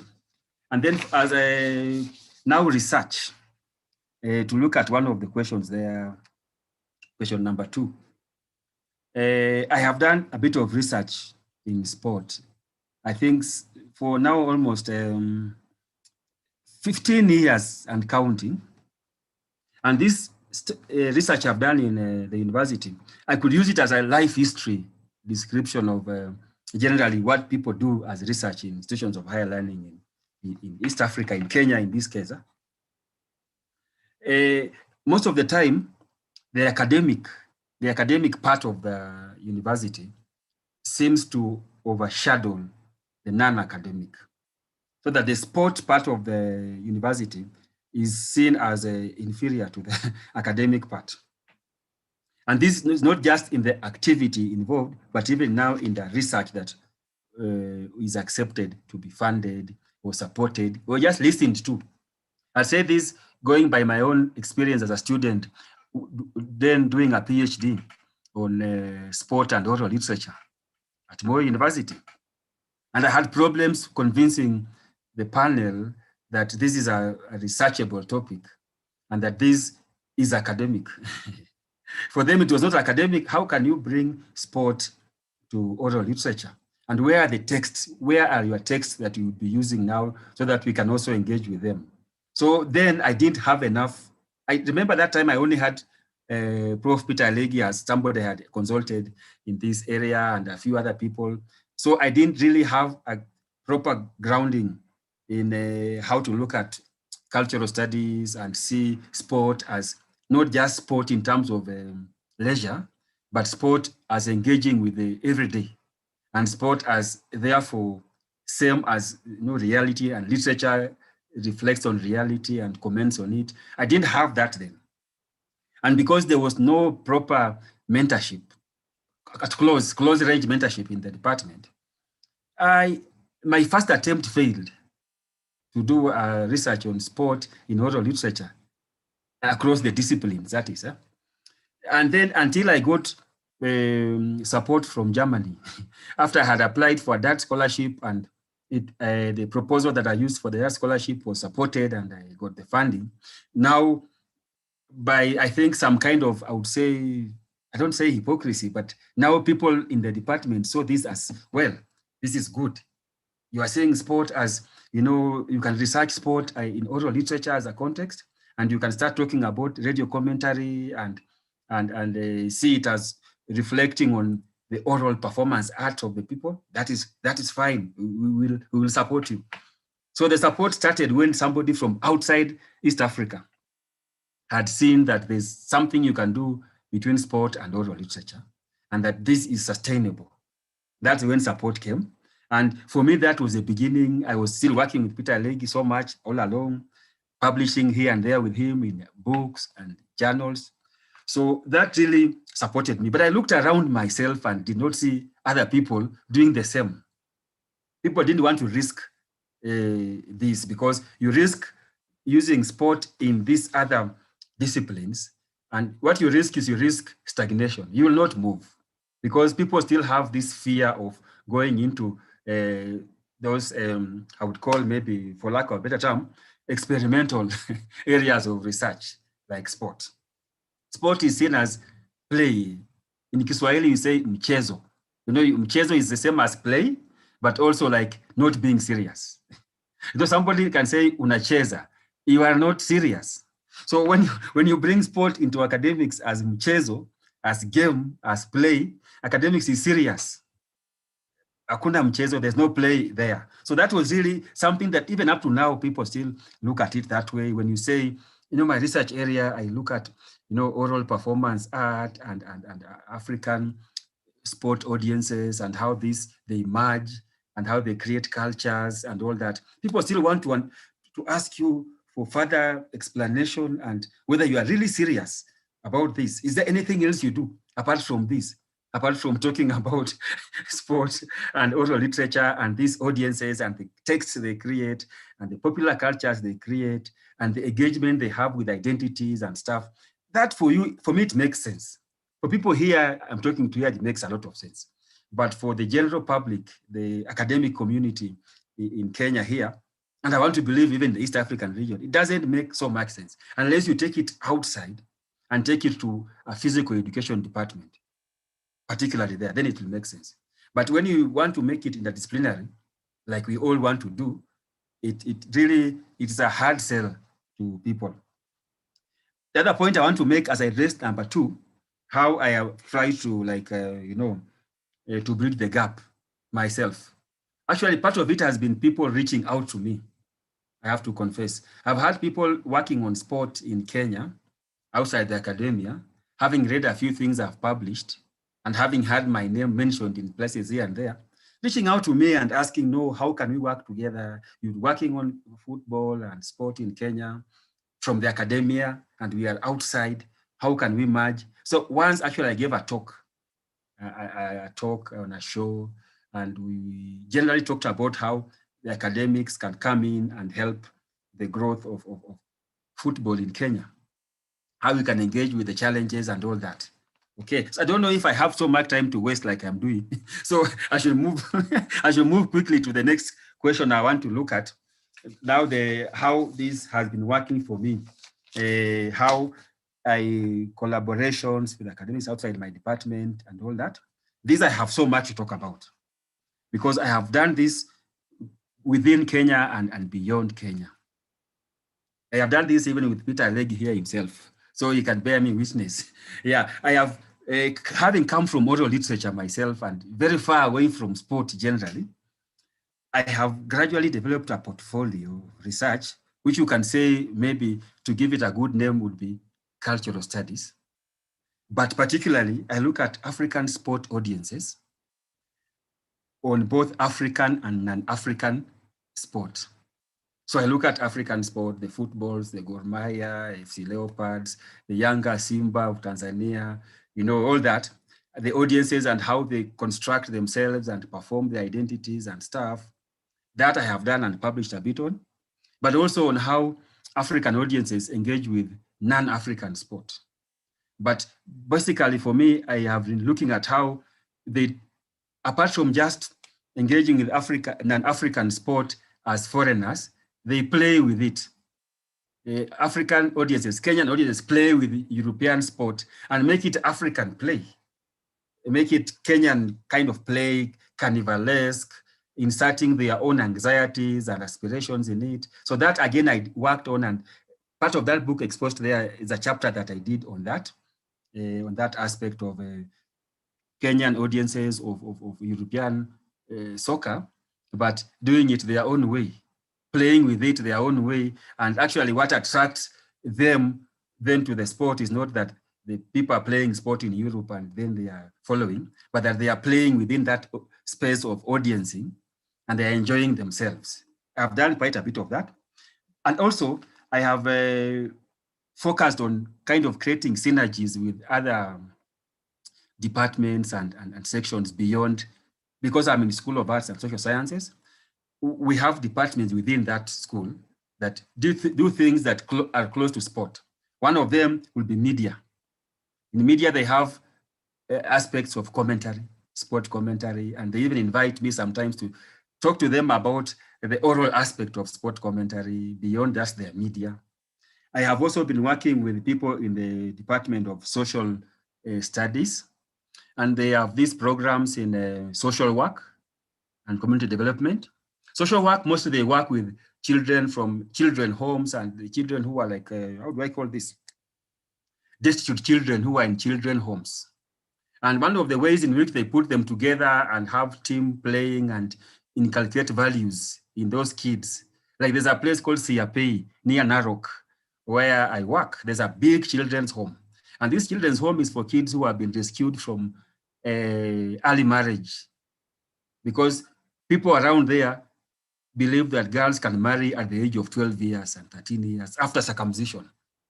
So the government has been trying to rescue such children from early marriages and put them in these homes. And now what people do is partly use sport to mobilize them. It's part of like making them even get over their trauma and all that. So I've been working with them, with colleagues from that part, though they have been slow in mounting the publication and what stuff, but moving forward, we will have that. And also I've been working with guys in community development. There also, they talk about sport because that Maasai community where I work is perceived to be still backward and still in a race against time. So they try to like move around with theater for development and what have you, and sport also comes in. So I really work with them sometimes also. And finally, because I think my time is really much spent, I will look at now the curriculum. It has been a problem for me to say, okay, now I want to look at sports scholarship in East Africa and see how to work it into the curriculum. It has been hard because the curriculum is so rigid. There are these academic departments, history, sociology, anthropology, and there's the physical education, the other side. And it's been so hard for me to like see a way of merging these and having a program, for example, that looks at sport, popular culture, and oral literature, for example, such a program.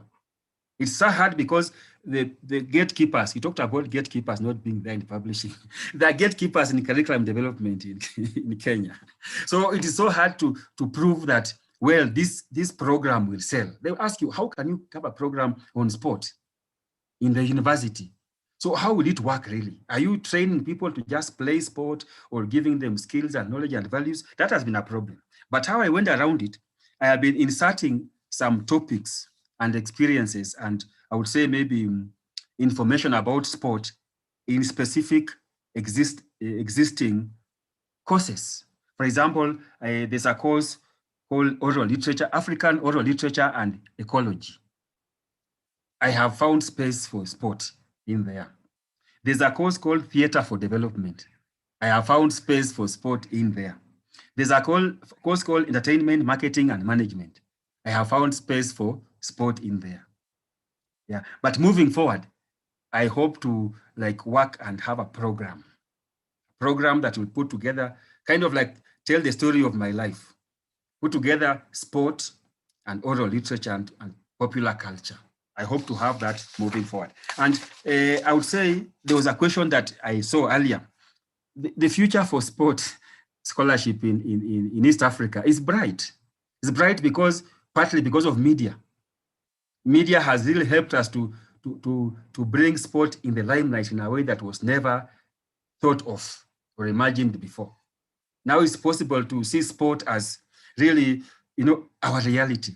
Sport is part of our realities, and very soon, I think, we'll have tons and tons of publications on sports scholarship. Thank you so much. Oh, that was brilliant, Solomon. Thank you. You covered so much ground. And there are already a couple of interventions and also a question. I'm going to take the liberty of starting with the question and then relate the comments, because the question, I think, speaks to several of the points that all of us have made in different ways. And it comes from Brian Wesala, I believe, in Nairobi. And his question is, what is the attitude towards your research outputs by practitioners, that is, clubs, national associations, sports businesses, governments at various levels, etc.? And perhaps we can throw this out to Nobu first, since you are the most accomplished athlete among us and maybe in closer touch with some of these insiders in the world of sport than some of us who are more ivory tower bound, so to speak. Yeah, I think there's partly an element of distrust when it comes to discussing certain issues. Obviously, if you're coming to research or if the research is just about how the team is doing, if it has to do about nutrition, for example, or if it's coming from these specialized, institutionalized disciplines like sport management and sports science, then there is never really that much contestation. But when we start speaking about issues of race, issues about inclusion, when we start speaking about these tough issues, particularly in South African context, it becomes very difficult for clubs, for teams, for community members to grapple with those issues from the perspective that you're coming from. Because there's that tension between the activist and activity field versus then the academic field. And some of us then, obviously, I think a lot of people here, as Solomon has said, that there's the politics of experience as well. When we're talking about how we can write from a intuitive and also from a very thoughtful place about sport. So there's always maybe credentializing yourself when you're coming into the field and people asking who is presenting this knowledge, who is the one who is speaking so authoritatively about a particular sport. I know, for example, for me, being someone who has played sport and now writing on sport and some of the ideas I came out with, I first struggled quite a lot to get ethical clearance because people were not sure about my agenda when I presented my question and presented then what I would want to research. Because I think I was very clear from the get-go that this concept of femininity and how it's affected me in sport and seeing how I feel and how the concept of femininity is used as well by white players as a way of disciplining me as a Black body in that team. Small things like how you wear your bra, where you change, and using then those mannerisms to connect them to your competence as well in the field. So there's an element of distrust, and especially if you are coming as a Black body into white spaces, asking critical questions about your existence and how you appear in those spaces. There's an element of distrust. But community members are really generally receptive, and I want to marry then Alan's idea, Alan Zinn, when he's commenting about how some of the women activists are alive and there's just not enough being done. And that's true. Some of the attitudes of community members is that they want more research, but obviously they want research that includes them. So there's this co-creation of knowledge rather than the ivory tower outreach that researchers think that they're doing when we come and we excavate knowledge from our communities and take sometimes their archives. And we're not gentle with how we present those, and we don't understand that you are a custodian of people's histories in that way. So yeah, I think it differs and it varies a lot depending on who the actors are that are involved. So in my experience, particularly as someone who's played, the us and the them is not very difficult, is not very defined. I work then from that inside researcher perspective, where I always blur the lines, and I'm constantly researching, and I'm open about that, that it's important for us to write for and by ourselves. Excellent point. Solomon, would you like to add to Nobu's insights?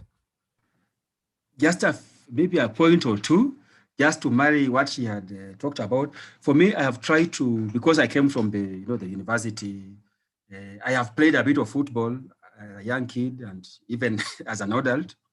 But I found it so hard to kind of penetrate that space because I come in the ethnographic sense. I always like kind of join.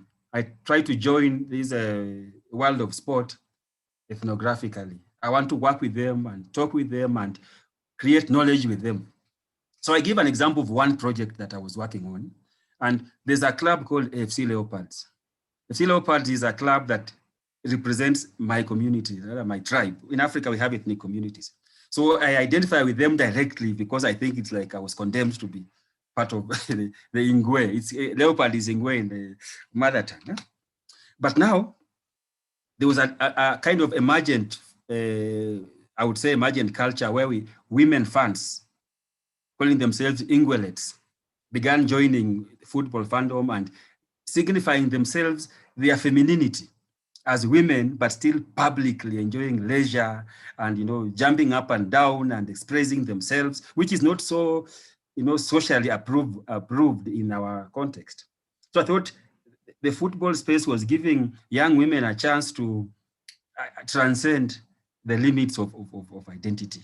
I thought so. So I was kind of trying to do some field work, research with them, traveling with the club to places, Western Kenya, to a place called Nakuru, and see how it works. But now the problem was with now popular culture. Now, because they go there, they perform their identities and as female and all that, but also we have other cross-cutting popular cultures of patronage and sponsorship, so that now when I get in there, I'm going in there as a researcher, but the young women will see me as a potential sponsor, first of all, and then also seeing now my intentions of joining them, wanting to be close to them, what are my reasons and all that. So I spend so much time trying to acquire trust before I began working with them. So I thought the existing gender divide really affected this. And secondly, also, when I was trying to work with, generally the other fans of Gor Mahia, of FC Leopards, talking to them about football in my research, the other problem was the misconception that anybody coming from outside to talk about, football is a scout. He's a scout, and you have the money, and you have connections to clubs. So they see you that way. They don't see you as somebody who has come to work with them and just create knowledge with them for others to consume out there. So you have come and you are this guy who's loaded. You are talking on behalf of Gor Mahia or FC Leopards or Sofapaka or those clubs in Kenya. So they will treat you that way. So it has taken me time to get acceptance in that space, but I still keep trying. And I've known people like Wesala now. I think I'll be working with them much more closely because they have been working in there for some time.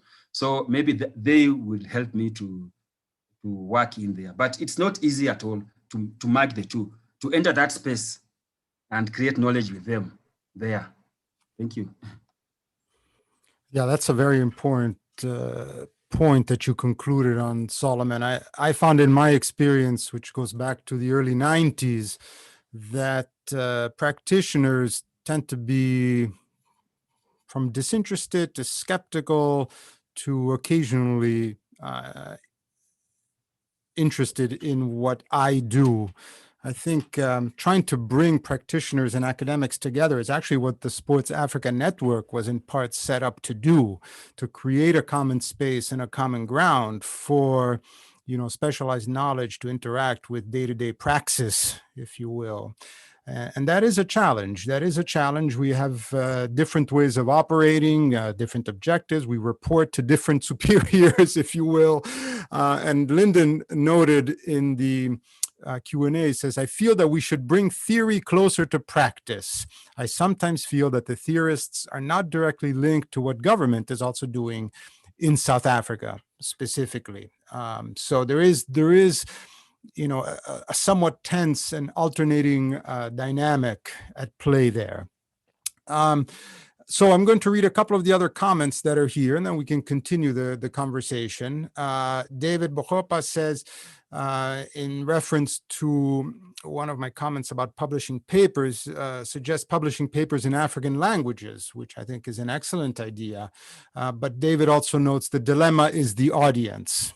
And this, of course, for scholars of African literature, for instance, this is a familiar conundrum to be in, and there's no easy answer there. But I have noticed, for example, in some of the social science journals, that increasingly quotations from oral interviews are rendered in the vernacular.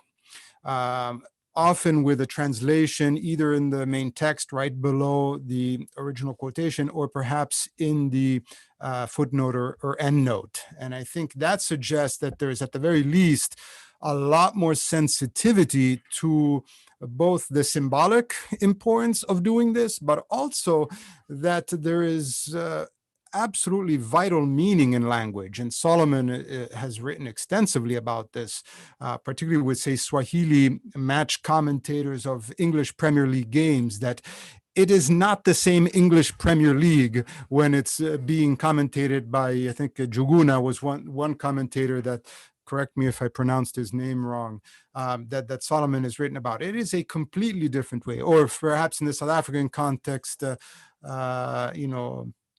Zama Masondo or what have you. So these are really important issues. Alan Zinn noted again about the Women in Non-Racial Sport project published by the Sports History Project in Gauteng, South Africa, which is a result of the collaboration between historians at Wits University, a range of community activists, and the South African History Archive, an NGO, not a government organization, also now based at Wits after years on Constitution Hill. And Zinn notes there is still a huge opportunity to interview and publish from the anti-racist sports struggle in the Metro. I assume that's in reference to Gauteng particularly, and Eastern Cape, and that there are women still alive to be interviewed. Absolutely. Very, very important. Let's see. There is a comment from Jorai, says practitioners require more applied research and solutions to their problems. Good point. Would anyone like to ask another question, or any of the panelists like to add to what was just said, or follow up, or lead us into a different direction? We still have a few minutes.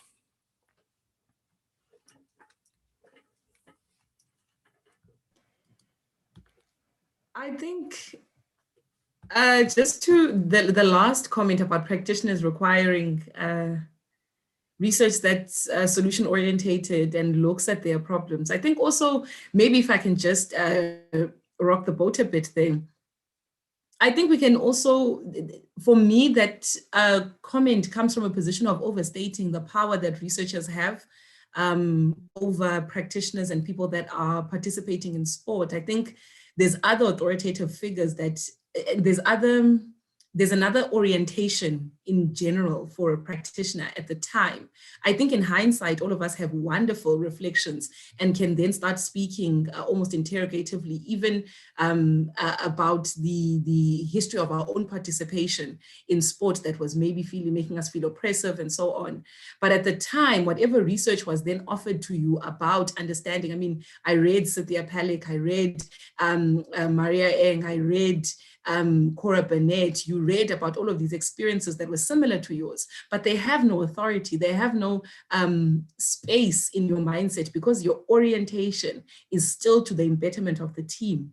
And it's orientated, if you are then part of a South African team, like I suspect the feelings of Siya Kolisi, for example, the feelings of so many cricketers that are sitting in that same position, that your orientation is towards saving the team and saving then the history of that particular team or the country at the time, because you have that orientation, that is more important than your feelings at the time.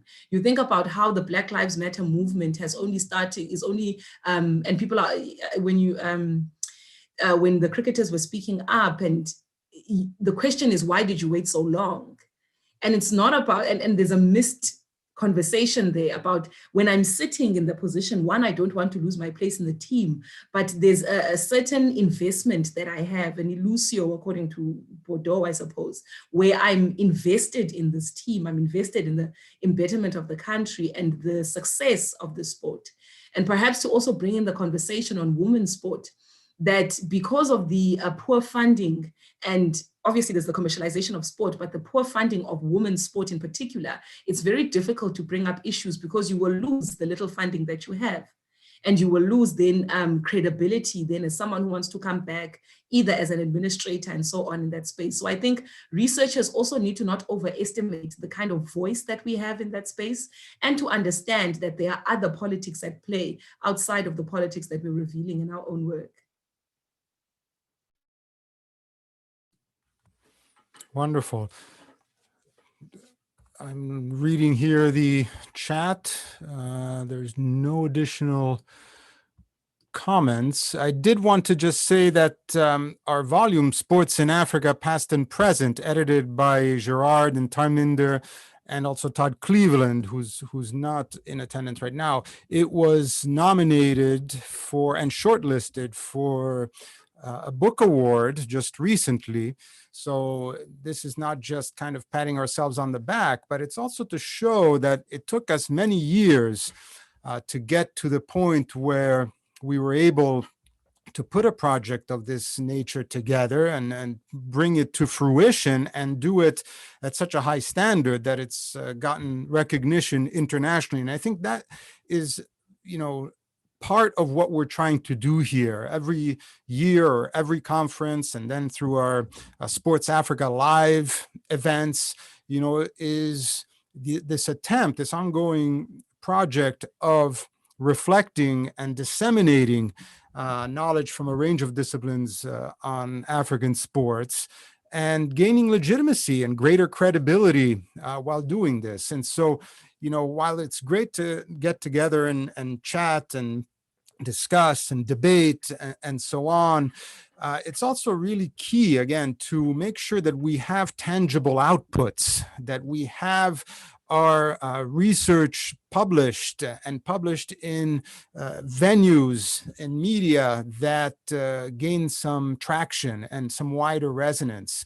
And it's a lot of hard work, and there's all sorts of stumbles on the way, but there's reward at the end of this long journey. So that's something that I wanted to put out there, and hopefully there will be another volume coming out in the near future, particularly after next year's conference, which is still being planned but should take place hopefully in Morocco if all goes well.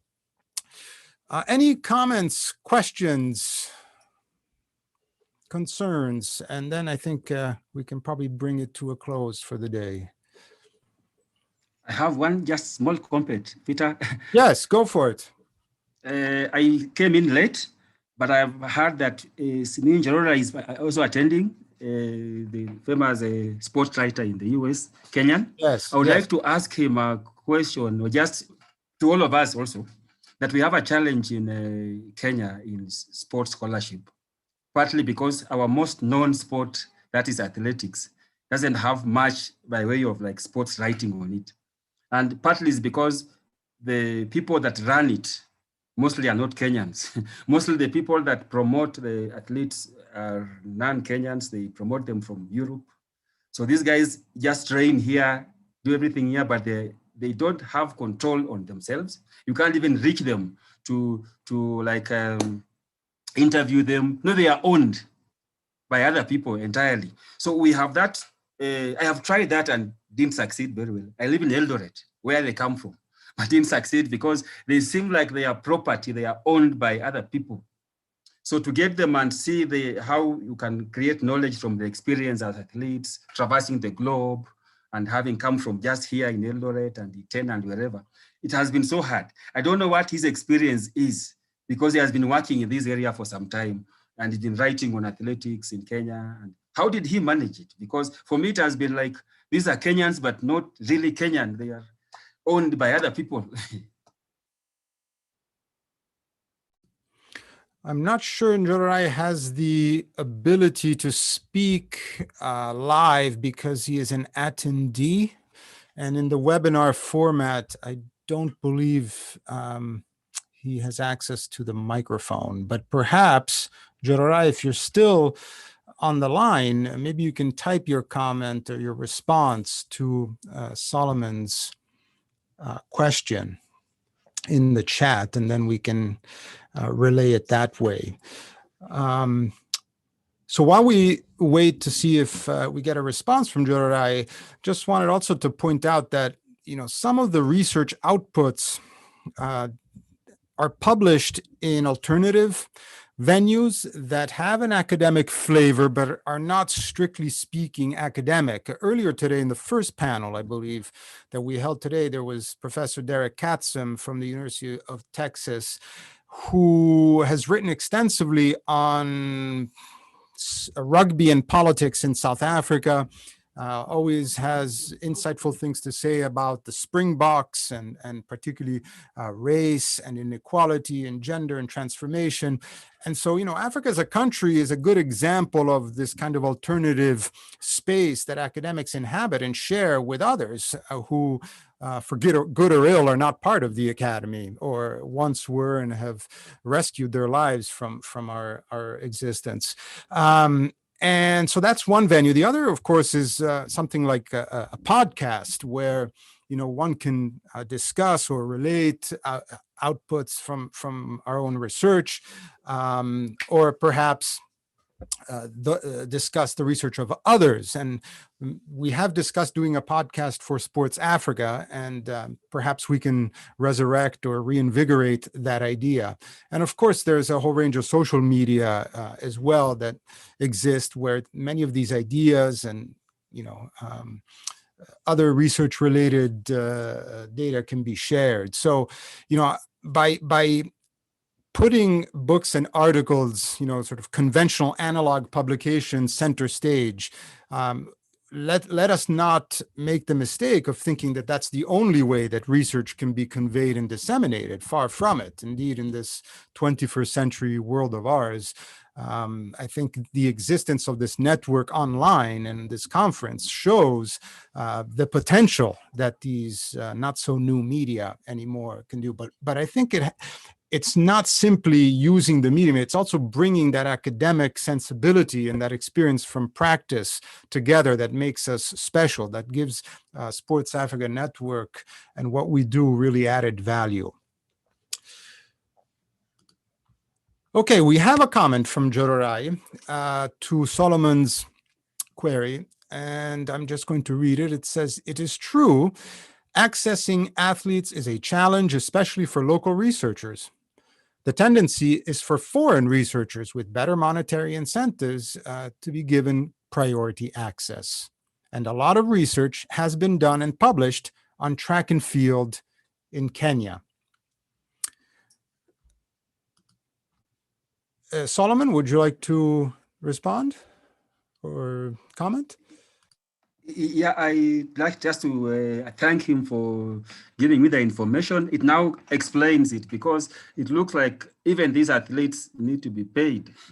So when they look at you as a fellow Kenyan, you are coming in to, get information from them. They size you up and they don't see what you bring in terms of the material. So that's a challenge then that I find in the most popular sport here, athletics. We cannot, as academics, engage in it. Yeah, thank you.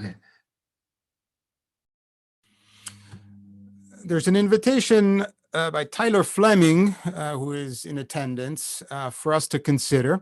He states, I'm curious if the panelists could discuss their approach to making their research and writing accessible to fans / the general public. If they have any tips on how to bridge the divide between academic circles and folks just interested in African sport. I think in some ways we've started to address that, but would Nobu or Solomon perhaps like to respond to Tyler's invitation?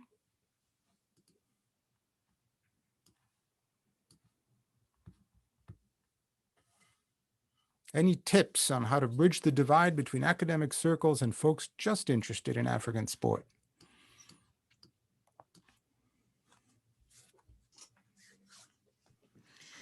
I think you've already alluded to some of those tips as well, Peter, about how we packaged in the information and looking at popular ways that information is consumed in general, and allowing then our own research to form part of those mainstream conversations, Twitter, podcasts, and also just generally rethinking how we speak about our research as well within our teaching spaces as well. I think that's also important. You think about how in the sociology of violence, we can bring in then structural violence on race when it comes to sport, but also bringing in then the conversations around rugby and so on. So you then start bridging the gap in that way, that new conversations start being brought into that mainstream popular circle.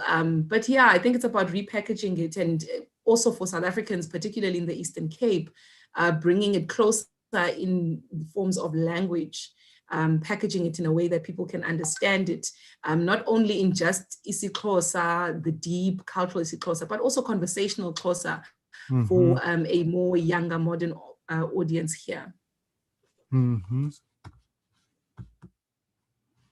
Good points. And that actually dovetails with Patel's question, observing that now, unfortunately, in the calamitous circumstances in which we live during this pandemic, she says, now that it's very hard to travel, as the whole planet has been in lockdown for months, should there be a new / specific method to make interviews? And I do believe that, humanizing the stories that we tell and kind of shedding light on these processes, local, national, global, through individual stories is a big part of this. In other words, yes, having theory inform our work, but not have the theory be the centerpiece in perhaps at times as it sometimes is in certain disciplines. And, interviewing is an art. I've been doing it for 3 decades and I'm still learning, I'm still screwing up. But I'm still enjoying it, and I still find it enormously fulfilling. What do you all think about the practice of doing interviews long distance? I've done a few since the lockdown, since the pandemic began. And it is a different process to face-to-face engagement. Any thoughts on that from Solomon or Nobu?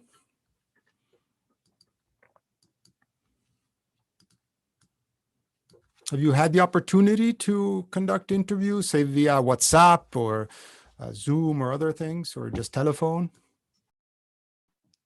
Oh, yes, from my part, I have had occasion to use social media, mainly WhatsApp, and I deal with fans mostly fans of European football and even the Kenyan big clubs. And already they are already organized in their own, fan groups. There are fan groups of Chelsea or Arsenal, and they are so organized you can join them. Once you join them, you can start working with them. And, I've been working with them and it works, but now the challenge has been that you cannot control it. In that space, social media space is not one that you can control in terms of now you say we are following this discussion, we stop here, we start this. It just goes.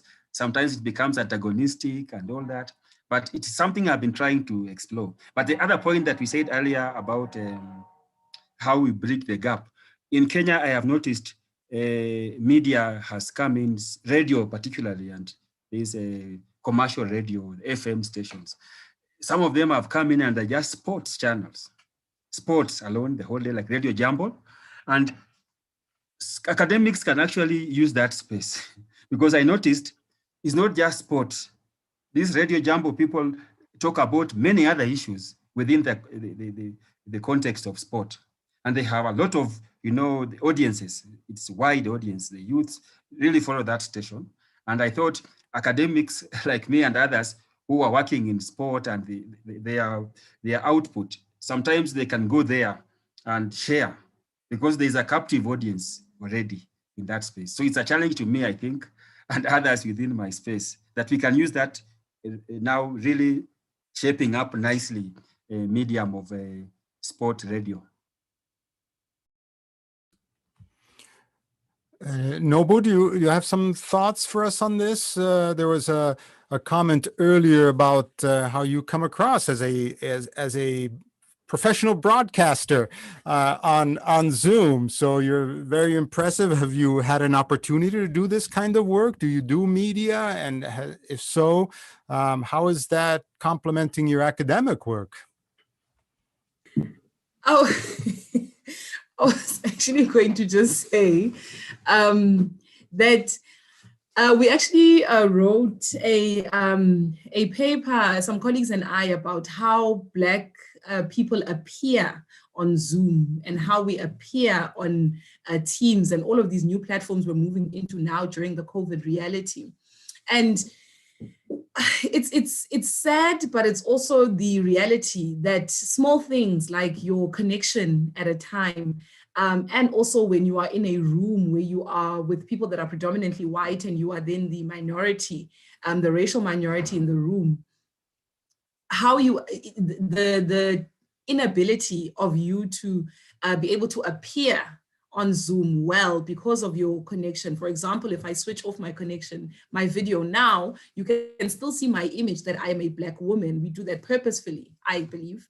But for those that just have their name, for example, it becomes very difficult to then add in and to bring in conversations on race without the person being able to see you.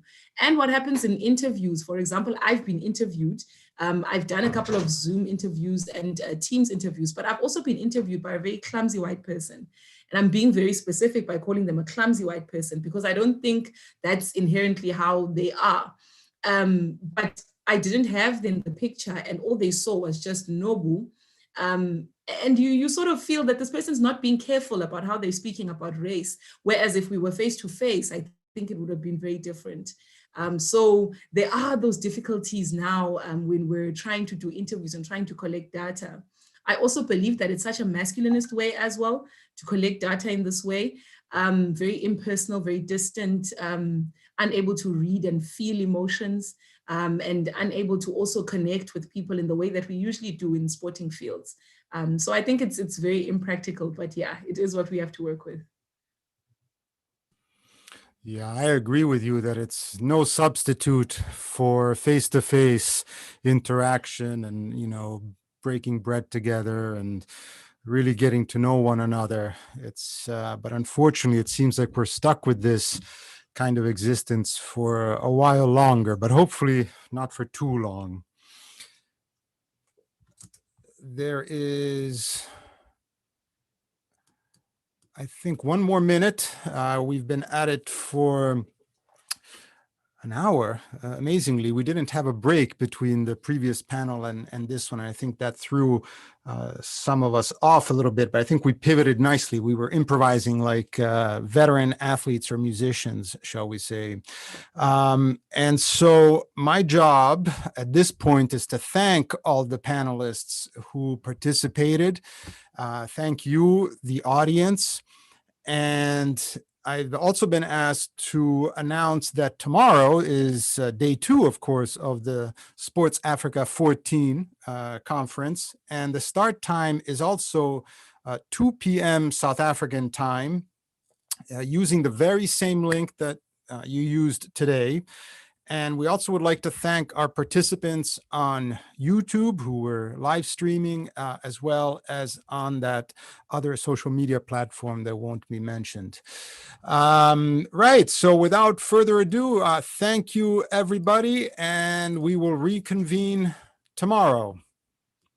Goodbye.